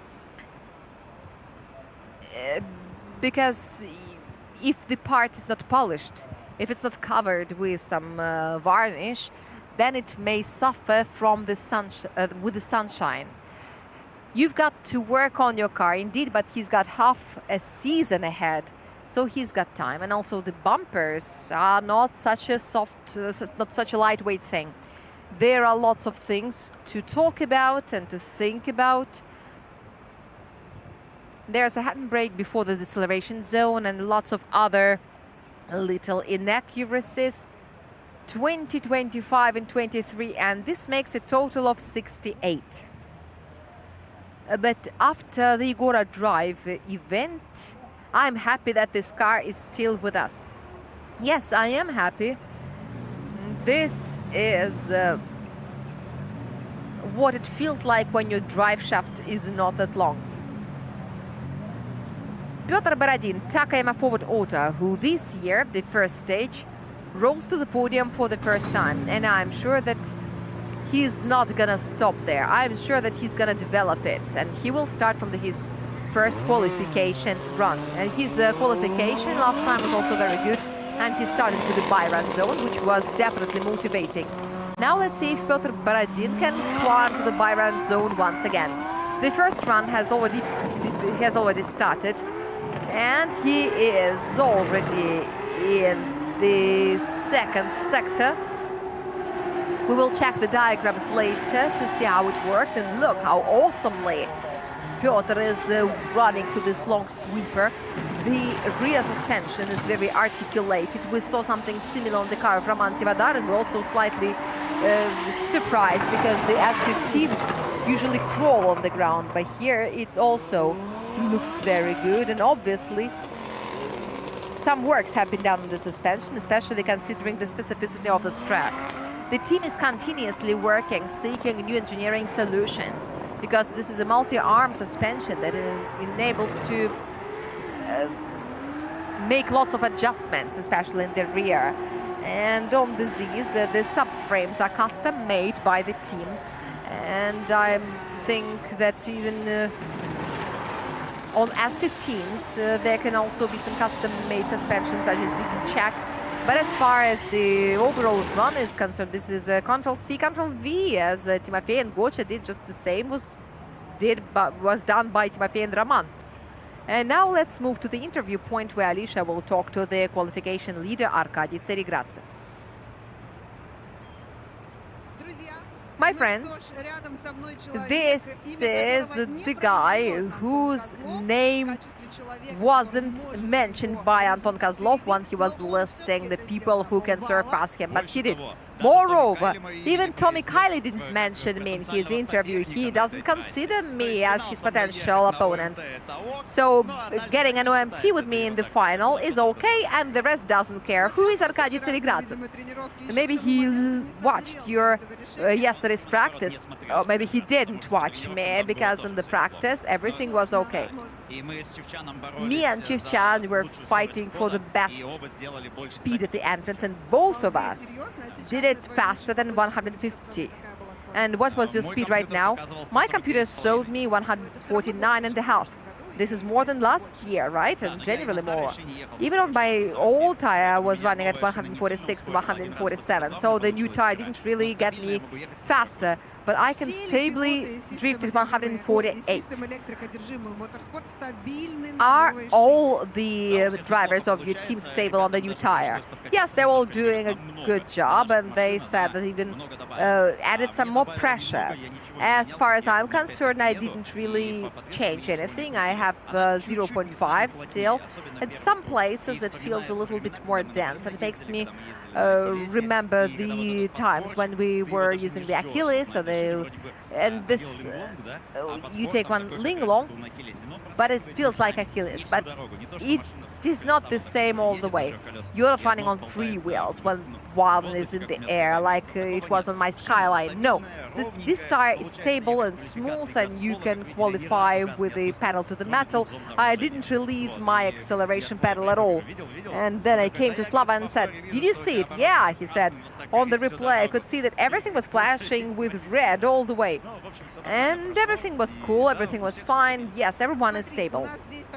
Look, here we have an atmospheric front that is coming, and you tested the new tire only in hot weather, when the track was very well heated. So do you think, based on your experience, how can your tire behave under the rain or in the worst conditions, which is dry and wet? Definitely will be better than the previous compound, because the softer the tire, the better it works on the wet. You heat it up, it makes a good grip, but the NRing is terrible on under the rain, because there are lots of debris, and on the wet it turns into jelly. You cannot catch your grip on it. And this also painted green curb makes the grip 3 times worse than on the debris. So I hope it doesn't rain this weekend. I hope this cloud goes away. We wish that this cloud goes away at least tomorrow, because we want to run through the tomorrow in the comfortable weather. 6 years ago you won the qualification here. Who do you think can surpass you? When I qualify good in Nizhny Novgorod, my main opponent is Damir, because I've had several qualifications when I was a second with 98 points and I was second, and I'm always one step lower, and Damir has always been great here. And in the number of the won qualifications, he is the leader, and I think that he won the majority of qualifications here. If Gosha usually wins the tandems, Damir wins the solos. I've done everything I could, so now it's up to Damir. So he is in this group, so I'm gonna keep my fingers crossed and watch. Of course, I wish him all the best, but I hope that he gets half a point less than me. And now let's give a round of applause to the intermediate leader of the qualification, Arkady Tseregradsev. Thank you. I hope that Arkady Tseregradsev gets out safely from this period and he gets the maximum. Pyotr Borodin has 90 points. As far as Arkady Tseregradsev and his comment, there is no debris that he told about, because the asphalt is new. Georgy Chushan has got 2 victories here, Arkady has got 2, Roman Tivadar has 1, and Damir Yaturin has 1. And now, the teammate of Damir Yaturin, who also joined us here at this circuit in 2017, Denis Migal from Fresh Racing, and the founder of the team, here's Supra number 33, with the black livery details. This is the difference between the cars of this team, and Denis is doing the initiation. He goes on the first transition. He has some conflict with the white line in the process. Here he helps his car a little bit using the left foot pedal, and that's actually goes 7. He throws his car into the deceleration zone, and then he presses the accelerator with all his might. And by the way, he goes around the no-go zone to touch and go 10. It was a nice and dynamic run. Sectors 2 and 3 looked pretty well, but there were some adventures on the way. And I think that there's going to be a classic 2-point deduction and a classic 3 or more point deduction for the style, because he had to rescue himself at this moment. We see that the position was simply complicated. He got himself in such a position that he did unintentionally, but he climbed out. He managed to get out and he handled all the difficulties. And most importantly, he finished his run in a spectacular manner. We are waiting for the decision. As far as the weather forecast is concerned, there are really some dangerous clouds, but they're not coming here. The weather forecast predicts some rain at around 6 p.m. during the tandem practice. Interesting. And then please be prepared for a storm at night, but by morning it's supposed to be over, and we really hope it is so. Yes, the tandem runs are supposed to start at 5:40, 20 minutes before the rain begins. But we all know how unpredictable the weather in Nizhny Novgorod can be. The clouds can come and then they can go. And here and around the Autodrome area, suddenly, all of a sudden, the cloud can go away, go around this location and leave. So we can still hope for the best. We wish that it works out this way for us. The fourth group is already qualifying, and after them we will see the juniors, of course. And now we are expecting the next participant, but only after we see the score of Denis Migal. And the score is not ready yet. What can we say with all the certainty that he's got a penalty in the first sector? And as far as the rest is concerned, the other criteria are also coming out.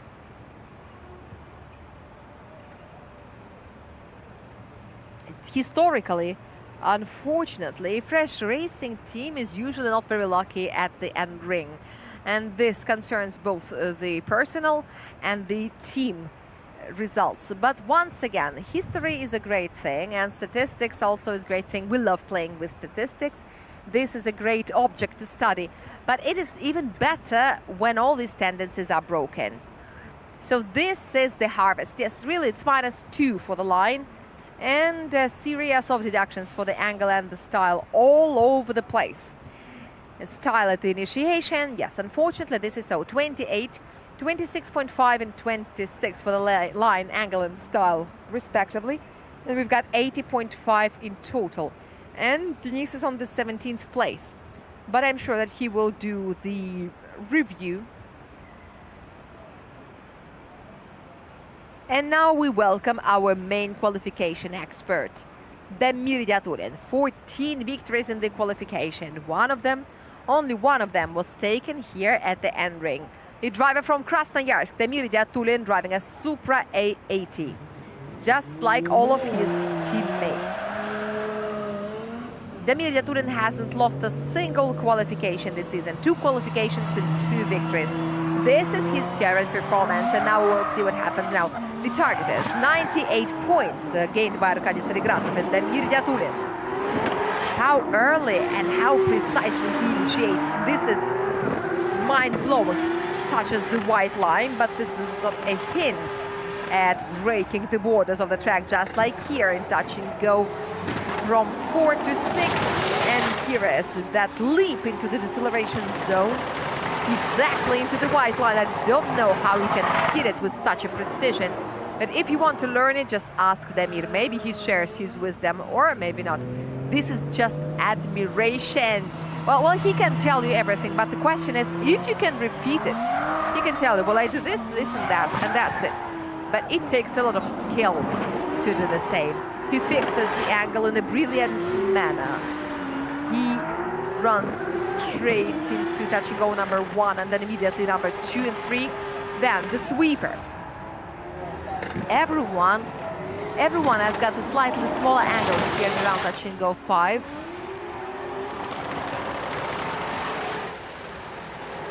And once again, he increases the line in around 6, then a transition into 7. Touching goes 8 and 9. He collects them on the edge, on the very edge of crossing the track borders, but without violating their integrity. This is an obvious sign of a top skill. One-stroke transition. The angle conforms with the assignment.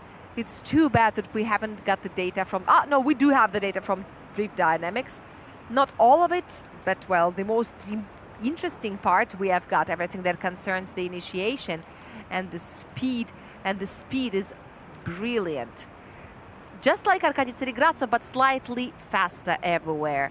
As far as the sweeper is concerned, from 4 to 6, the angle is 45, which is exactly medium. Then it reduces a little bit, and then it grows again towards the finish.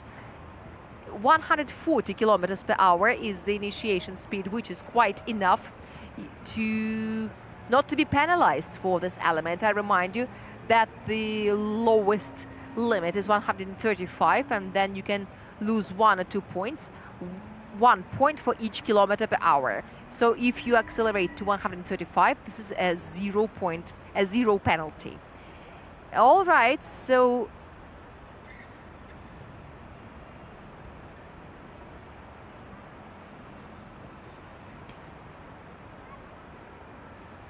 we love mathematics, we love counting it. So and we've got some scores. We've got the score, and it's good. But we expect Mikhail Davidyants, 1 point for the angle in the first sector, another in the second, and makes a total of 96 points for Damir Diatulin for his first run. Even though after such runs, Damir usually thinks, this is what you do to me. I will show you. Okay, so now Sergei Kuznetsov is on the 6th line, and he is the last one in the by-run zone this far. Mikhail Davidyants from Moscow on board his BMW 30. He's got a 2JZ GTE, and his car has got a front suspension of an E36 BMW. This is a car that Mikhail has had for quite a while, and Mikhail has been with us for quite a long time as well. Now, Mikhail is the only driver who hasn't had a single solo run in this qualification round, and now he's performing with Puridashi.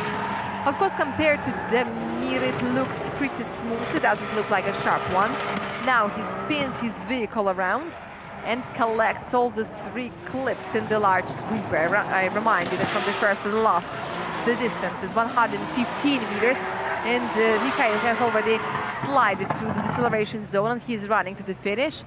That's it. There will be no double zero. So the by-run zone is not extending, and we don't have the health group.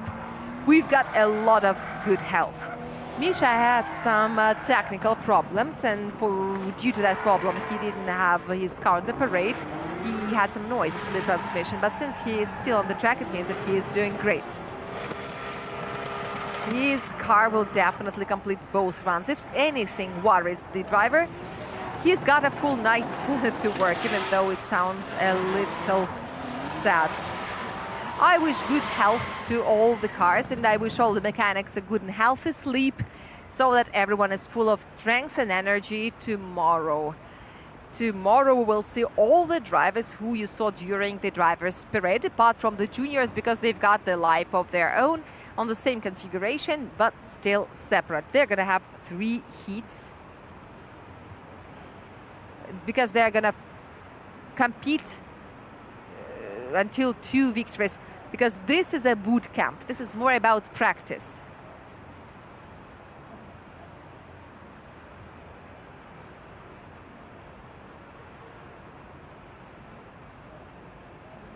Mikhail Davidyants is waiting for the verdict of the judges. The spectators are also waiting, and they're waiting for the same. Hello, hello everyone. Hello, great to see you.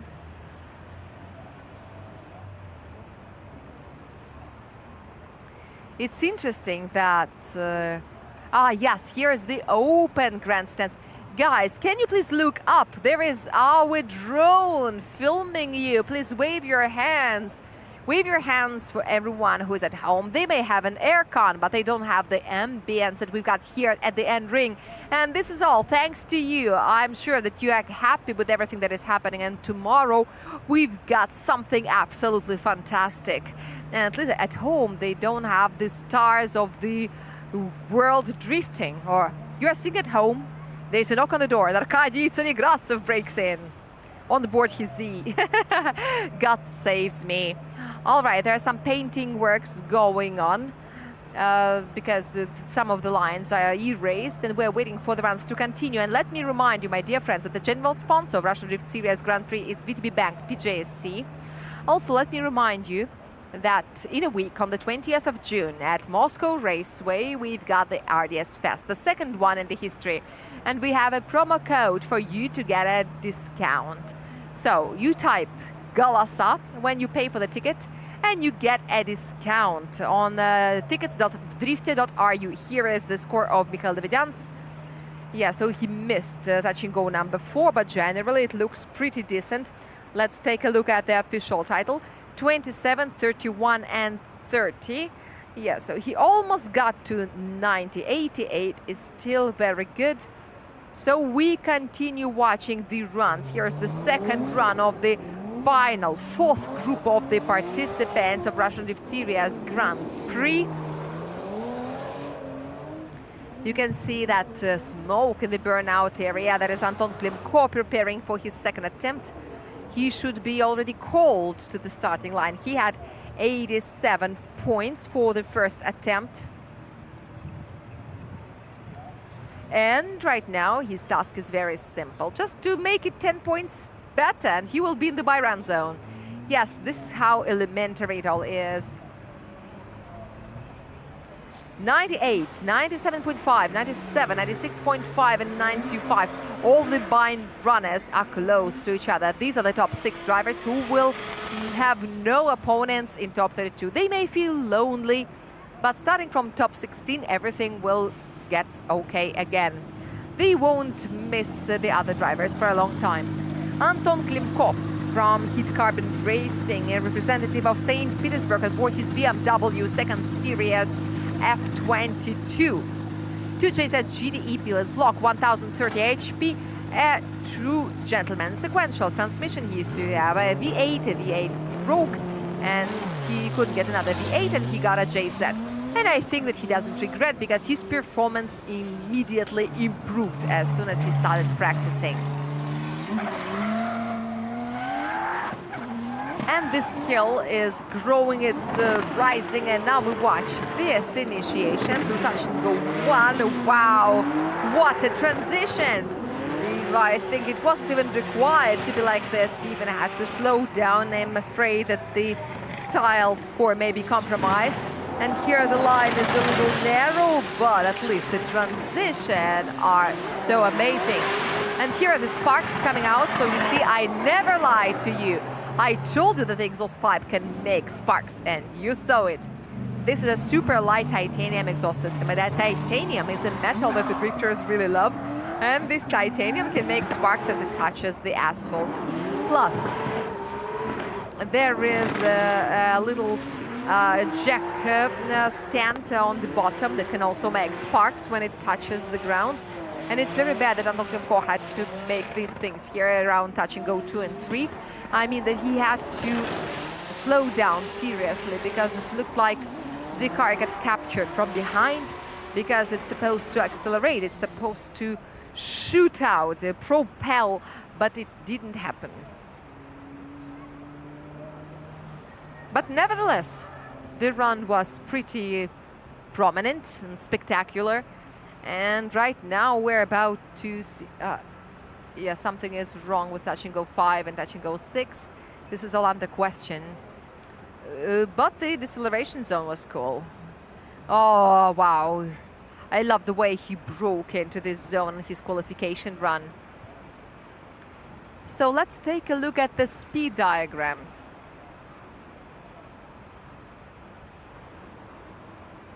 Near the deceleration zone, he was even faster than Arkady Tseregratsev. Yeah, so he's got the speed, he's got the pace. But unfortunately, the line became the sacrifice of the space. Because I remind you once again that separately, these clips might not be that expensive. Touch and go 6 is also 4 points, just like 1 and 10. We've got a good tradition. That they're equal, but we've got some equivalents. Also, touch and go 9 is pretty expensive. It's also 4 points. 4 clips costing 4 points, making 16. But why did I have to? Why did I have to calculate that?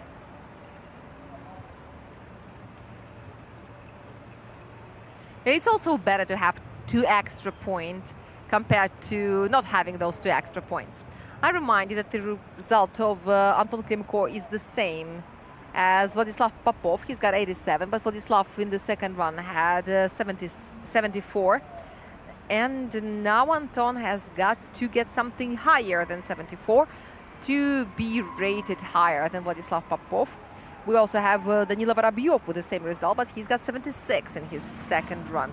So we've got a threesome of drivers who's got 87 points. This far, it doesn't really obvious what it can influence, because to get into the buy-run zone, you've got to collect more than 95.5 points. Would Anton Klimko get 95.5 or more for this run? I really doubt. And there is a series of objective reasons why not. So I've got some reasons to worry about him. Tommy Kiley, with a result of 91 points, is now rounding up the top 10. Pyotr Borodin, in our version of reality with 90 points, is the 11th. But he's still got one more run to do. And he's got an obvious potential to get in top 10. And if he works harder, he can even push someone down. Even maybe kick someone out from the buy-run zone. And Sergei Kuznetsov is now the last one in the buy-run zone. There are two representatives of Fresh Racing, Sergei Kuznetsov and Damir Idiatulin. Damir has got one more run to do. There are two representatives of Takema Forward Auto, Anton Kozlov from Carvel Racing and Arkady Tsergradze from System Electric, Одержимый Motorsport. For Takema Forward Auto, it's extremely important that Pyotr Borodin complicates the life of Sergei Kuznetsov, first of all, in terms of the team's competition, because it is a very important strategic battle. So it's not as catastrophic as I imagined it.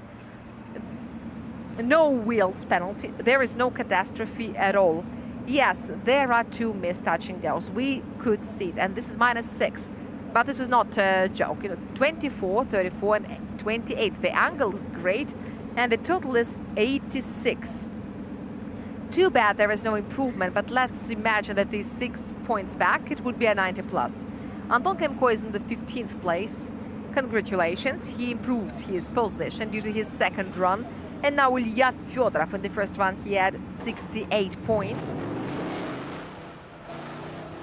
And it's clear where to get the extra points, but it's still not clear where to get them. But we're always happy to see Ilya in his new sports car. Here it is on your screens, this duo of Ilya Fyodorov and his Mustang. And here's the second qualification run. Now you shouldn't be shy. Now with all heart you can press all the pedals, work all the levers to show us a new maximum, because Ilya Fyodorov has already got a ticket to top 32 after his first qualification run. He didn't reach touching goal 7, now he's already in the deceleration zone. Here he's got to play with acceleration, because indeed in the current configuration this vehicle just cannot stay on the asphalt, especially when it's necessary to take off, but Ilya still managed to keep it within the borders of the track. The car reacts very weirdly to this complicated point. It starts jumping. I don't really know why. Maybe this is because the springs are too stringent. But yesterday in our news we showed how the rear suspension can be regulated. There is a man who can get there. There is a suspension and the shock absorbers are horizontal. And all this makes creates certain specificity in the car controlling. But generally it's all arranged in a pretty convenient way, but there are no other options because the subframe has no other place for coilovers. And therefore, this is why such a solution was applied. This is a heartbreaking story. At first, they took a subframe of a 350Z, but then in a week, the Weissfab declared that they made a new set of arms for this body and for these subframes. And Ilya was like, well, whatever. There's no way back. You cannot rewind it. But in our reality, we don't know how much more time it would have taken him. But this turns into a dramatic series. First of all, let me emphasize it once again, that in our world of the dominating A80s, and not giving up as chassis, and the Zs that are still around, there are people who dare to master new platforms. And this is absolutely beautiful. It makes the world of drifting even more beautiful, and I'm sure that once he manages to reduce the weight of this vehicle, he will show us what this platform is capable of. We've got 9 Nissans, these are S chassis. We've got 8 Toyotas, and all of them are Supras. And there's only one A90, and the others are 880s. And there are 7 BMWs. There are 92s, there are F22s, 1.5 second series BMW, because one of them is a half Supra. And at the same time, we've got 1 Ford Mustang and 1 Flanker. And so everyone has got 2 JZ except for the Flanker and the Ford, because the Flanker has got a VR and the Ford has the Coyote, which is supposed to be there. And this is not about the chassis only that is different. This is also about the engines. And all the rest decided to go for a classic recipe. There are lots of ready solutions, time-proven and reliable for 2GZ GTE. So why invent a new bicycle? Because this engine is also very easy to install in lots of various car bodies, and it feels great under the hood of a Supra 370, a 350 or a 400Z, and under the hood of an F22 or a 92. Okay, the score is ready, and wow, this is minus... Oh, this is only 8 points for the line. This is all there. This is 54, 28 for the angle and 18 for the style. This is 54. So, Ilya, we are with you, and we believe in you. He is on the 24th place. We still don't know what's going to happen with the weather tomorrow. And we haven't seen Ilya driving this car under the rain yet. Pyotr Borodin is back to the start, and his current mission is very simple. To get 96 or more points. And then he will ensure himself a place in the buy-run zone, at least for a while. The forward racing S15 is gaining speed. And we are enjoying the look of this red livery. And we hope that Pyotr shows us just as inspiring but more productive run. And suddenly the front axle skids, and Pyotr didn't fall apart. He continues the run. Here's transition number 2, and here along the white line he slides, collecting the clips. And touch and go 6 can avoid his wheels. And now here are some doubts about touch and go 7, but Pyotr doesn't care at this moment because he's already collecting touch and go number 10 and crossing the finishing line. So unfortunately, this is not a buy-run zone. I would love to be mistaken, but I don't think that I would be. Let's compare the two runs first. Everything was very synchronized now. It looks like these are two same runs. Then it was almost a control loss on the front axle, so he had to actively steer. And now we can see how he misses touch and go 7. But touch and go 7 is not a global thing. It's not a very precious control point. But on the other hand, this is the only place that ensures some space for the chaser and the double transition, because now it's even narrower than it used to be. So if you don't take touch and go 7, there is no space left for any maneuver. And also the destiny of the first sector gets very, very vague. The front axle skid, and look, and here this speed was also lost, and at the same time the angle was ruined. So de facto the post-initiation correction caused a great speed loss. So it sounds like a present. If you imagine that our judges are executors, it would have been a present for them, but our judges are drivers too. This is like an not all-inclusive, but all-exclusive. You deduce everything. I don't think it's going to be a 0, though it's hard to tell.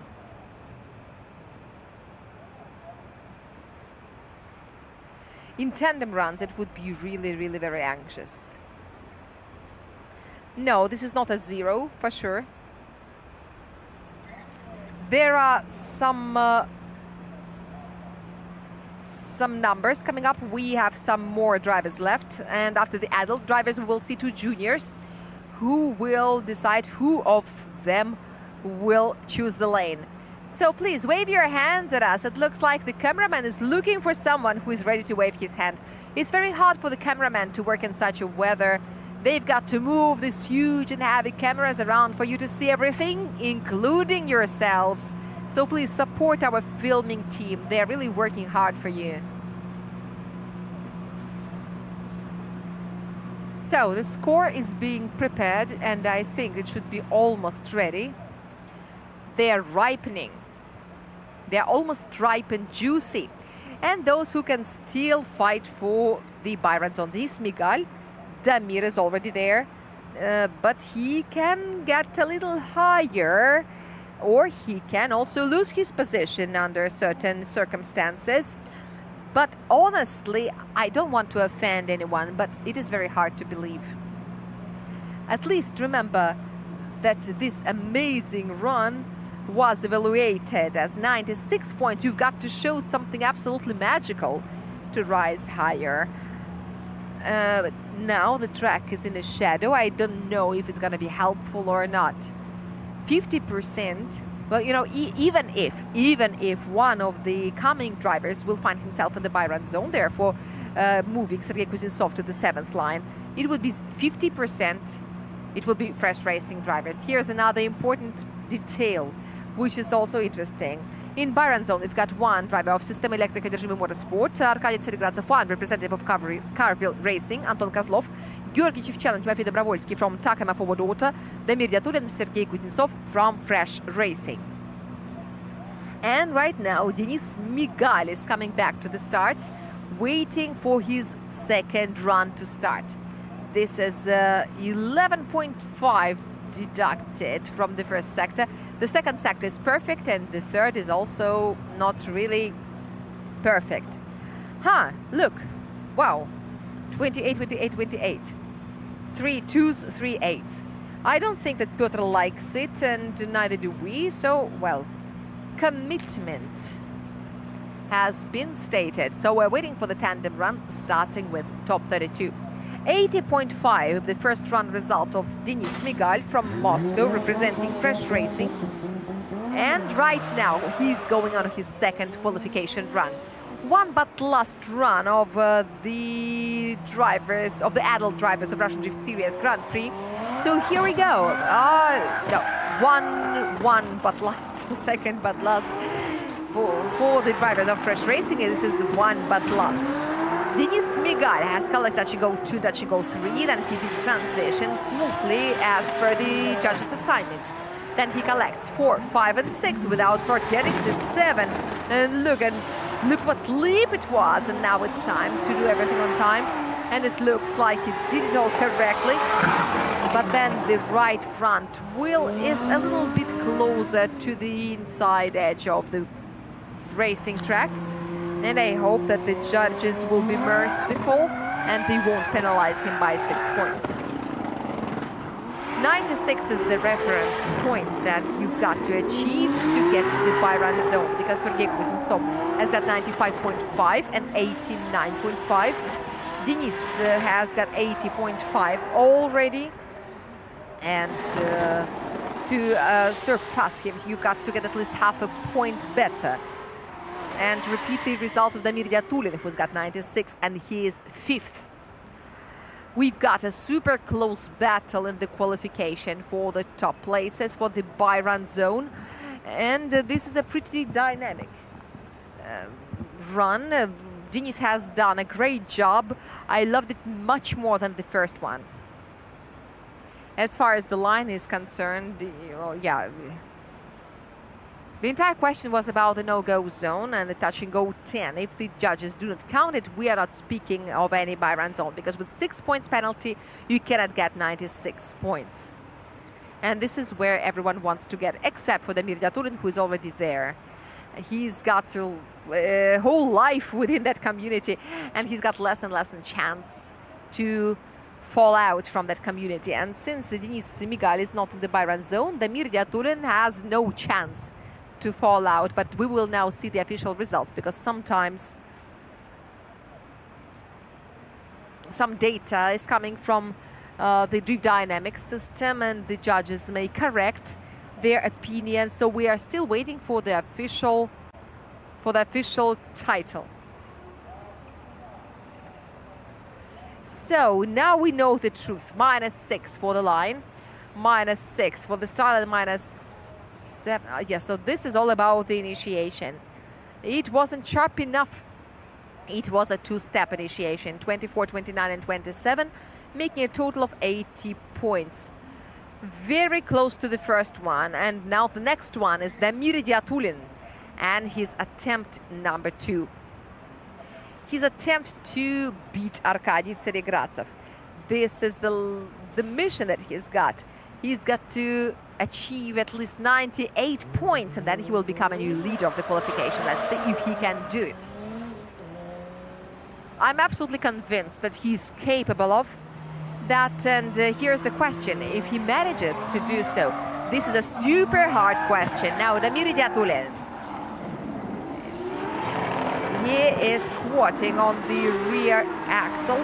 Here is a transition immediately after the initiation, and then he starts collecting the clips on the right-hand side, and here's the large sweeper, and the sun is coming out again to look at Damir, what he's doing, and we totally understand it. Now Damir is pressing the accelerator in touch and go 9, and hanging out the right front wheel. He finishes. And what happened to the left rear wheel? I would love to know. Has it slipped outside or not? Because if it has, then it's -5, and then the victory is out of question.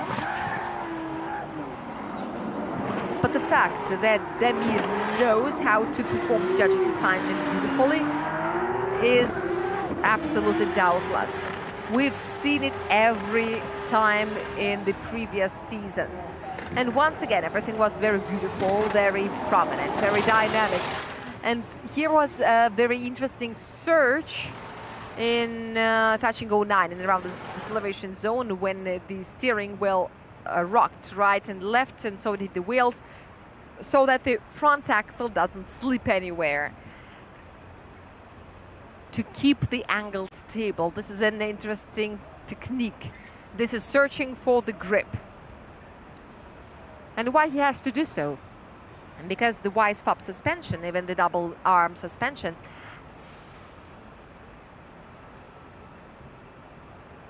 the wheel still gets on the rib, so the contact spot gets smaller in such moments. And the main specificity of that wise-fob, it is the fact that the two wheels are standing very firmly on the ground, and there is a lot of grip on the front axle, and that was the initial idea, because this suspension was initially designed for circuit races.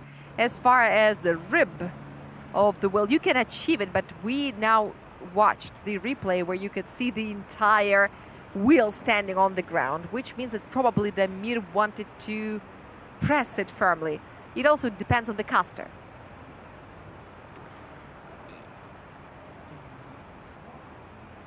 Unfortunately, the line was a little too wide at the finish.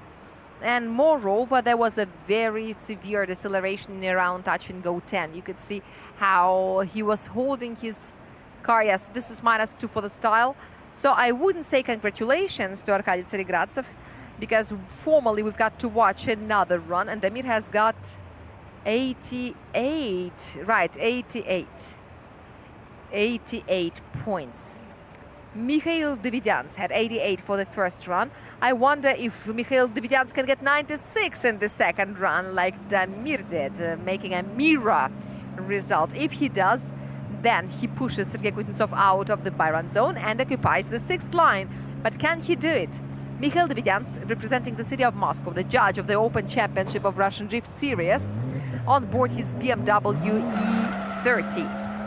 This is a 3rd series BMW, and it's so small compared to the others. So this is the final qualification run for the Grand Prix contenders. Mikhail Davidyans performs his initiation. He takes the first clip right in the middle. He crosses the square. Now transition number 2, and he is already in the large sweeper. And he helps himself with the left foot a little bit, touching go 7 into the deceleration zone. And then he accelerates as he runs 2 meters uphill. But the line is too wide here, and I suspect that the judges may not count touch and go number 10. But then this would be a -4 deduction for the line, and if the rest is perfect, it would be 96 that we've been craving for. I think that he wouldn't mind being in the Byron zone. I think no one would mind being in the Byron zone. Or they would say, no, give me an opponent. I want it, I crave it. Yeah, it's very unlikely. Whatever. While the judges are thinking, let me tell you the other stages of our big journey. It's obvious that we stick to the timing, more or less, and miraculously we may start the autograph session at 4:40 at the pit lane. It will last until 5:25, and then we have practice, a tandem practice. We will have around an hour of time online, and we may invite some guests into the studio. If you're a driver or an organizer of RDS Grand Prix and you wish to share your precious experience with our spectators, please let us know. We can also initiate a conversation with someone, but if you don't want to practice and you want to speak to us, we've got an aircon, we are nice and comfortable and cozy here, and we can keep you a nice company. By the way, Mikhail Davidyans has just completed his qualification run, but we've got 4 more runs of the junior drivers, 4 solo runs, we remember. And now we're waiting for the score of Mikhail Davidyans. Everything was simply perfect, right until touch and go 10.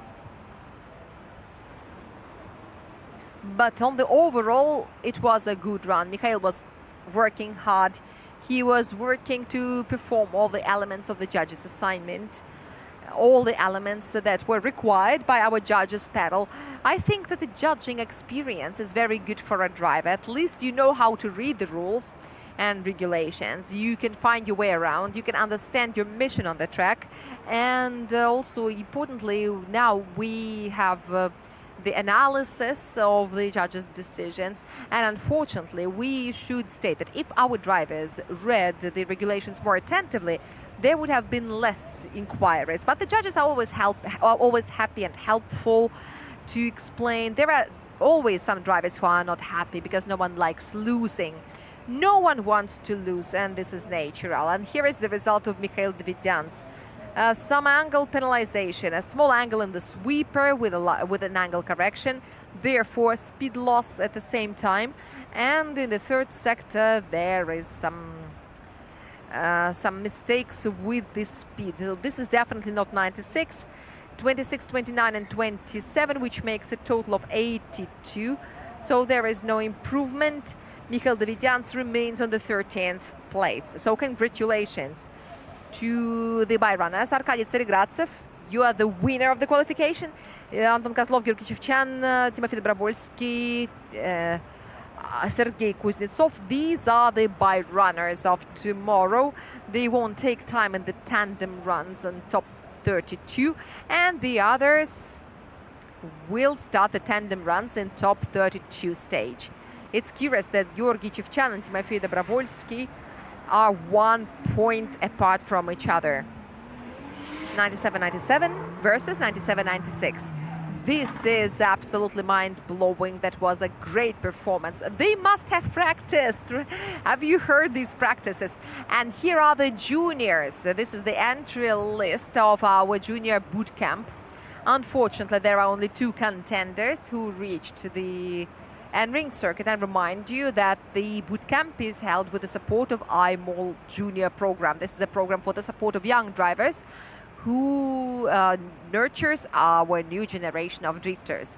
And the new generation is about to step over the age barrier, and they will be able to make entries to the adult competitions. This is Stepan Popov, and the only thing that I haven't realized if he has done a familiarization run, because the juniors do have the familiarization run, or he has not.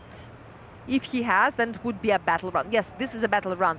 Stepan Popov, Toyota Mark II with a 2JZ GTE engine with a relatively small turbocharger.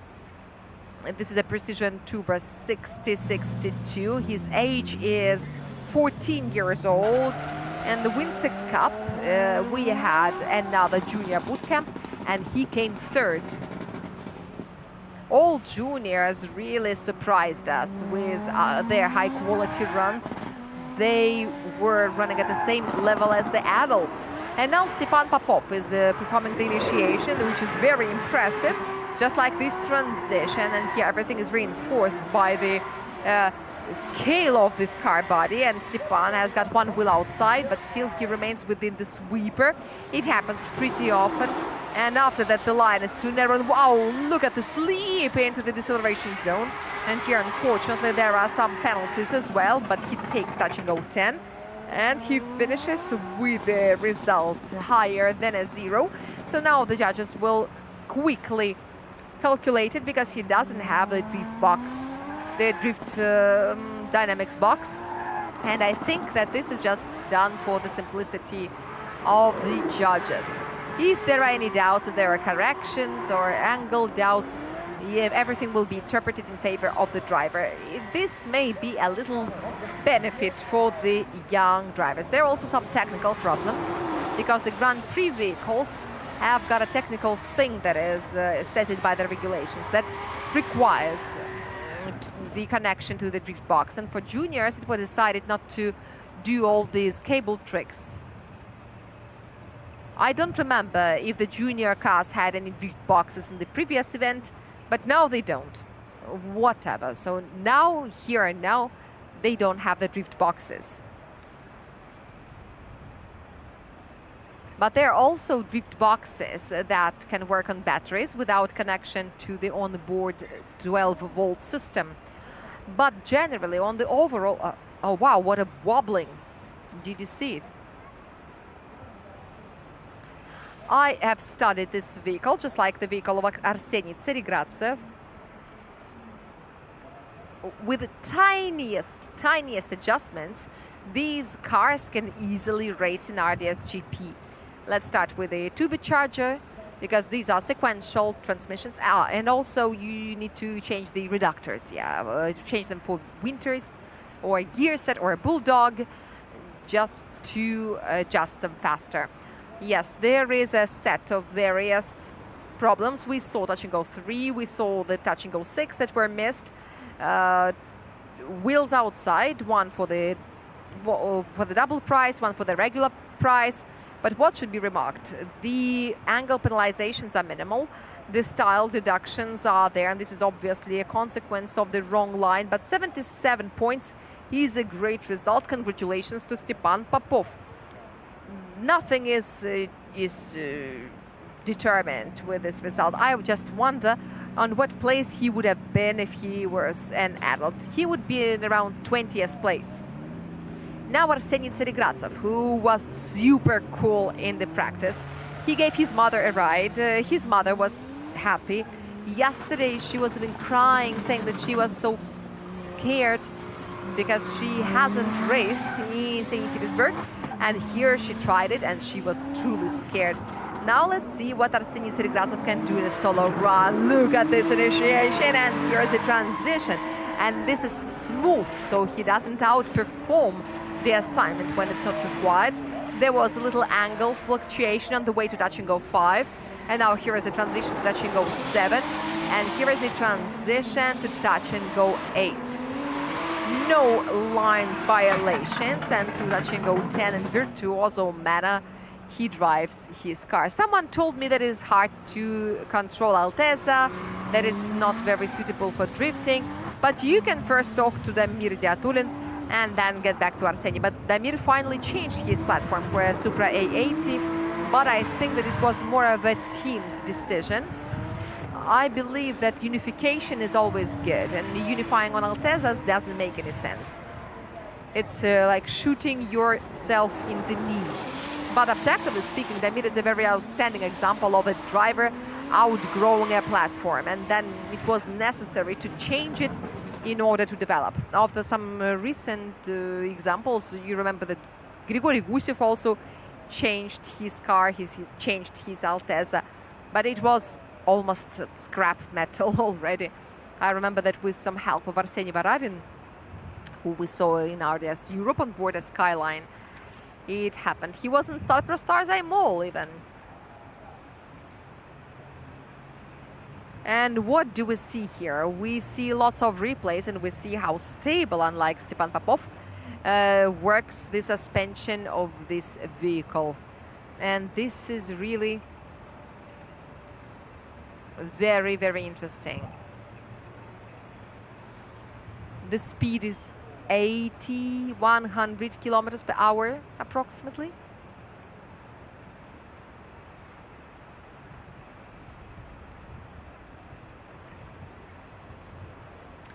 We've got the score of Arseniy prepared. and they are good. And so, wow, 5 points penalty. -4 for the style in Sector 3 and half a point in Sector 2 and Sector 3 for the angle. And this makes a total of 95 for Arsenij Tseregradzev. 30 for the line, 34 for the angle. And wow, this is powerful. This is not a by-run zone, because yesterday, looking at the practice, we said that it could be a by-run zone, but no, not yet. But this is only the first run. He's got another chance. And in the meanwhile, it begins raining. Oh. So the asphalt is still dry, and under the rain, we are gonna have an autograph session. But we've got umbrellas for a reason, right? So the sun stimulated the people to take their umbrellas. In Spanish language, there are paraaguas and parasoles, but we've got just an umbrella in our Russian language. And in our English language as well. This is just an umbrella that can be used for any purpose. And Stepan Popov is already in the full throttle area, and this is a chance for him to improve his performance under the rain. And unfortunately, touch and go 1 is not really working right, and we saw it previous time as well. A careful transition to touch and go 4 through 5 towards 6. And once again, the line is far too narrow at the exit from the sweeper. And the last transition, here is the double penalty. And here he hesitates as he slips outside the line once again. And fails to collect touch and go 10. Dear friends, here's some important information. Autograph session doesn't start at 4:40, and it will finish at 5:40. So that we can start the tandem practice as soon as possible so that you could watch it. The changing weather confused Stepan Popov, but I think it would confuse any driver at all, any driver, even though on the overall you can see that the asphalt has not critically changed. There is still as much smoke as there used to be in the first run. Or maybe Stepan Popov had a lot of desire to outperform himself on his first run, and therefore we saw that this desire was really overwhelming, and it exceeded, it ruined his precision and the precision of car control. We're waiting for the result. There were too many inaccuracies, so we will have to count them all. For the first time in the qualification scoring system, the line criterion is the last coming.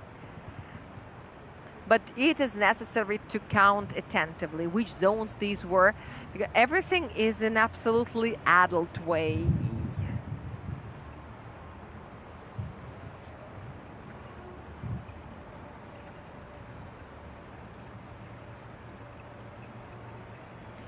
We are still waiting.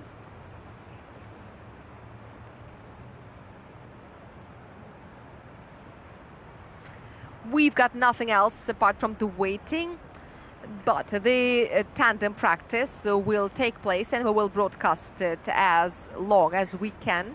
And then let us take a look in the tomorrow. We've got lots of plans, and let's talk about it.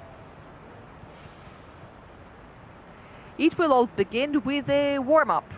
It will start at 9:15 until 10:15.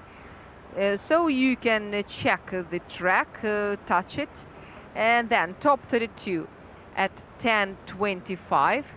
And we hope that it will be finished by midday. Then there will be the opening ceremony, the autograph session as usual, and from 2:15 we've got top 16. This is our initial plan. Oh, wow. What an interesting line score is there. Now I understand why it took so long to count. Yes, so the judges were looking for anything, because the double penalty zone is a terrible thing. There is -15 for the wheels, plus some missed touch and goes. It makes 1 for the line, 22 for the angle, and 18 for the style. And this is a total of 41. So there is no improvement. And now, congratulations to Arseniy Tseregratsev on the victory in the boot camp qualification. We're already used to it after Igora drive. And now here's the second attempt. Now we're going to check if Arseniy Tseregratsev can get in the adult by-run zone. From the bird's eye view, we see the autograph session gaining its shape. This is where, on pit lane, it will be held, my dear friends, until 5:40. This is how our service park looks from the bird's eye view. And of course, you are all welcome to pay a visit to the service park today and tomorrow. The teams have prepared lots of various activities and entertainment for you.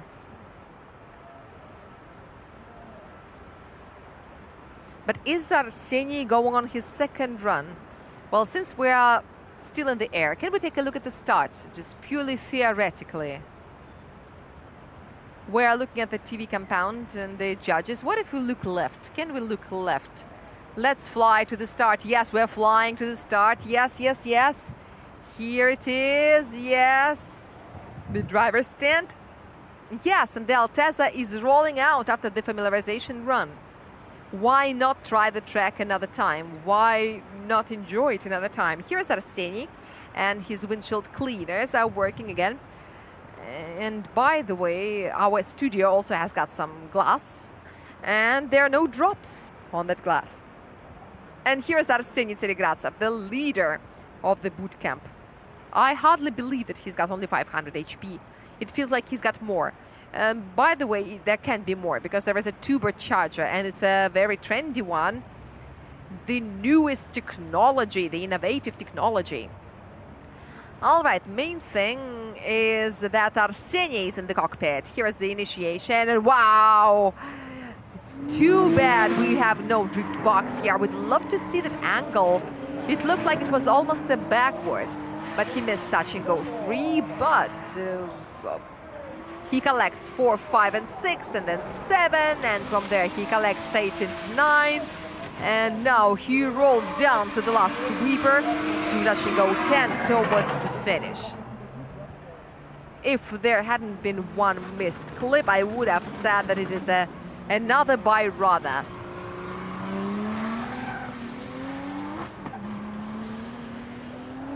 To get into this virtual by-run zone, he's got to get at least 95.5 points. Because then, with the second best attempt, he can surpass Sergei Kuznetsov. But are we seriously speaking about it? But, well, why not? We've got to hypothetically make a bond with it. But Sergei Kuznetsov would be like, well, I'm not competing with him anyway. But Arseniy Tseregratsev, 12 years old at this moment. In 4 years, he will be 16, and he will be totally entitled to compete with the adult drivers. Would the adult drivers want it? I don't think so, but no one's gonna ask their opinion. That's the truth. That's the truth. But this is really powerful. This is really strong. So what's going on with the score? I think it doesn't... it shouldn't take the judges so long. This is definitely 30 for the line, so he hasn't missed any clips. So then that's it. By runners, can you just scoot to the side? As soon as we show you the score, it will make you think really seriously. Let us demonstrate. This is 98.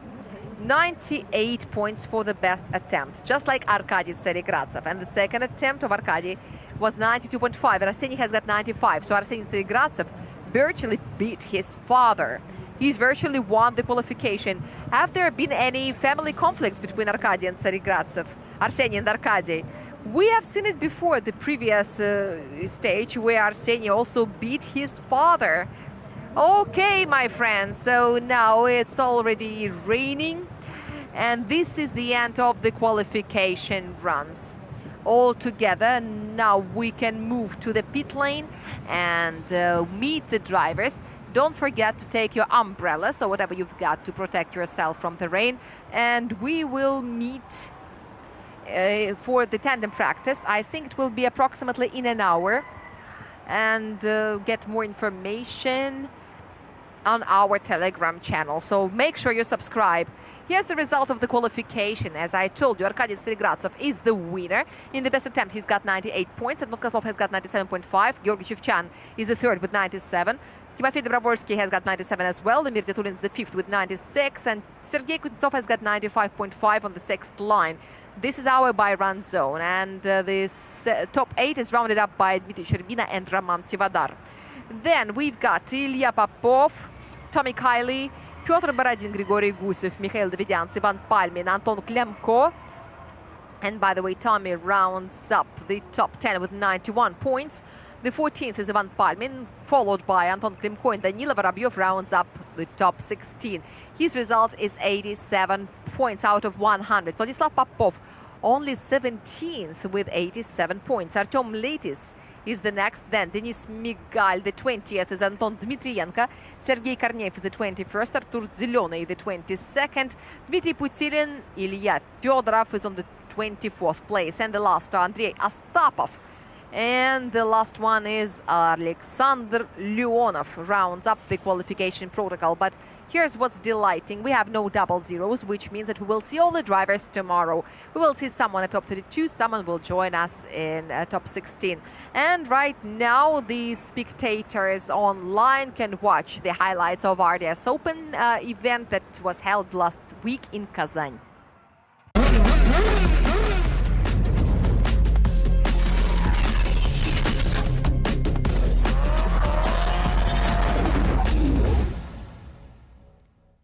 Приветствую всех любителей автоспорта и дрифта в частности. У микрофона Евгений Шадрин. Предлагаем вашему вниманию обзор третьего этапа открытого чемпионата российской дрифт-серии, который состоялся на автодроме Казань-Ринг-Каньон 6 и 7 июня. Этап проходил при идеальных погодных условиях для дрифта, довольно прохладный воздух и при этом светило солнце, которое отлично подогревало асфальт, обеспечивая пилотов тем самым хорошим зацепом. Ну а за счет холодного воздуха мотором очень даже отлично дышалось. По поводу задания все довольно стандартно. 693 метра оцениваемого участка, из которых 280 метров примерно разгон. Контрольных точек 9, 3 из которых стоимостью 4 балла, остальные по 3. Самые дорогие это Touch and Go 3, Touch and Go 4 и Touch and Go 9. Контрольные точки, которые определяют характер движения лидера для того, чтобы его можно было комфортно преследовать. Кроме траектории есть также критерии угол и стиль. За них по 35 баллов каждый отведено из общих 100. Что касается угла, более 95 градусов на пути от Touch and Go 3 к Touch and Go 4 это 0 автоматически. Скорость ниже 145 км в час на разгоне это также обнуление заезда, помимо распрямления, помимо вылета 4 колесами за границы трассы и оппозит дрифта, то есть дрифта в противоположную заданию сторону. Ну а теперь переходим к победителю квалификации. Самый качественный заезд, по мнению судей, в субботу выдал Валерий Богачаров из Ростова-на-Дону. Выступает он на автомобиле BMW E92 с двигателем 2 GZ GTE. Классический набор дрифтера российской дрифт-серии. 147 км в час на постановке, соответственно, штраф в 3 балла, но зато собраны все контрольные точки, а очень сложно именно внутренняя Touch and Go 4 берется из-за того, что ее просто-напросто пилоты не видят. То есть нужно ехать по каким-то другим ориентирам. И справляется с этим Валерий Богачаров блестяще. Все Touch and Go собраны, никаких практически ошибок, кроме недоразгона небольшого и коррекции в третьем секторе на полбалла. Итого 96,5 баллов, и этой оценки хватило Валерию Богачарову для того, чтобы оказаться на верхней строчке квалификационного протокола. Ну а теперь переходим к парным заездам. В первом раунде у нас было запланировано всего лишь 4 хита, и вот первый из них. Станислав Антропов из Омска, пилот команды Тамаши Рейсинг на автомобиле Mazda RX-8, лидирует против Сергея Давидадзе, представителя города Самара, на BMW E36. Выступает выступающего в личном зачете. Очень аккуратная, но при этом близкая постановка в исполнении Сергея Давидадзе. Чуть-чуть он не потерял контроль над передней осью, но все-таки справился. С меньшим углом преследует пилот из Самары, что является, конечно, прегрешением, но не таким уж серьезным. Дело в том, что преследователи оценивают по 4 критериям. Это близость, синхронность, траектория и угол. Соответственно, 40, 30, 20 и 10% оценки заключены в этих критериях. И угол — это первое, чем может жертвовать преследователь для того, чтобы контролировать лидера и для того, чтобы сокращать дистанцию. Это очень важно. Ну а вот у Станислава Антропова все идет совершенно не по плану. Вылетает он за границы трассы, и по сути на этом для него заезд завершен. При этом Сергею Давидадзе важно, необходимо доехать до финиша, потому что если он свой заезд обнулит, то будет назначен, по сути, автоматически one more time. Сергей Давидадзе машину до финиша доводит и таким образом отправляется в следующий раунд, а Станислав Антропов уходит в сетку нижнюю. Я напомню, что в этом сезоне в RDS Open сетка с двойным выбыванием, то есть каждый из пилотов может один раз проиграть и продолжить выступление. Ну а теперь у нас на старте Владислав Ерофеев на автомобиле Nissan Silvia S15, пилот команды Star Pearl Stars iMall, и Владимир Афанасьев на BMW E36, команда Тамаши Рейсинг, представитель города Санкт-Петербург, уроженец Краснодарского края. И посмотрите, какой угол Владислава Ерофеева, и вовсе вылетает за пределы трассы Nissan Silvia S15. Такая же была проблема у него в квалификации. В первой попытке Владислав проехал на 0, ровно практически по той же самой причине, с той лишь разницей, что в квалификационной попытке он не вылетел за границы трассы, а здесь же заезд, по сути, завершился толком не начавшись, потому что если лидер вылетает, то преследователю заезд продолжать не нужно. Итак, Владимир Афанасьев, его задача сейчас успешно завершить заезд, не обнулив его, с чем, я уверен, пилот из Санкт-Петербурга справится успешно, особенно учитывая тот факт, что Владимир является лидером личного зачета на данный момент, а Владислав Ерофеев является одним из его главных преследователей. Оба они поднимались на подиум на первых 2 этапах. Владимир Афанасьев на первом этапе одержал победу, на втором этапе был третьим, а Владислав Ерофеев был 3-м и 2-м соответственно. Здесь же Владимир одерживает победу и отправляется в следующий раунд по сетке верхней. Владислав Ерофеев уходит в сетку нижнюю и уже права на ошибку не имеет. Александр Леонов из Москвы, дебютант этого сезона, который отметился не только выступлениями в открытом чемпионате российской дрифт-серии, но также и в гран-при российской дрифт-серии. Против него Сергей Ермаков, который дебютантом не является, но в этом сезоне впервые доехал до этапов открытого чемпионата РДС. И сразу же пилот на Е92 набрасывается на лидера. Несмотря на вылет одним колесом не только за границы трассы, за белую линию, но и на грунт, сохраняет контроль над автомобилем, синхронит обе перекладки и отлично прессингует лидера. Но Александра Леонова стоит отметить, конечно, за очень качественный заезд лидером. Этот пилот, несмотря на не самый обширный опыт соревновательный, это вообще его первый сезон летний, очень классно прогрессирует от этапа к этапу, чувствуя себя все более и более уверенно за рулем Е92 с мотором 2GZ GTE. А вот у Сергея Ермакова под капотом мотор VQ37 с 2 турбинами. Довольно редкий выбор, но этот тандем в паре с кузовом BMW E92 отлично работает, и Сергею Ермакову очень удобно этим автомобилем управлять, что мы и видим. Не может Александр Леонов справиться в полной мере с темпом лидера, как это до этого нам демонстрировал Сергей Ермаков, и во многом благодаря этому он и проходит в следующий раунд по сетке верхней. Александра Леонова мы увидим еще далее в нижней сетке, также права на ошибку у него больше нет. Игорь Азолин из Санкт-Петербурга, команда Тамаши Рейсинг, Nissan 240 SX, свежепостроенная к этому сезону машина, как и у его соперника Руслана Арефьева, BMW M4 в кузове G82, самый длиннобазный автомобиль в истории российской дрифт-серии. Прямо сейчас этот тандем начинает заезд. Руслан осторожно, с небольшим углом, начинает движение вслед за Игорем Азолиным. Игорь Азолин, в свою очередь, собирает контрольные точки, не допускает вылетов за границы трассы и динамично очень проводит заезд. Что мы видим, расстояние между автомобилями возрастает в третьем секторе. Не получилось у Руслана Арефьева засинхронить перекладку. Плюс не совсем удачно он там расположил автомобиль на трассе, из-за чего и возникло это отставание. Ну а сейчас настало время Игорю Азолину продемонстрировать свои навыки преследования. Он будет будет ехать вторым номером, ну а Руслан Арефьев в роли лидера. Отпускает далековато немного Игорь Азолин своего соперника, но тут же догоняет. Очень длительное здесь замедление, скорость падает со 150 примерно до 80 км в час на первых метрах дистанции. Здесь 3 контрольные точки на 40 метрах расположились, очень близко.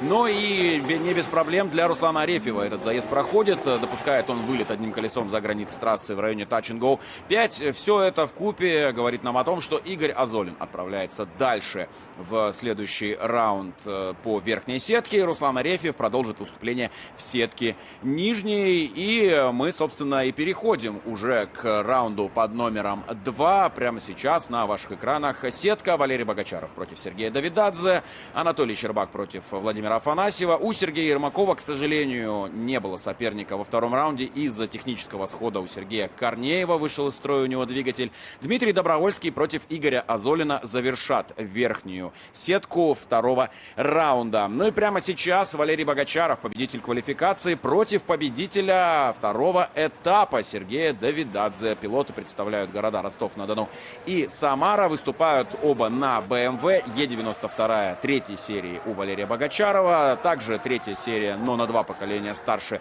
E36 у Сергея Давидадзе. Оба пилота довольно опытные, оба в региональных соревнованиях себя неплохо проявляли, становились призерами и победителями. В российской дрифт-серии у Валерия Богачарова 2 подиума, у Сергея Давидадзе 1, зато верхняя ступень.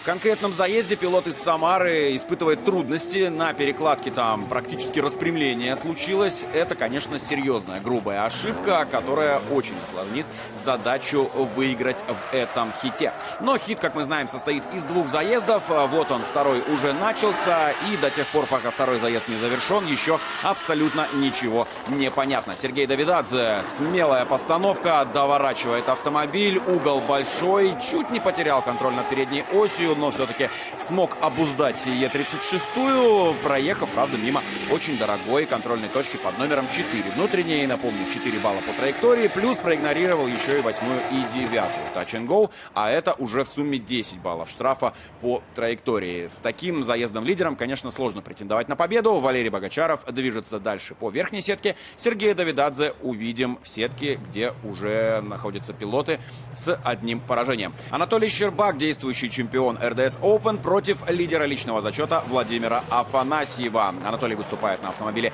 Nissan Silvia S13. Владимир Афанасьев на BMW E36 представляет команду Тамаши Рейсинг. И Анатолий на этом этапе был невероятно быстр. Показывал он самые скоростные разгоны, 164 км в час. Его рекорд. Но в конкретном случае не стал он слишком усердствовать. Да, было это по скорости выше среднего, но порядка 157 км в час на разгоне. Этого оказалось достаточно, чтобы осложнить жизнь Владимиру Афанасьеву очень серьезно. Просто-напросто не смог догнать пилот из Санкт-Петербурга своего соперника. Стоит также отметить, что мощность довольно разная в автомобилях. 2 GZ GTE под капотом Е36 Владимира выдает 580 лошадиных сил, а у Анатолия Щербака под капотом V8 LT5 мощностью 800 лошадиных сил и огромное количество крутящего момента. Конечно, это преимущество не может не сказаться на комфорте пилота, особенно на такой скоростной трассе, как Казань-Ринг-Каньон. Видели мы небольшую помарочку у Анатолия Щербака в перекладке, и судьи даже призадумались в какой-то момент, а не обнуление ли это заезда, запросили дополнительные повторы, и вот так раздельным решением все-таки Анатолий Щербак проходит следующий раунд по верхней сетке. Владимир Афанасьев продолжит выступление уже без права на ошибку. Далее на старте появился Сергей Ермаков из Самары. Напомню, что соперника у него нет по причине технического схода у Сергея Корнеева. На его Toyota Supra A80 вышел из строя мотор на утренних тренировках, и команда приняла решение в полевых условиях двигатель не менять, отправиться на базу для того, чтобы качественнее подготовиться к дебюту в Гран-при российской дрифт-серии ровно через неделю. Ну а сейчас Сергей Ермаков уже в этот момент становится участником следующего раунда в верхней сетке, потому что нужно просто-напросто доехать до зоны постановки. Но вот лишний раз воспользоваться возможностью потренироваться, закрепить, так сказать, знания и навыки, полученные в в тренировках. И очень классный проезд. Если бы он оценивался, я уверен, что судьи оценили бы его по достоинству. В квалификации у Сергея были технические проблемы, из-за которых он смог занять лишь 10-е место. Итак, далее у нас Дмитрий Добровольский и Игорь Азолин. Пилоты команд Star Pure Stars Аймол и Тамаши Racing. Две команды, которые, в общем-то, и борются за титул в этом году. Nissan 200 SX S14 Grom против Nissan 240 SX в кузове S13. И сейчас пропускает третью контрольную точку Дмитрий Добровольский. Заезжает в no-go зону, туда, куда нельзя заезжать, лидером. Тем самым теряет большое количество баллов. А в заключительном повороте оказывается за границами трассы Nissan 200 SX Дмитрия Добровольского. И передаем слово участнику заезда Игорю Азолину. Я ехал, готовился на Дмитрия Андреевича сильно. Он сильный пилот, здесь круто выступает, у него хорошая машина. Вот, понимал, что надо сразу агрессировать. Вот, я агрессировал, все было круто, мы круто поставились, круто переложились. Я по своей любимой традиции снял задний бампер Дмитрию Андреевичу. Дмитрий Андреевич, простите. Так было запланировано, если честно. План удался. Да, потому что с Дмитрием Андреевичем по-другому ездить нельзя. Тем более на этой трассе он себя очень круто чувствует, и машина у него очень крутая. Поэтому мне нужно было рисковать, нужно было показывать, что я умею. Вот, я вроде постарался. И в последней перекладке, после перекладки, я увидел такой столб земли, и потом Дмитрий Андреевич просто вправо куда-то уехал. Потом мне уже Рома показал заезд, он просто цепанул какую-то яму и уехал туда, вправо, в гравий. Несмотря на все приключения, хит все-таки продолжился. Вышел на старт второго заезда Дмитрий Добровольский. В роли преследователя пришлось там брать 5 минут, competition тайм-аут, для того, чтобы проверить, все ли в порядке с автомобилем. Большое количество гравия на разных узлах и агрегатах. Это не очень здорово. Может там камушек куда-нибудь попасть в неподходящее место и таким образом просто-напросто автомобиль сильно сломать.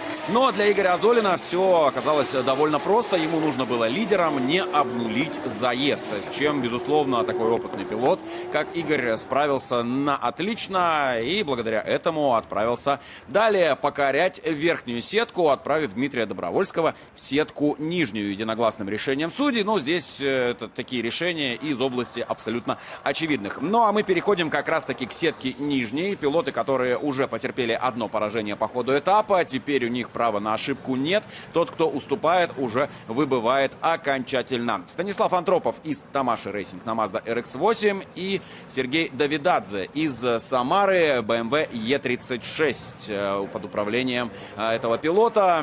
Ну а Станислав Антропов, напомню, представляет город Омск. Ну и теперь набирают скорость автомобили. Станислав Антропов в роли лидера. Он выше в квалификации, он имеет право выбора, и выбрал он в первом заезде хита именно стартовать лидером. Отлично, казалось бы, получается все в первом секторе у Антропова, но пропускает он дорогущую четвертую внутреннюю контрольную точку. Часто мимо нее автомобили пролетают. Еще раз напомню, ее из-за руля просто-напросто не видно. Ну а Сергей Давидадзе только под финиш смог приблизиться к лидеру. Меняются ролями пилоты. Сейчас Сергей будет демонстрировать свои навыки и умения управления автомобилем и выполнения судейского задания. Ну а Станиславу Антропову нужно будет максимально близко, синхронно и точно своего соперника прессинговать, и сразу это у него не получается. Далеко отпустил лидера сначала Станислав, затем вылетел широко и тем самым еще больше усугубил для себя ситуацию. Видим, мы сейчас параллельными курсами практически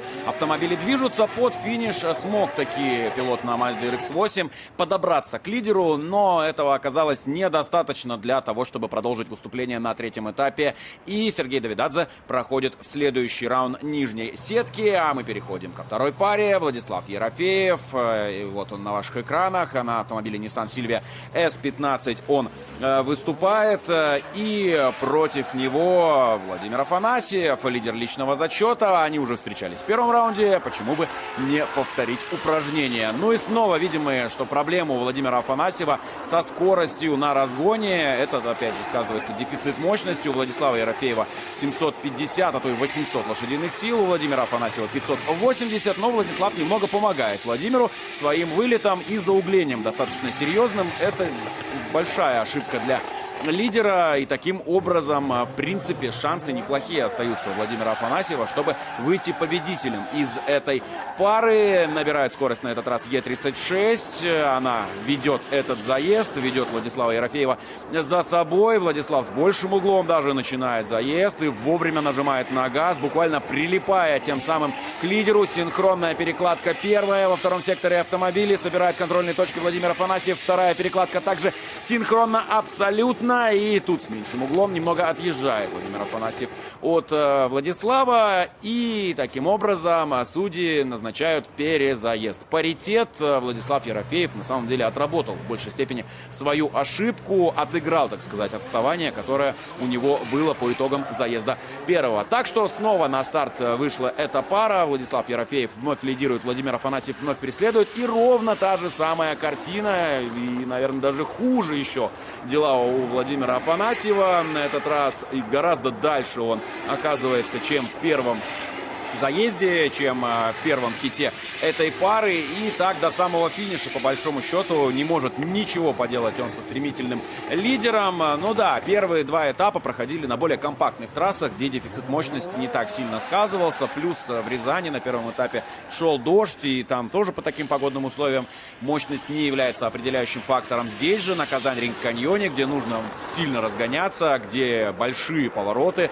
мощность уже, конечно, является очень важным фактором. Владислав Ерофеев через ноу-гоу-зону преследует. Синхронную перекладку исполняет под номером 1. Вторая также синхронно. Чуть внутреннюю траекторию выбирает преследователь для того, чтобы максимально плотно финишировать за лидером. Ну и тут уже, конечно, сомнений никаких в победителе ни у кого не было. Владислав Ерофеев движется дальше по нижней сетке. А Владимир Афанасьев непривычно для себя рано завершает выступление в этапе. Напомню, на первых двух этапах он был на подиуме. Первый вообще выиграл. На втором этапе занял третье место. У Александра Леонова, по причине того, что у Сергея Ермакова не было соперника, также Байран, тоже нет у него соперника, потому что в паре Сергея Ермакова нет проигравшего. Вот такая ситуация. Таким образом, Александр Леонов через одиночный заезд уже вот в этот момент вышел в следующий раунд нижней сетки, который у нас, кстати говоря, сейчас продолжится после того, как увидим мы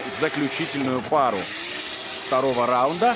Ну а пока давайте посмотрим за тем, как игнорирует судейское задание в части траектории в третьем секторе Александр Леонов. Но по большому счету это не имеет никакого значения. Дмитрий Добровольский, пилот команды Starper Stars Аймол, и Руслан Арефьев, команда CMR Банк. На этом этапе он единственным пилотом этого гоночного коллектива и являлся. Nissan 200 SX в кузове S14 Гром против BMW M4 в кузове G82.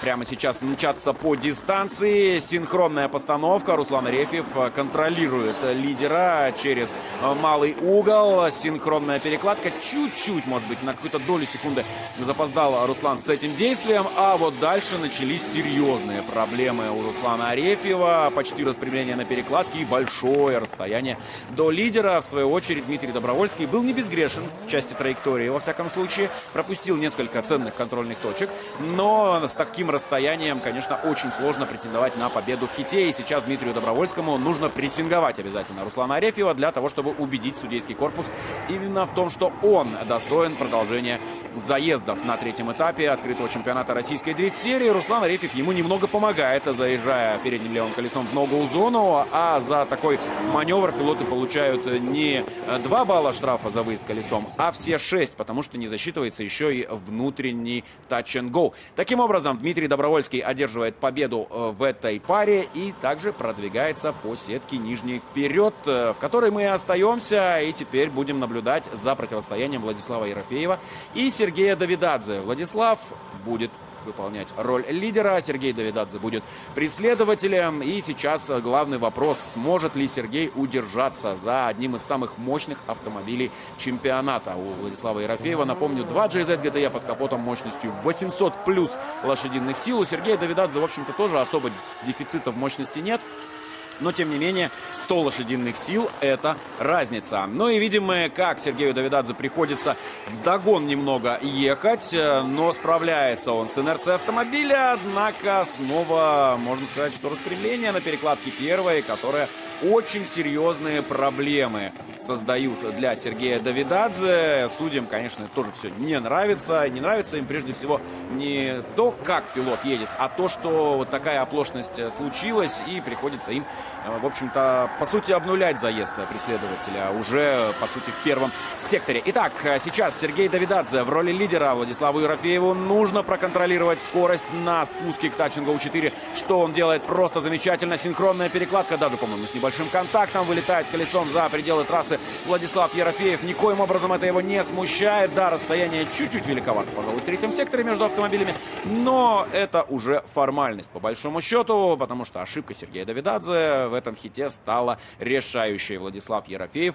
проходит в раунд под номером 3 в нижней сетке, а у нас следующая пара — это Дмитрий Добровольский и Александр Леонов. Опытнейший автоспортсмен Дмитрий Добровольский, мастер спорта, обладатель Кубка России в кольцевых автогонках. Именно на этой трассе в прошлом сезоне на 7-м этапе Дмитрий Добровольский одержал свою первую победу в российской дрифт-серии. И Александр Леонов, который является абсолютным дебютантом не только в российской дрифт-серии, но и в принципе в летнем дрифте в этом году. И уже уверенно он себя чувствует на фоне таких опытнейших соперников. Дмитрий Добровольский мажет мимо Тачингоу 5. Александру Леонову приходится спасаться от лидера, который неожиданно перекладывается в огромный угол. И расстояние между автомобилями было довольно большим, что и предотвратило столкновение просто-напросто, которое могло там произойти.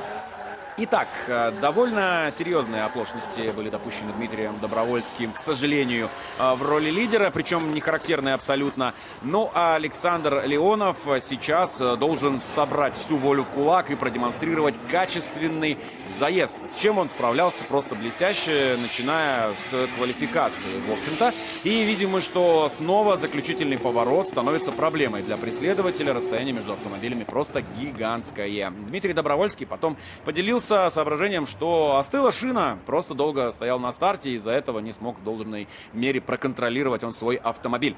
Итак, Александр Леонов вышел в следующий раунд по нижней сетке, а теперь сетка верхняя. Валерий Богачаров против Анатолия Щербака и Сергей Ермаков против Игоря Азолина. Что интересно, у нас в верхней части сетки остался лишь один пилот, который представляет гоночную команду и выступает в командном зачете. Это Игорь Азолин. В нижней части сетки Владислав Ерофеев, представитель команды Starper Stars iMall. Александр Леонов также выступает в личном зачете только, и они будут ожидать пилотов, которые уступят вот в этих двух хитах. Начинаем мы с Валерия Богачарова и Анатолия Щербака. Итак, пилот из Ростова-на-Дону на BMW E92 и пилот из Москвы на Nissan Silvia S13. Еще раз напомню, что Анатолий является действующим чемпионом, а вот Валерий Богачаров является победителем квалификации. Именно поэтому он выбирает дорожку и выбирает начинать лидером. Анатолий Щербак в больший угол делает постановку, ну, благодаря тому, что у него просто-напросто разгон гораздо интенсивнее, а Валерий Богачаров, к сожалению, не справляется с высокой скоростью и вылетает за границы трассы, чем обнуляет свой заезд. То есть здесь вину Анатолия Щербака увидеть, ну, абсолютно невозможно. К сожалению, Валерий Богачаров там самостоятельно критическую ошибку допустил, чем усложнил себе задачу прохода в следующий раунд по верхней сетке. Ну, а мы сейчас наблюдаем за второй частью хита, и обратите внимание, как далеко отрывается Анатолий Щербак от Валерия Богачарова. Валерий рассказывал, что ничего он не мог поделать с невероятной скоростью соперника, просто неистово отрывался от него, переключаясь на вторую передачу Анатолий Щербак, и только по ходу дистанции удавалось сокращать расстояние. Но давайте вспомним, что мы видели в первом заезде хита, а видели мы там просто-напросто обнуление со стороны Валерия Богачарова. Таким образом, Анатолий Щербак выходит в полуфинал. Валерия Богачарова мы увидим в сетке нижней. А теперь переходим к следующей паре. Игорь Азолин из Санкт-Петербурга против Сергея Ермакова из города Самара. Начинает движение автомобилей. Игорь Азолин выше в квалификации. Он выбрал дорожку лидера. Сергею Ермакову предстоит прессинговать своего соперника. И немало времени на тренировках Сергей Ермаков посвятил именно этому элементу. Много он тренировался парно, много он тренировал постановку, и все эти тренировки, конечно же, дают свои плоды. Видим мы, насколько уверенно пилот на черной BMW E92 под номером 63 движется за 240 SX под номером 127, обозначая прессинг во всех частях трассы буквально, тем самым усложняя жизнь своему сопернику. Нужно теперь Игорю Азолину также агрессивно отвечать. С точки зрения заезда лидером там все было довольно чистенько. Итак, Сергей Ермаков набирает скорость, за ним тоже попробую угонись. Если скорость максимальная у Анатолия Щербака за этап составила 164 км в час на разгоне, то у Сергея Ермакова эта цифра была 163. И несмотря на это, Игорь Азолин прекрасно себя чувствует вторым номером. Вот только в третьем секторе снова возникают проблемы и никак не может приблизиться петербуржец из Тамаши Рейсинг к своему оппоненту из Самары. Давайте смотреть на результаты. И здесь one more time один из судей назначает, но два других отдают предпочтение Сергею Ермакову, отправляя тем самым его навстречу Анатолию Щербаку в полуфинал верхней сетки, а мы отправляемся в сетку нижнюю, где нам предстоит выявить одного счастливчика, который отправится также в полуфинал нижней сетки, и там будет ждать пилота, который уступит в паре Щербак-Ермаков. Но пока мы до этого еще не дошли, Валерий Богачаров против Владислава Ерофеева. Вновь победитель квалификации выбирает дорожку лидером в первом заезде хита. Владиславу Ерофееву приходится там подстраиваться, приходится пользоваться ноу-гоу-зоной, которая является границей трассы только для лидера. Я напомню, ноу-гоу-зоны, в общем-то, существуют для того, чтобы преследователю было комфортнее сокращать расстояние за счет более узкой траектории. И прекрасно Владислав Ерофеев провел этот заезд. Отличный заезд преследователя. Сейчас нужно исполнить то же самое в роли лидера. Чистый, качественный заезд. Постановка, и по белой линии даже чуть-чуть за ней оказывается колесо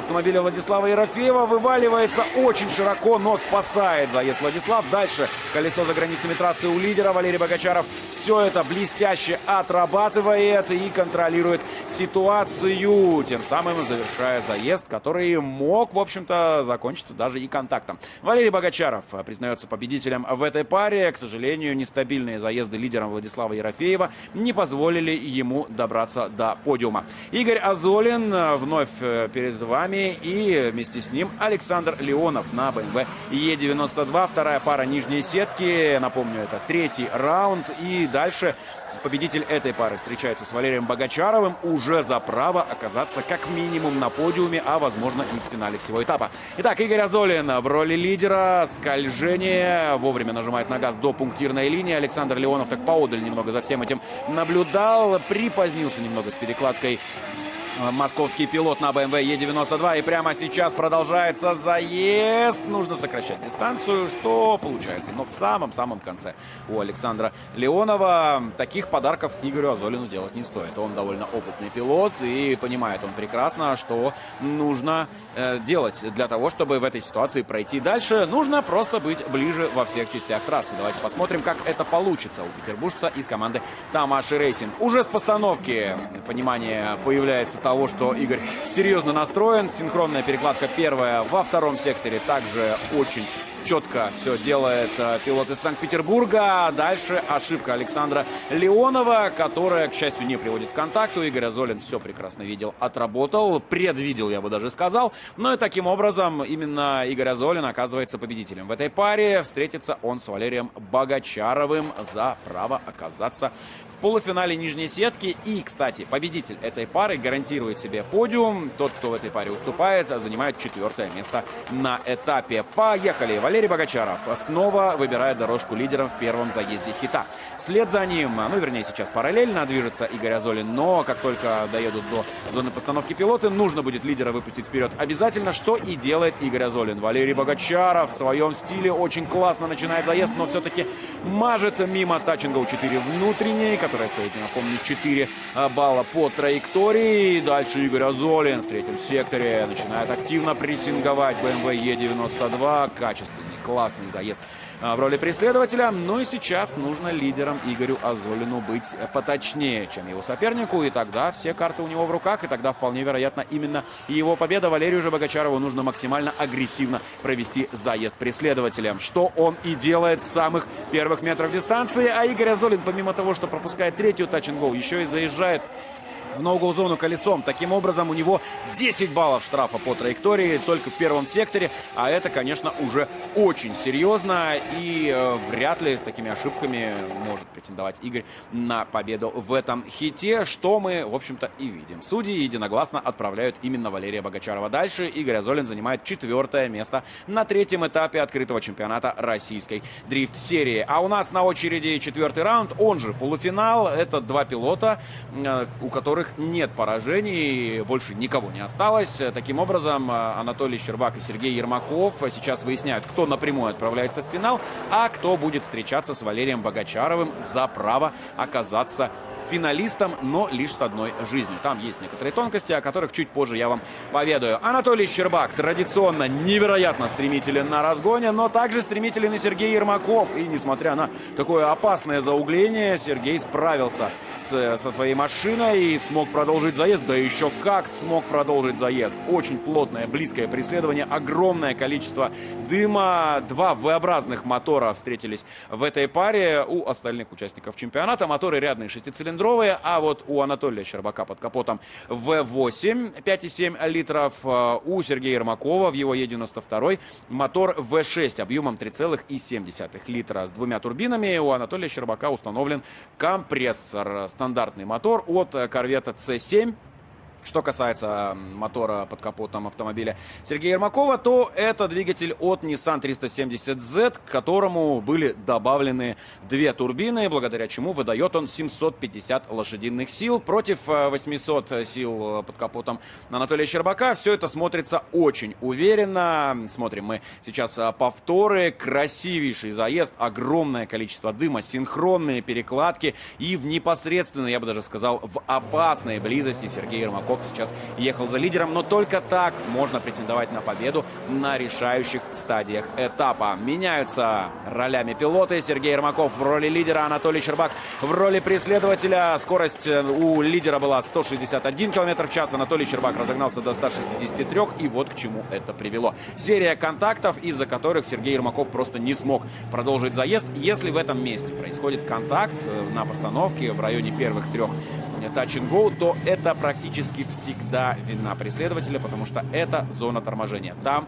все всегда снижают темп, и если ты переразогнался за лидером, если ты развил более высокую скорость и сделал позднюю постановку, то это неминуемо приводит к контакту, а это уже, конечно же, ошибка преследователя. Давайте еще раз посмотрим на этот момент. Слегка подотпустил Анатолий Щербак соперника. Вот мы видим, чуть он запаздывает с постановкой, смещается внутрь. Сначала контакт задним колесом в дверь, потом передним в бампер, колесо в колесо. Ну и уже в таком режиме, конечно, заезд продолжать не было никакой возможности у Сергея Ермакова. Это, конечно же, нас приводит к умозаключению, что именно он, скорее всего, станет финалистом 3-го этапа открытого чемпионата российской дрифт-серии, а Анатолию Щербаку предстоит выяснять с Валерием Богачаровым, кто же станет 2-м финалистом. И более того, кстати, тот, кто приходит в финал из нижней сетки, ему нужно выиграть дважды, то есть выиграть 2 хита для того, чтобы стать победителем этапа. А тот, кто верхнюю сетку не покидал,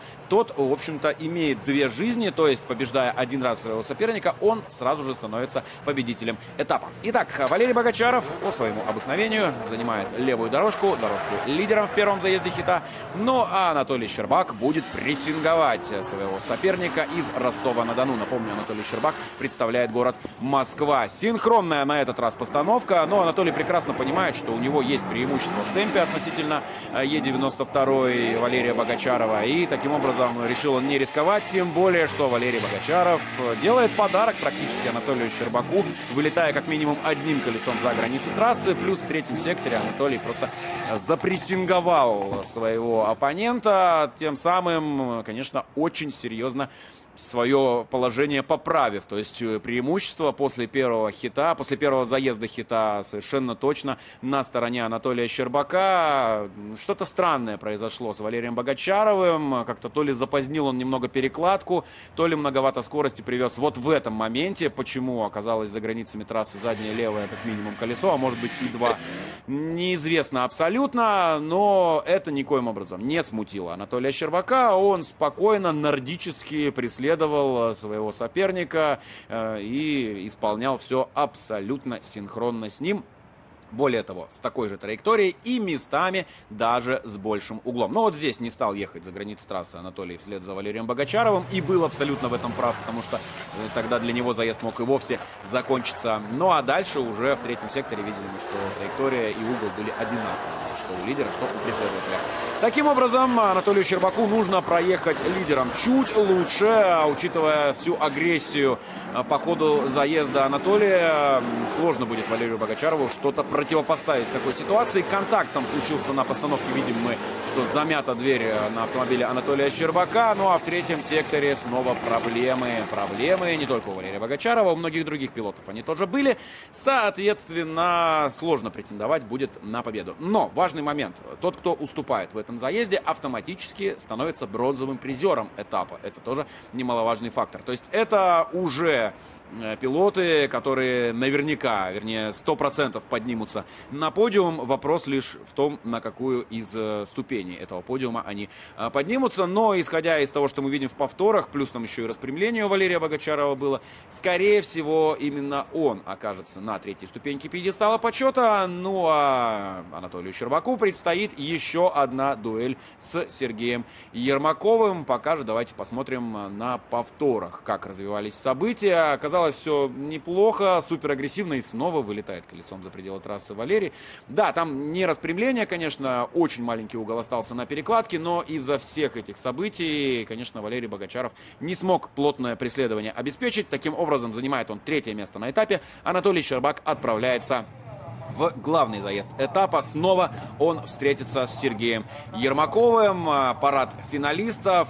Спустились вниз каньон наши пилоты для того, чтобы поприветствовать зрителей. BMW E92 с мотором VQ37 VHR с двумя турбинами и Nissan Silvia S13 с мотором V8 LT5 от Chevrolet Corvette. Вот такие необычные автомобили. Обратите внимание, здесь Анатолию приходится выбираться через пассажирскую правую дверь, потому что после контакта с Валерием Богачаровым левая водительская оказалась просто-напросто заблокирована. Вот так приветствуют пилоты зрителей. Зрители, соответственно, отвечают им взаимностью. Ну а далее отправляются они на старт. Это финал, это главный заезд. Здесь, кстати, Анатолий Щербак выше в квалификации, поэтому он выбирал дорожку и выбрал он начинать этот хит в роли лидера. Иногда бывает так, что удобнее Анатолию против некоторых соперников преследователем начинать, но в данном случае решил он посмотреть, что сделает Сергей Ермаков в роли преследователя против него. Итак, Анатолий Щербак набирает скорость, вслед за ним по пятам буквально Сергей Ермаков мчится по трассе, собирают все контрольные точки Анатолий, ну а Сергей Ермаков как приклеенный, как будто магнит у него спрятан где-то в машине, держится на расстоянии вытянутой руки, только на второй перекладке немного отпускает лидера, но тут же нивелирует это расстояние уже в районе Touch and Go 8 в середине третьего сектора. Отличный заезд, очень стабильный, очень качественный, скоростной, как в исполнении лидера, так и в исполнении преследователя. В общем, это заезд, безусловно, достойный финала, достойный главного на всем этапе. Видимо, как тормозит активно, не только ручником, но и педалью Анатолий Щербак. Дым из-под переднего колеса нам об этом подсказывает. Все это прекрасно видел Сергей Ермаков, все отработал и классно провел этот заезд. Ну, еще раз обращу ваше внимание, что небольшое расстояние между автомобилями возникло только после второй перекладки, которую Сергей Ермаков тут же нивелировал, спрятал там одну контрольную точку, буквально на расстоянии в корпуса проехали автомобили. Понятно, что даже таких зазоров не стоит оставлять пилотам калибра Анатолия Щербака, но тут уж как получилось, теперь мячик на стороне Анатолия. Нужно ему демонстрировать все свои навыки управления автомобилем в роли преследователя. И далековато оказывается на разгоне Анатолий. Снова контакт, но на этот раз Сергей Ермаков справляется и продолжает заезд. В свою очередь Анатолий Щербак немного отстает. Пара корпусов между автомобилями. Нужно сокращать дистанцию, если Анатолий хочет склонить чашу весов в свою пользу, чтобы провести еще один хит уже окончательный за победу на этапе. Но здесь, конечно, очень сложно будет Анатолию претендовать на такой исход, как раз-таки по причине, первое, контакта. Это ошибка для преследователя, даже несмотря на то, что лидер заезд продолжил. А во-вторых, из-за этого контакта во многом расстояние это между автомобилями и возросло. Я напомню, что первый сектор у нас до первой перекладки, и он по стилю самый дорогой, 18 баллов из 35. Во втором и третьем секторах всего 17 баллов остается. То есть в первом секторе на самом деле решается больше половины судьбы заезда. Но это и самое сложное место. По признанию пилотов, кстати, постановка на Казань-Ринг-Каньоне самая сложная из всех трасс вообще на территории Российской Федерации. Потому что разгон в небо, затем постановка вслепую, не видишь ты куда нужно ехать, далее спуск, и нужно еще и замедляться, чтобы попасть в поворот. И все это нужно, конечно, очень быстро исполнять. Сергей Ермаков объявляется победителем третьего этапа открытого чемпионата российской дрифт-серии и сразу же врывается в борьбу за титул по итогам сезона, несмотря на то, что принял участие лишь в одном этапе. Традиционное общение после заезда, рукопожатие двух финалистов, вот обсуждают они, что там происходило. Ну, все довольны, у всех отличное настроение, конечно же. Все-таки сетка с двойным выбыванием позволяет несколько раз встретиться с одним и тем же пилотом для того, чтобы выяснить в рамках одного этапа, кто же все-таки самый-самый. И в данной конкретной ситуации именно Сергей Ермаков не потерпел ни одного поражения и одержал победу. Ну а теперь давайте посмотрим на таблицу личного зачета. Анатолий Щербак, несмотря на то, что победу одержать не смог, вышел в лидеры чемпионата, обойдя Владимира Афанасьева, который выбыл на ранних стадиях соревнований. Владислав Ерофеев продолжает держаться в тройке сильнейших. Валерий Богачаров на 4-м месте. 5-й Сергей Давидадзе, победитель второго этапа. Сергей Ермаков сразу на 6-ю строчку, 259 баллов за победу на этом этапе. Игорь Азолин, например, заработал за 3 всего лишь 253. Но на первых двух этапах у Игоря были проблемы технического характера, которые ему не позволяли продемонстрировать все свое мастерство. Здесь же на этом этапе он смог пробиться в 4-ку сильнейших, что, кстати, стало его лучшим достижением в карьере. Вторая часть таблицы. Сергей Корнеев, к сожалению, получает 0 за этот этап. У опытнейшего екатеринбуржца вышел из строя мотор, напомню. Александр Леонов, 10-е место, для дебютанта очень даже серьезное достижение. Тамаш Рейсинг продолжают лидировать в командном зачете, опережая всего лишь на 20 очков команду Starperstars Аймола. Ну, а ЦМР Банк, к сожалению, очень сильно уже отстали. Но во многом, опять же, по причине того, что Руслан Арефьев был единственным представителем этого коллектива на трассе. Спокойствие, умиротворение. Ну, конечно, я доволен первым местом, доволен результатом, больше всего систематикой, ну и алгоритмом, как я к этому пришел. Ты второй сезон выступаешь только в Казани в рамках РДС Open. Почему именно эту трассу ты выбираешь? Ну, мы с Самары, мы там недалеко живем, самая ближайшая к нам по факту точка. Почему ее? Не знаю, потому что она необычная, наверное, сложная. Я там катался на стандартных трассах и на площадках, а тут такая перепадка. Конечно, необычно, очень скилл растит. Вот так пробный выезд на один из этапов РДС Open дарит Сергею Ермакову положительнейшие эмоции, победу. Именно он занимает первую ступень пьедестала почета. На 3-м месте Валерий Богачаров, кубок, медаль и, конечно же, специальный напиток, с помощью которого будет осуществлен победный душ.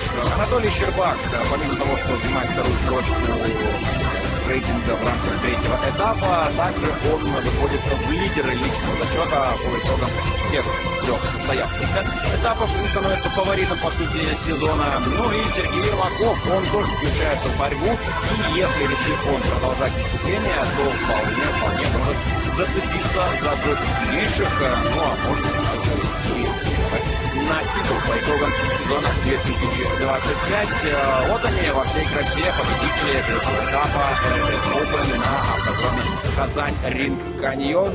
Еще раз победитель Сергей Ермаков, 2-е место Анатолий Щербак, 3-е место у Валерия Богачарова. Естественно, мы поздравляем пилотов с этим достижением, с этим успехом. И, кстати, сезон наш уходит на достаточно длительный перерыв, целых 1,5 месяца не будет этапов РДС Open. Следующий состоится 18-19 июля на петербургской трассе, вернее, на трассе Ленинградской области, называется трасса Город Драйв, а там в бетонном колизее снова пилоты РДС Open выйдут на старт. Ну а мы переходим к церемонии награждения. В командном зачете Руслан Арефьев, единственный пилот команды «Центрбанк» на этом этапе.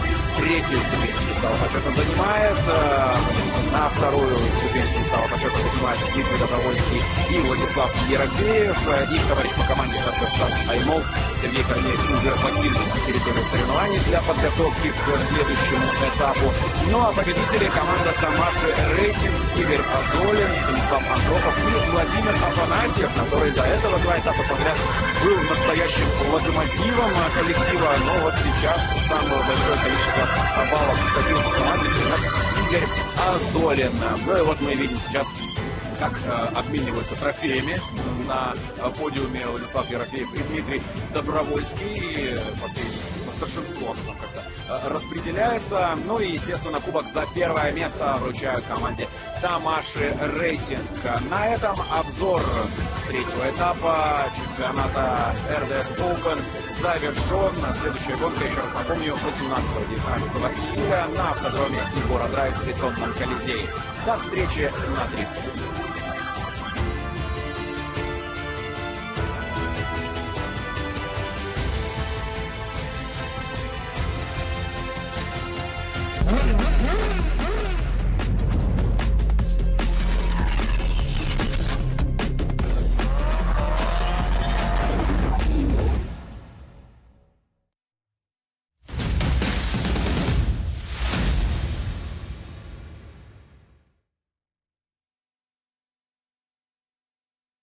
Hello again, dear friends, and we're back to the studio. Very soon we will begin the tandem practice, and as soon as they begin, we will show you what is going on the track.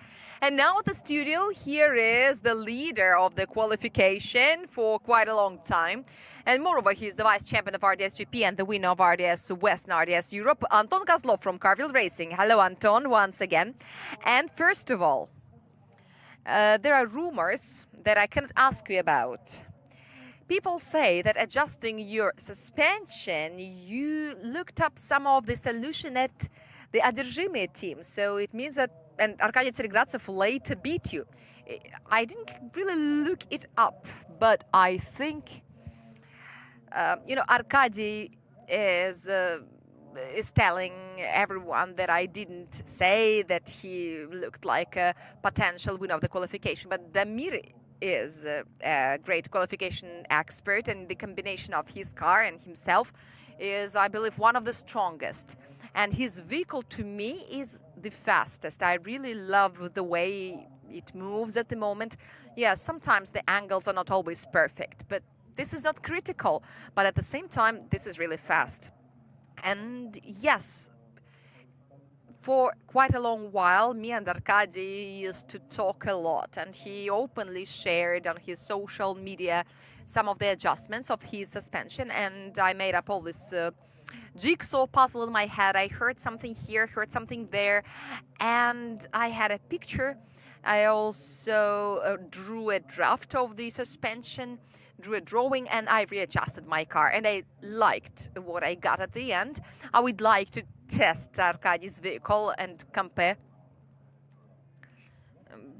But do you think you would like to test yours? I'm okay with that. So Arkady, if you hear me, we would all be interested to watch you driving each other's cars. Throughout the previous season, I've been running on the Supra A80 adjustments, just like the majority of drivers do. And they're good. I cannot say anything bad about them, but I believe that Arkady's adjustments are better. And what were you trying to find? What was the initial objective before this event while you were seeking for the right setups? It started before the previous event. We were looking for the right setups for the front suspension, and we found them. And we haven't changed them since. And at this event, we've been working on the rear suspension really seriously. We had a custom-made rear suspension, and after a long analysis in the management of all of the indicators, we decided to get back to the stock position. And we rewind, and we did it as it was, with some little changes in the harness, and my vehicle became faster. So the part that pushes the car is important. This is the truth that you finally discovered. Right. Yesterday, I heard from the judges when I was standing on the tower together with them and watching the practice, including yours, that you get too much carried away with the left foot braking, and the judges didn't really like it. But at the moment when I heard that comment, there was obviously some smoke coming from the right front wheel, which obviously gives away using the foot brake. Did you review your style of driving, or was it a unique episode when you really had to control your car? In fact, my second transition wasn't really working right. Here's we've got a drawing, yeah, so this is the part that he's talking about. I couldn't get in the right angle, and for this reason I had to reduce it and then press it again and then pull it to TG6. And to do it, your left foot really feels like press the brake. And there are some situations like this. I try to use it as little as possible, because without it, it simply runs faster. I try to make my vehicle roll in such a way that it runs on the correct line without the foot brake. But as a chaser, I use it quite a lot, and this is pretty convenient in many ways. It's helpful. Speaking about your run, you shared it already with Alicia, and it's always interesting from the psychological point of view. And me and Evgeny, I don't know if you heard that or not, but we've been talking about this. Sometimes we have a feeling that during practice, there is a certain integral understanding, and even the driver himself may miss some of the inaccuracy that he has, because when there is a lot of track time and a lot of practice, everything gets mixed, and when you look from outside, you think like, wow, these guys are driving cool. And then when there's one solo run that is evaluated by the judges, you see lots of little mistakes here and there. So what do you think? Like, how do you get to the point when from all this huge array of runs that you have on Friday and in the mornings, you pull it all together to make up that perfect run that is close to 100 points? Frankly speaking, it's a very hard thing to do, and especially at this event it was very strong because the configuration is challenging. There's a new tire, it is grippier, and it's harder to make your vehicle move, and you make corrections on the way, you just can't help. And in your head you are trying to keep the correct line as a baseline, just hit all the squares without slipping out, even though I often have these line problems. I even made it a wallpaper on my cell phone. At the previous event I lost to Thomas when I had 79 points as a lead and he had 92, and I lost these points by crossing this line like this much. There were also some style and angle flaws, and once you've got 89 and he's got 92, it's very hard to compensate, especially when everyone is close together and you've got to make it even better. So I made this wallpaper so that triggers me. I want to be very attentive, and I did my best not to slip out. So psychologically, I tuned myself for the correct line. In terms of the angle, I just keep it in my head. I remember that the initiation must be sharp and into the large angle. In the second sweeper, there should be no corrections. In the third sweeper, there should be no angle changes. You should keep it in mind. And near the grandstands, you should also spin your car sharply and open up as soon as possible. This is about the style. And do not move your steering wheel too much. These are the main points that I keep in my head. In terms of the style, I realized that Dmitry Yermokhin is very attentive about the gas, how much you press it and how much you propel your car. And I keep in mind that you shouldn't let it go, that you should efficiently accelerate all the time. So all these things come together. Plus, in the morning, the grip was very good. And during the qualification, for some reason, it was weaker. Yes, it happens. It always happens. And this is one of the effects. On one hand, the hotter it is when we've got the data from the meteorological station, it is hot, but it's not always good because there is a certain threshold after which the overheating begins. And we also remember that wheel speed is crazy. How much is it? 200 plus. And this is hell of a wheel spin. these processes are not even completely studied from the points of view of physics and chemistry, because a tire is designed for a different reality. It is mostly designed for the idle friction, and this is what the drifters don't care about. They have an absolutely different story, a different reality. Are there any ways to tune yourself? Because you've been speaking about it for quite a long while, longer than 30 seconds. But here comes the 30 seconds when all of these elements must come together. This is the hardest part, isn't it? In fact, it's all simple. And with myself and with the guys who I coach, I try to approach it in a very simple way. So all these little bricks you need to put together at the practice. So we've got a great schedule. In the morning, you can do this before the qualification round. You've got 1.5 hours around that, and you can put lots of people in different points, make them watch you and scold you if you are doing something wrong. And all these people have been correcting me, like, change it here, change it there. How many people do you need for this? In Nizhny Novgorod, 3 people would be enough. And then, before the run itself, it's very important just not to think of nothing. This is actually very hard to do. If you want to try it, try doing free diving. This is what you are taught. To keep your breath for a long time, you need to release all the thoughts and think of nothing. And once you do it, I know it from my experience, you realize how hard it is not to think of anything, because our brain is designed to think, and this is a big problem. I have my own solution. I tend to think about difficulties and challenges. I've got to find another toy in your life. Let's say your working problems or something like that. Concentrate on that. And then, this is drifting and it's all good, and you think of nothing. You've been praising our new time schedule. Aren't you disappointed? No. I'm waiting for the next year, and I'm thinking that the schedule may be the way that it used to be, but this year is a present. Now let's think about the festival next year. If you are watching our posts online, Anton is one of the headliners. So what is this festival for you?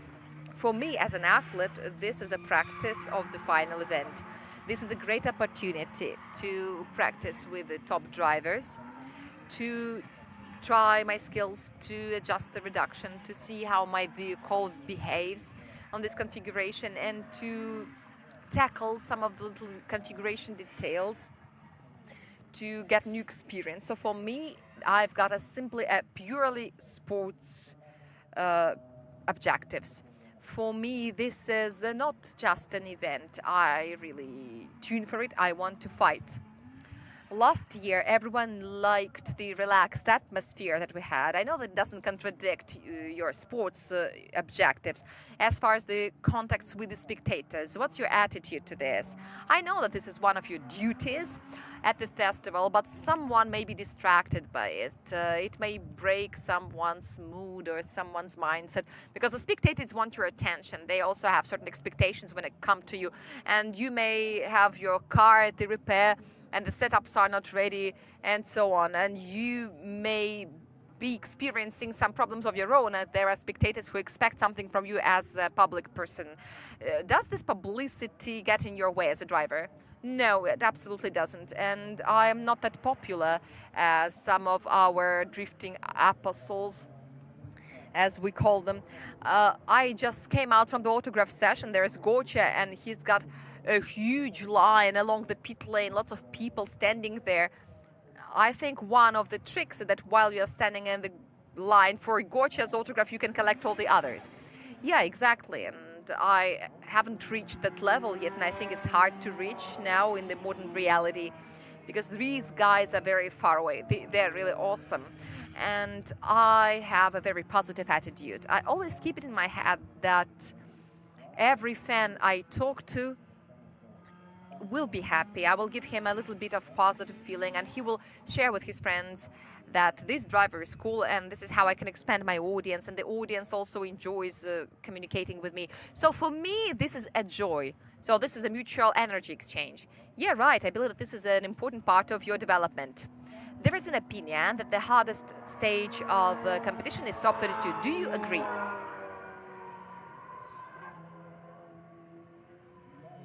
Both yes and no. Psychologically, it is pretty difficult sometimes, especially when everything is running well.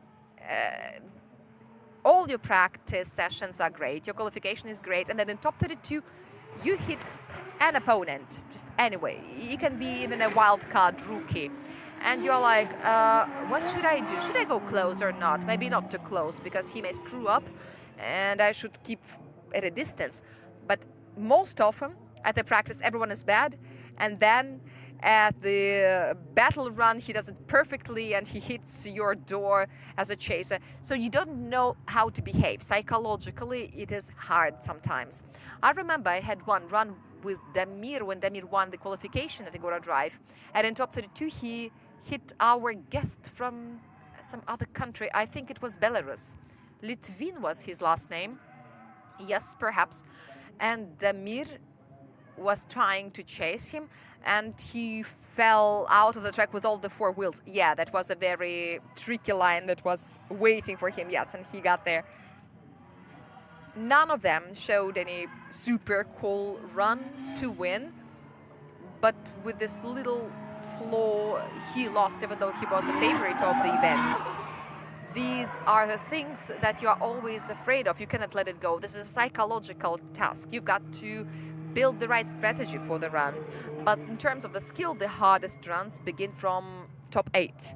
When this is about millimeters, when these little line crossings can play a critical role, when someone was slightly closer, slightly farther, someone made a tiny correction, and from the technical point of view, it's harder, and this is a very big and strong pressure, how to collect all the touch and goes as a leader, as a chaser. Okay, so tomorrow you won't have the tackle the problem number 1. I hope that you will only work on number 2. Who would you like to meet in top 16? Anton Klemkov or Artyom Leitis? I have practiced with both, so it would be great to have a team derby. I really support Artyom. I wish that he brings extra score to our team's account. Anton Klemkov has got a different opinion, I'm sure, regardless of how it works together, how it works tomorrow. For you, I wish you good luck. This is Anton Kozlov, my dear friends, one of the leaders of the qualification, the driver who won't be there for top 32. He will do a by run. I'm sure that you will do it. This is not a super difficult task, and psychologically it's very simple, and we will see how it works out, and the practice has already started. I wish you spend this time with a benefit, and the sun has come out. The rain is over. See you tomorrow. Thank you. See you.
We're back on air, dear friends, and this time we are now a regular condition. The practice is declared as tandem runs, but there are lots of solos as well. Here comes a tandem. And by the way, let's run through the bracket. We haven't done this far, and I think that it can be pretty useful. The only thing that I can say for sure is that Sergei Korneyev, number 107, who is now the leader, he will be in top 32 in tandem with Grigory Gusev, and also on board a Supra. There will be also be two Supras, A80s, but they are so different.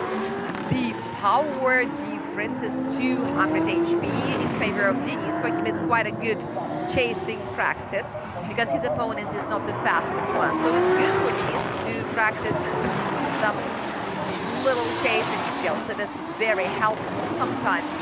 And Sergei Korneyev, by the way, stands out in RDS Open with his open driving style. He tries not to release the accelerator ever. This is a kind of a loss of style, so he can run according to the assignment, but he doesn't enjoy it. By the way, Grigory Gusev is standing out there, so tomorrow we'll start our top 32 with Arkady Seregrasov and his by run. And then there will be Danila Vorobyov from Lukoil Racing Drift Team versus Vladislav Popov from System Electric Одержимый Motorsport. And we'll have Roman Tivadar from Takama Forward Auto versus Andrei Astapov, Lukoil Racing Drift Team.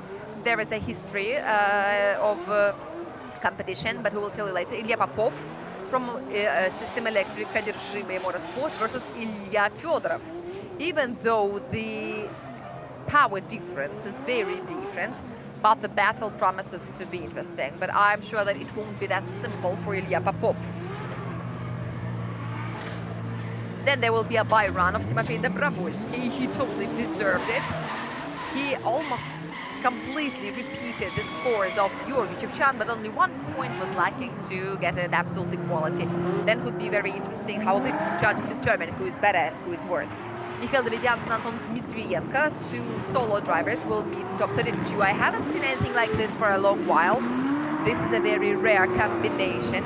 And by the way, here it's very hard to determine the favorite. On one hand, Anton Dmitrienko feels more and more confident, but we've been speaking about this for several years. Plus, Mikhail Davidyants has demonstrated that he's ready to compete with anyone. 2 events in a row, Mikhail Davidyants would reach the stage of top 16, which is quite good for a rookie. Damir Ziatulin will do his by run as one of the leaders of the qualification. Here he is, by the way, with Dmitry Sherbina. That's interesting. Also 2 Supras, but considering the abundance of A80s. No, he's not with Dmitry. He's with Gocha. Wow. Let's wait and see. And after Damir, we'll see Grigory Gusev from Lukoil Racing Drift Team versus Sergei Korneyev from Star Pure Stars IMO. This was the left-hand side of the bracket. Now we move to the right-hand side. And there, we will begin with the by run of Anton Kozlov, who was just here in the studio. And we will get back to him later, and we will see him, because we can't read the bracket in the break. But here's Gocha versus Damir. This is a duel of very final. And it should be mentioned that there is a chance that we see a final like this, because they're in the opposite bracket sides. And they are moving right here to the face when they can finally meet. Not in top 16, not in top 8, not even top 4. We are not likely to see them. And for them to meet, it requires a final or the third prize battle. Damir just risked a lot. Even this is not about the optical things. This was a very good run. And I just noticed that the spectators would never see such an angle when the cars are running in the mist like this. It's only possible in the practice because the runs follow one after another and the smoke doesn't have the time to disperse. This is Roman Tivadar and Ilya Popov. And Ilya Popov looks very confident right now against the background of the experienced, even though young driver from Sochi. Once you look at the history, you think that there may be not such a big difference between these drivers, even though Roman Tivadar has been driving with us for 3 years more. But the farther we get from them, the less they matter. It's like the age difference. The same applies here. Petr Borodin with Sergei Kuznetsov. And Sergei Kuznetsov won't have an opponent tomorrow in top 32, and Petr Borodin will have one. He worked a lot, but he will have a tandem run with Artur Zelenin. This will be the last scheduled tandem of the first round. And it's interesting because Piotr has achieved for the battle, but he lacked some accuracy in the qualification. By the way, here's a top 32 tandem, Anton Klimko, who's the leader, versus Artem Letis from Carville Racing. And Anton is for Heat Carbon Racing. And it's interesting that if in this tandem Anton Klimko wins, we will have a 2AK battle, Anton Kozlov versus Anton Klimko.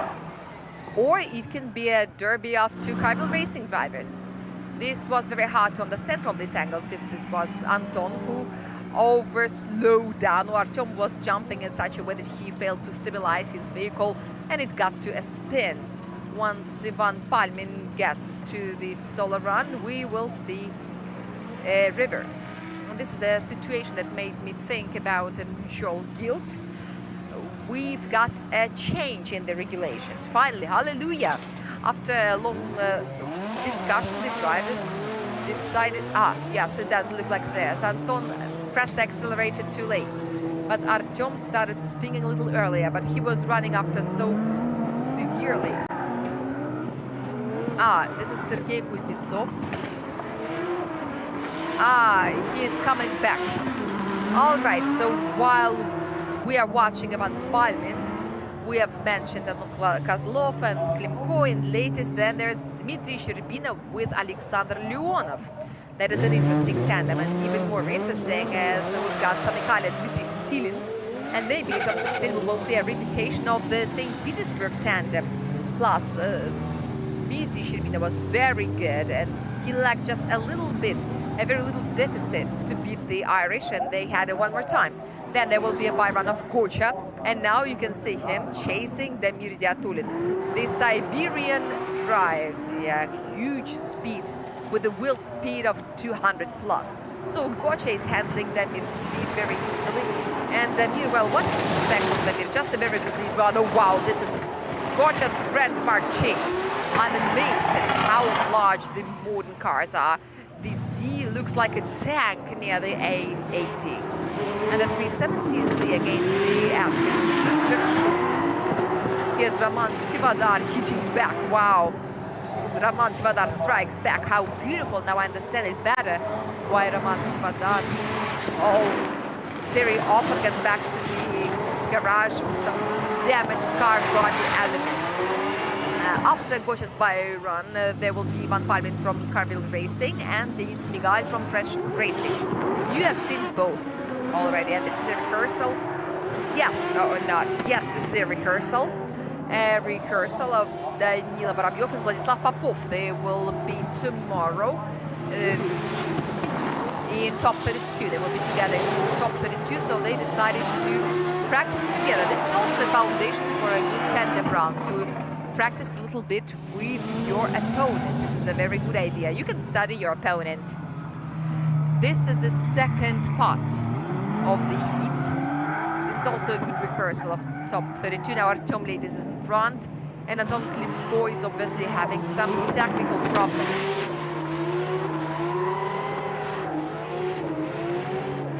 So now let's recall Moscow Raceway. It looks like a clutch problem that he had. When the car didn't want to go then it went, then it stopped again. Yes, this is not a simple matter. All right, so we have told you everything we could about the tandem runs bracket.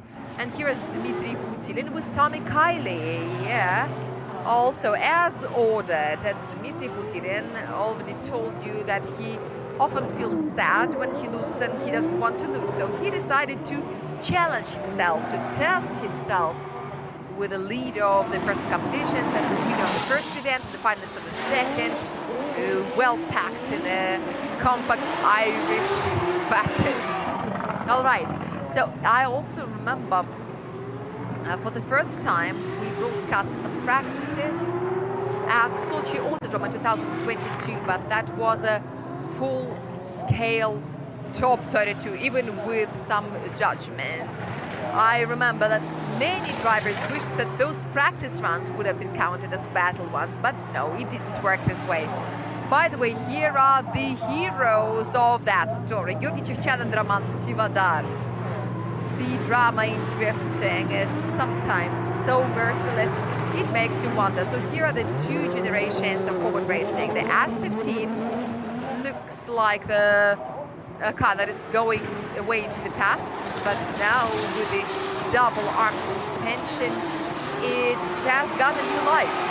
And Roman Tivadar can be considered to be a full-scale co-father of this solution, and he even won the Russian Drift Cup on board the vehicle that he's been nursing throughout the season. Just like with Gorcha, it cost him some of the sports performance, but the work has been done, and we saw the result at Rostov Arena. Roman also said that he had never felt so comfortable with his team. As a result, it turned into a perfect parking lot drifting car.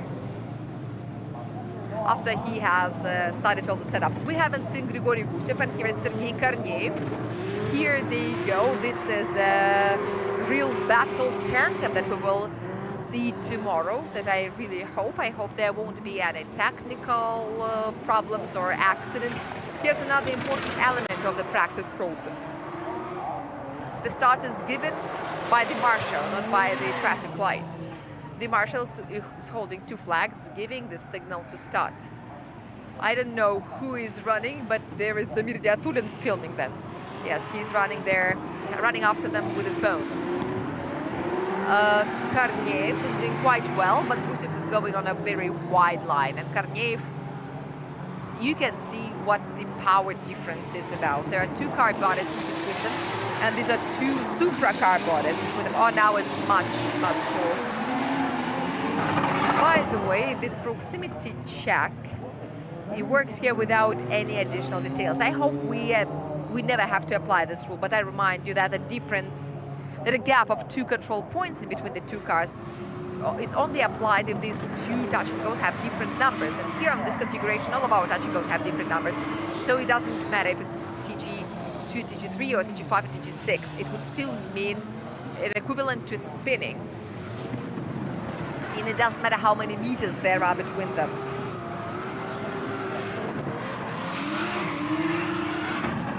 The distance is 35 meters. In car bodies, it counts pretty many. You should really work hard to get that far, but the drivers are flying to them without having wasted that initiation speed. And it gives you the feeling that the cars cannot get apart for more than 10 meters from each other. Dmitry Putilin just started off in a very aggressive manner. He's trying to make all the statements, a Supra versus an E92. Wow. But Dmitry is a little late with the initiation. Yes, he really caught up with Tommy. Almost. I remind you that Tommy straightened out in the first round of the heat. Ah, this is a safe run. Yes, this is a safe run.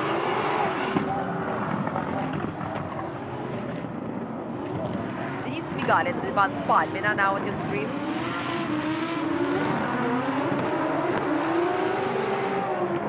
And well, yes, it's also nice. I remind you that Denis Migal has changed from A90 to A80. Denis has got a very rich experience of driving various platforms, starting with an E46. Then he had an Altezza, I think.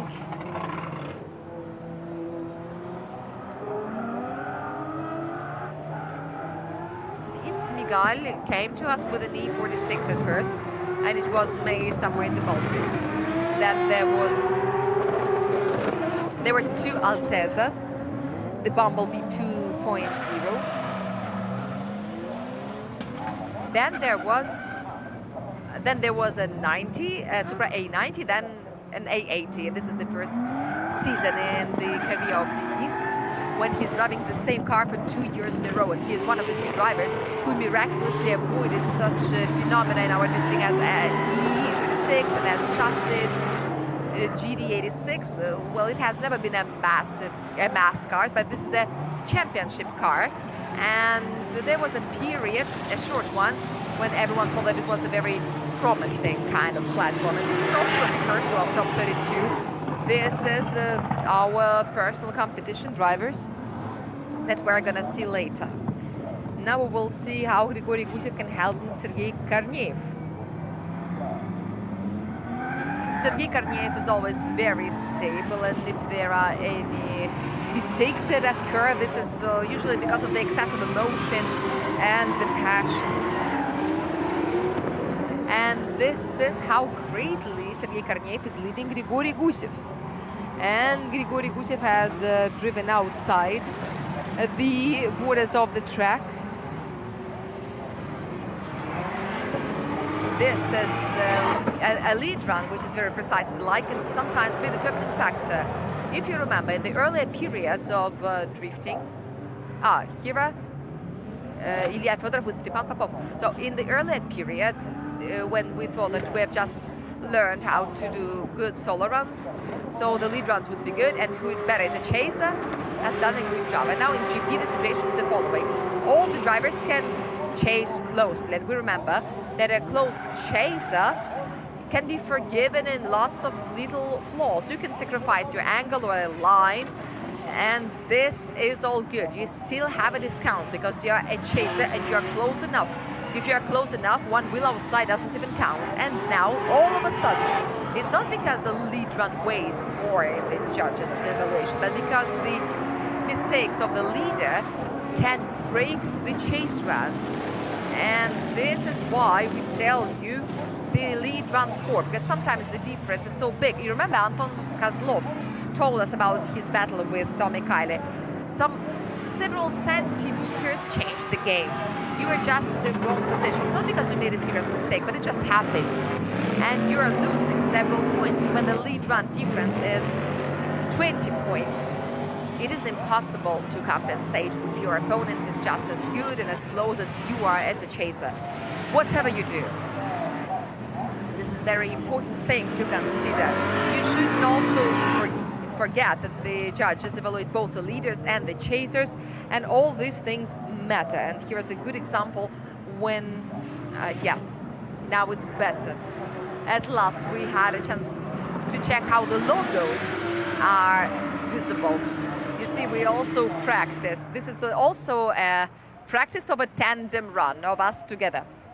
So a very good example of this situation is when it was a battle of Artur Zelen and Denis Migal last year. Everything was decided by one sector, and it was for the benefit of Artur Zelen because Artur Zelen was better as a leader. And not so long ago, during another review, the judges explained to the driver and everyone present why it happened, because the assignment of the judges is not only about some pace and speed and the line. This is also about the angle that shouldn't be lower than required, and if it's better, if it's greater, it shouldn't ruin the other criteria. And once we getting yes, Ivan Palmin is closing the door on the run. We have seen it before, but it was at the initiation. It was also here. Roman Tivadar did it when he banged the door and continued initiating as though nothing happened. Ivan Palmin had to push the brakes to avoid the collision. Yes, this is really getting serious. And please notice how close Ivan Palmin is. Yesterday's conversation with the judges worked very well for Denis Migal. He was listening carefully, even though he didn't enjoy the process, because who would like being analyzed? But today, he's showing a more harmonic performance. Of course, there were some difficulties in the process. Everyone does. These are the difficulties that no one can avoid. Even the top of the qualification is not 100 points. Yes, it's 98, but this was also a challenge. This was pretty hard to get that score. And here is Anton Kozlov with Gocha. Anton Kozlov, I remind you, was here twice at the classic configuration, twice he was on the podium. And we all know Gocha, 13 events, 8 victories, 12 times the top 8. So, God forbid you meet Gocha in tandem runs at the NRing. All the statistics will be against you. absolutely all the statistics. And why we care about this third event so much? Because this is a borderline, this is the equator, and we also did some statistic research. And do you know what we found out? Throughout the history of the Russian Drift Series, only 3 times the driver who was the leader of the first half of the season would not be the champion. So in other words, the statistic says that if you've been the leader after the middle of the season, there is a great possibility that you become the champion. You've got to work a lot, but the history of Russian Drift Series speaks about this. And I remind you that we've got, this is the 17th season of Russian Drift Series Grand Prix, and the exception is that year 2012 when we had only 4 events, and after the 2 events Nikita Shikov was the leader and then later he lost. And we've got an example among one of our current drivers. There is a contender who ruined this structure twice, that is Arkady Tsvigrasov, and he is a 2-time champion and the reigning champion. So the first half of the season would be going absolutely wrong. In 2022 and 2025, it was all a mess. Especially in 2022, it all started with a loss in the qualification. He got only 1 point, and it looked like you cannot imagine anything worse. But still, nevertheless, he pulled himself together, and then he beat everyone. And now Arkady, after the 2 events, he is not in the top 3. He is on the 4th place. Does it mean that he cannot become a champion? Does it mean that he doesn't have to work? And one of the anti-examples is Anton Kozlov, who used to be a leader, and that he didn't even get in the top 3. And moreover, and we may dedicate a separate conversation to it, or we may talk about it at the festival, about the scoring system and the regulations, because we to deduct or not deduct the score twice, 2 times, this rule when you only count the best results. Twice this situation really changed the game in the championship, not only in the personal competition but also in the team's competition. Once it was in 2014. And by the way, it was Andrei Pisegov who was the leader in the middle of the season. And if one stage had been deducted, Kristaps Plus would have captured the championship from him. But Kristaps had a more stable result, so he was harder punished, and there was even a worse situation. You shouldn't even mention it to Denys Migal. It is the year 2020 when all the fans of fresh racing, Evgeny Losov had to be the champion. But Alexei Golovnya had a 0 event and his score wasn't deducted. They deducted the 0 and he still had the same score. And from the score of Evgeny Losov, quite a productive event was deducted and he lost a lot. So this statistics is an exciting thing. I cannot tell you that it should be immediately extrapolated to all the subsequent events. No, statistics is interesting because life can often upturn it, but it shouldn't be ignored. There are some tendencies that you can find in the statistics. It would not be interesting not to turn to statistics. Evgeny Losov lost 99 points there and Alexei Golovnya lost 0. But at all the other events, except for the 3rd one in St. Petersburg, Alexei was in the very top. But once again, we do not doubt the official results. We don't call to review, take this cup away from Alexei and give it to Evgeny. No, I'm just telling you that this rule was there for a reason. Because the cars were less stable. There were lots of additional factors. There were some remote events that some people couldn't attend for financial reasons or other reasons. And this was a way to equalize the chances of different drivers who had different budgets. Later, then the championship grew up in the professional meaning, and there were very powerful and professional teams, and it became clear that without a team you can hardly aspire for any serious achievements. The rule was cancelled. It was brought back for a short while, like the double score rule, just to take a look what happens if you apply this rule, and then we realized that it was not a solution. There were lots of tricks with the score. Like in Formula 1, they would deduct 3 events, then they would count one best one. But once you touch upon the scoring system, you start recalculating it, like what would have happened if. Let's watch this run and then we will take a short commercial break because some little rotation will happen here at the studio, but I wouldn't love these two guys to meet before the semi-final. They cannot meet in the final because they're on the same side of the bracket, but in the semi-final they can. And oh my God, how great it is. It looks like the new setups really do work. This is something we should watch as well. Arkady Seregrasov and Damir Diaturin. Once we're going on a commercial break, Gotcha and Damir and Arkady were like, no, no, no, no. What commercial? No way. We've got a run to do. Let's watch this one because there is a line and we can take this commercial break immediately after. Traditionally, Arkady is taking a very good lead run, and Damir Diaturin, as if glued to Arkady, is chasing him. Synchronized transitions. Wow. Oh, look, he is running after with the greater angle. Just look, how did he do that? That was something incredible. Gotcha is also known for this. Okay, let's take a short break and then we'll get back to the studio.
Если радио, то максимум.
Что для вас хорошая машина? Пробег? Состояние? Комфорт? А запах? Как новая. Для каждого своя хорошая машина. Найдите ее на автору.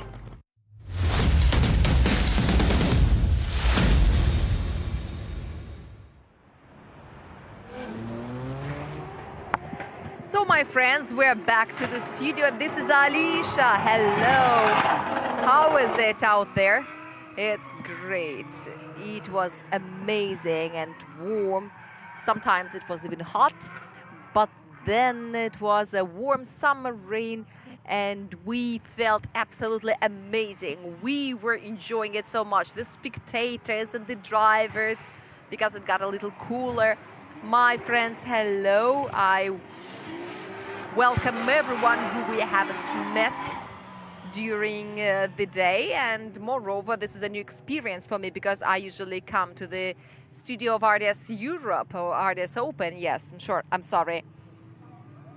But I've been in RDS for so many years. You should have said RDS West, and here, you know, I occupied a sacred place, I would say. Now I'm gonna get even a little smarter. How does it work? I sit in the chair of Nikolai Svistun. What is there in your hands? I've got a great magazine here. Let me show it to you. Do you know what it stands out with? Do you know what makes it so special? Because there are our pictures. Yes, right. I've already signed that picture. I was asked to show where we are, and I showed and I signed it up. Yeah, some of our spectators here at the NRing would come up to me and ask me to sign up these pictures. That feels so great. Thank you, friends. Thank you, guys. Thank you. Thank you so much for your attention for us. And I would like to say that this magazine is available here at NRing at RDS Shop Tent. You can buy it as an additional option at the ticket office when you activate your electronic tickets, or also you can buy it online on shop.drifte.ru. And by the way, with the promo codes Galasa and Alicia, you can get discounts. We've got a corporate competition, and we competed. Who gets more activations with the promo code? And Alicia is harder because you've got to spell it right. And with Galasa, it's very hard to make a mistake. I will now write how you spell it. We compete whose promo code will be applied more times. And by the way, getting back to the promo codes and all the other stuff, we've got, you can apply the same promo codes, Alicia and Galasa, so you've got discounts for the tickets for RDS Fest that will be held on the 20th of June, which is after 1 week. One of the participants of our derby has been here at our studio, that is Anton Kozlov, and another one are Roman Tivadar and Georgy Chevchan. But what kind of derby it's gonna be, I will let you know if you subscribe to the social media of Russian Drift Series and all the social media you know or you don't know, and Nature and all the messengers. We also have our communities and channels. Please subscribe. There you can find a lot of interesting information. And by the way, my friends, I would like to tell you that we actively share the information about RDS Fest on air. So if you watched the RDS Open broadcast, or if you attentively watched today's broadcast, you already know that Anton Kozlov has slightly opened that curtain and told you what they're gonna do with the other champions. And in the previous broadcast from the third event of RDS Open, Vladimir Afanasyev, aka Negative, shared what he's gonna do in the RDS Inside zone. And by the way, speaking about RDS Inside, as a guest at the studio, I can tell you about the RDS Inside zone. This is a great question. You are a great guest in the studio. You are a present for every host. I don't even have to ask you questions. First of all, here's Alicia's promo code, so please remember how to spell it correctly. And now tell me, for the second year in a row, you're gonna have your own pink world with a fluffy chair called RDS Inside. What's gonna be there?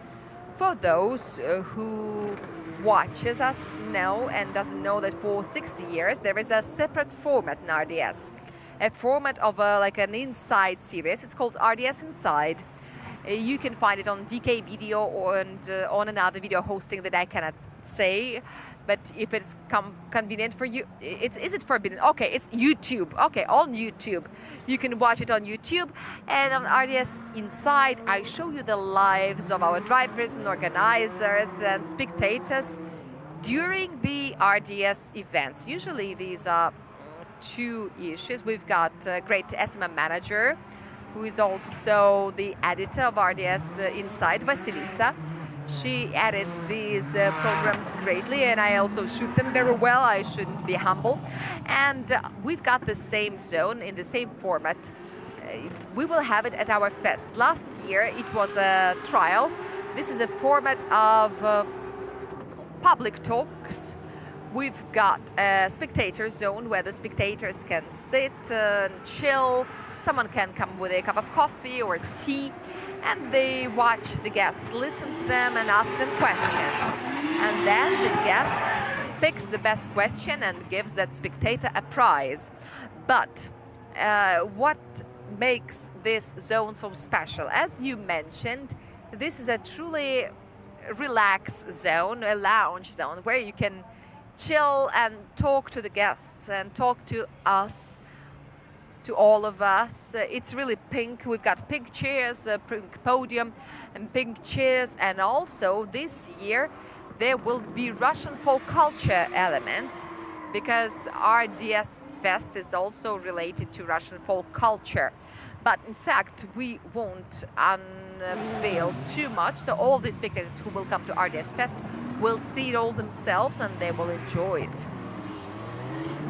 They will see it, they will feel it from the entrance, immediately from the entrance. And what I can tell you what two guests will be there at my zone. And first of all, this is going to be a driver who at the present moment is one of the leaders of the RDS Open competition. At the same time, he's an actor.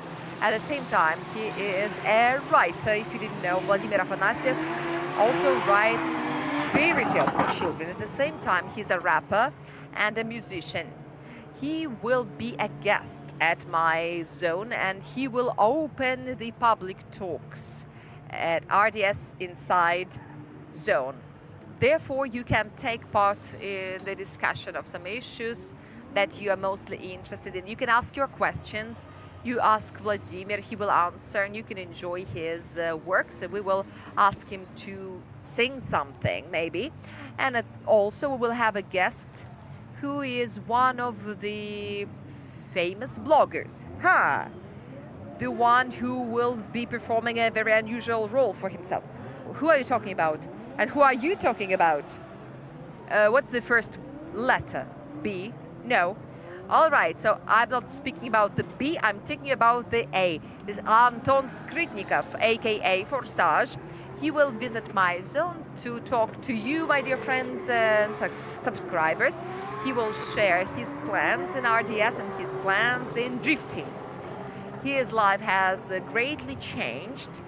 At the previous RDS Fest, he told us that he was considering drift as a professional activity, and he didn't consider drifting competitions as an activity, but we know that he's been taking active part in drifting competitions this year.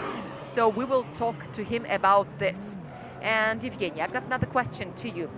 I would like you to be a guest at my zone as well. No problem, I would love to. But you and Nikolai will be the headliners of another zone. Yes, but nevertheless, we can find some ways around. And yeah, we have a separate tent of ourselves with the headliners. And there we will have several more guests. I will not tell you who that will be, but they're cool. And then we will come into the Super Battle Runs, Star Pro Stars Challenge, where the main prize is the participation in the Winter Cup. With the support of Star Pro Stars, I'm all team. But theoretically, I believe that I can make it. I can find half an hour to take a little visit. Yes, because we're very close together. And you can also write it in the comments if you want to see Evgeny or not. If you don't want to see him, you can also write it in the comments. But anyway, I invite you. I've got some questions to ask you. And this is not only about drifting, because Evgeny is a very multifaceted kind of person, very miscellaneous. And there's another question I want to ask you. You've got a great visual experience in drifting.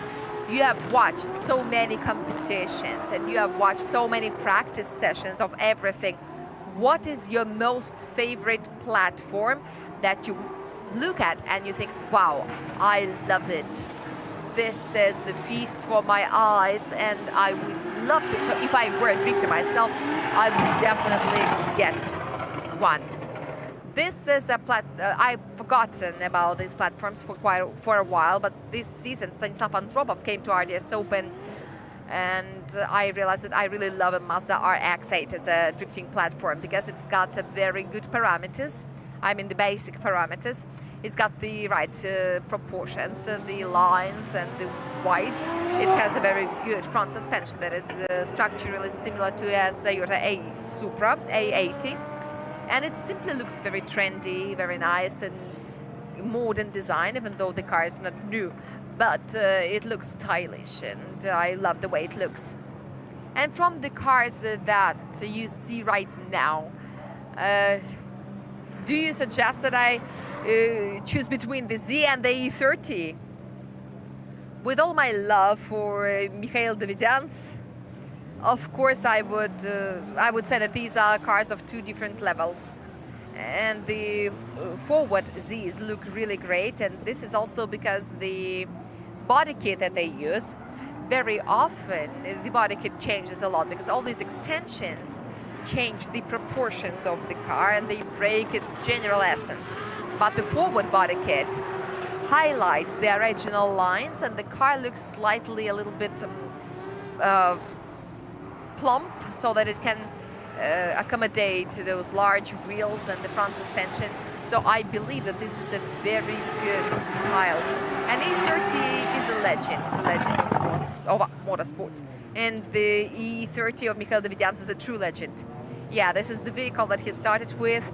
Then he forgot about it for 2 seasons when he was trying to drive an Altezza. The body was lying on the ground somewhere in the open air, and one day he simply got angry and said, no way, in 2025 I'm gonna drive an E30. And he took everything away from Altezza, he installed it into the E30, and it didn't work out well from the very beginning, but he started driving much better than he used to on Altezza. And this is why he got the right to take part in RDS GP, because in order to get an RDS GP, you've got to fulfill certain requirements. And here's Ilya Fedorov, who, oh God, and unfortunately he got out of the track. Well, yes, such things sometimes happens during the practice sessions, and not even during the practice sessions. Do you remember the famous jump of Georgi Chivchan here, when he, somewhere in this sweeper, he got in a hole and his car gave a jump and it was badly damaged. It was in Rязань, I think. It was here in Nizhny, because I remember a very painful crash with Anatoly Sherbak. Yeah, right, it was also in Rязань. No, here in Nizhny Novgorod, when Leonid Schneider from Forward Racing was having a heat with Nikolai Garkovenko. It was a terrible crash. It was here. This is a very complicated part of the track for the lead and for the chaser. This is not a coincidence that everyone crashes here, and the main penalties in the qualification were given here, because here you've got to make a transition, re-switch, slow down, press the accelerator, and also hit the touch and go that you don't really see. You've got to follow your senses, and if something is going wrong before the transition, then the entire run is ruined. There is a very high chance to get into the no-go zone, to find yourself in the grass, as it happened to Ilya Fedorov just now. So there are lots and lots of various scenarios. But it is remarkable that it happens very rare in our qualifications when we have no health group. This is a really unique situation, yes, and we want to thank all the drivers and thank the mechanics of all the drivers for taking care of your cars. And also, can you imagine, dear friends, that out of the 52 battle rounds. We've got only 1-0, and this couldn't have been a 0. It could have been not a 0. That was Anton Kozlov, the only 0 run. All the rest were positive. Yes, they were not all of them were successful, but now we'll see Goche and Tommy Kiley. This is the same as we had at the Gora Drive, the final of the Gora Drive, and Goche was stronger back then. Yes, Tommy Kiley said that it was his first main villain here in RDS. This is the only person that he failed to beat. This is his main rival. But Tommy, honestly speaking, is absolutely amazing as a chaser. But not now, not now. Even now, everything was okay, just Goche didn't get to the finish. I honestly cannot tackle his secret. Why is it so easy for him to get close to everyone? I mean, all the teams, all the drivers are trying to make their cars as fast as possible, but it looks like Tommy has got an advantage over everyone. But how does he get it? No one's gonna tell you honestly, no one's gonna answer that question. But using my spy methods, but wait, why don't you think that if the person has got it, he cannot explain it to you? If he's talented, if he's simply talented, yeah, I see it. It all depends on the driver a lot. But if your vehicle is not capable of chasing an opponent like that, no matter how much talented you are, like for example, Ilya Fedorov, he's also a talented driver, but he is now in such technical circumstances that he cannot. Ilya Fedorov is always in such circumstances. No, it's not true. It is. During the last years, he's, you know, he has got 4 championships in a row in RDS East. This is not a coincidence. He was in his prime back then, yes, and this is Alicia's promo code for the RDS shop and the tickets. So when you buy your tickets for RDS Fest, it will be held on the 20th of June, you can use this promo code. This is very, very important. And I hope you know how to spell Galasa. So please use this promo code as well. My friends, let me tell you about our tomorrow's program. Let me begin. Tomorrow, the new day, is the most important day of our racing weekend. This is the day of the tandem runs, where we invite you, we invite all of you. And if you are watching us online, please watch us. We are available on RDS TV because tomorrow we're gonna find out who's gonna win the 3rd event of RDS GP, and we will see how the battles work in the competitions, and the teams competitions and the individual competitions. We open at 9 o'clock. At 9:15 we begin the warm-up, and it will take an hour. This is for the most dedicated fans. You can take a cup of coffee and watch the warm-up. This is what I'm gonna do. Then we're gonna take a break, and at 10:25, so you've got to wake up even earlier than 9 o'clock. So at 10:25, we begin the top 32. Then we've got the drivers' parade on the track, and then an autograph session also there. And that these are all preliminary timings, and it can change. So please monitor our updates on the social media, on our Telegram channel. At 2:15 p.m. we've got top 16. And then we are planning to finish our racing day at around 6 p.m.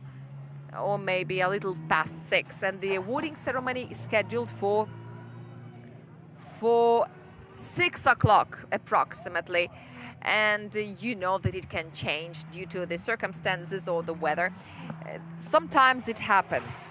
But if the timing is changing, if we are late, it means that we've got a very interesting battle at the event. Lots of one-more times and various amazing situations.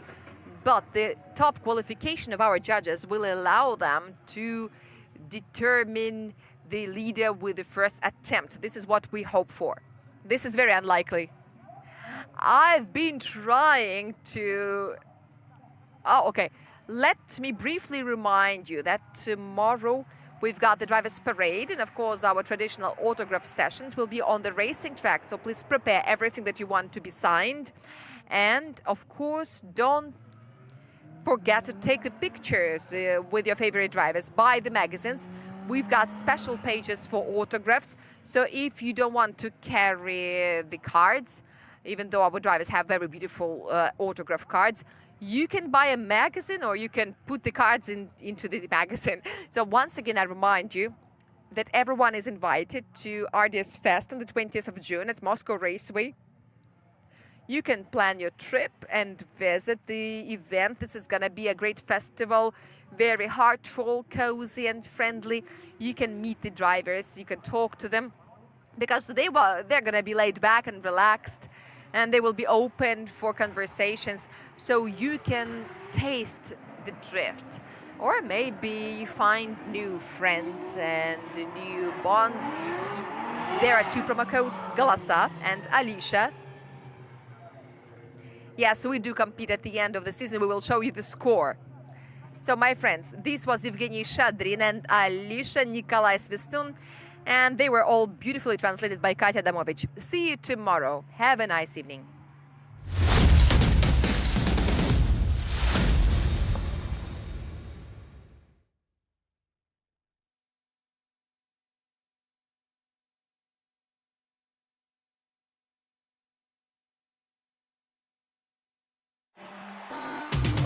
Куда приведет тебя спорт? К экрану? К любимой команде? Или в спортзал? К клавиатуре? На ринг? Или на стадион? Все пути открыты с чемпионат.ком.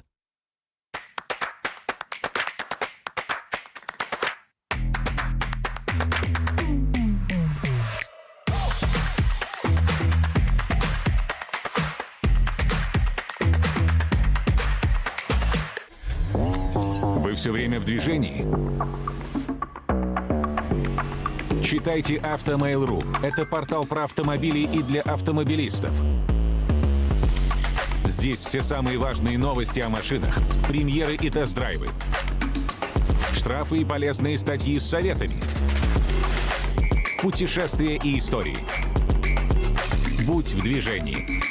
Заходи на Автомейл.ру и читай про главные автомобильные события.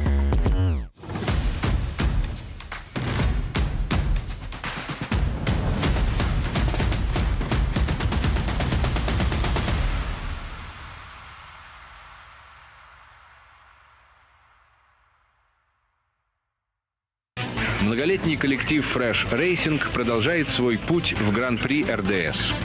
Текущий состав гонщиков. Под номером 33 выступает Денис Мигаль, основатель команды. Номер 9 – сибиряк Дамир Идиетуль. Номер 36 – новобранец Сергей Кузнецов. И номер 126 – ирландец Томас Кайли. Поддержи команду, присылай нам факс.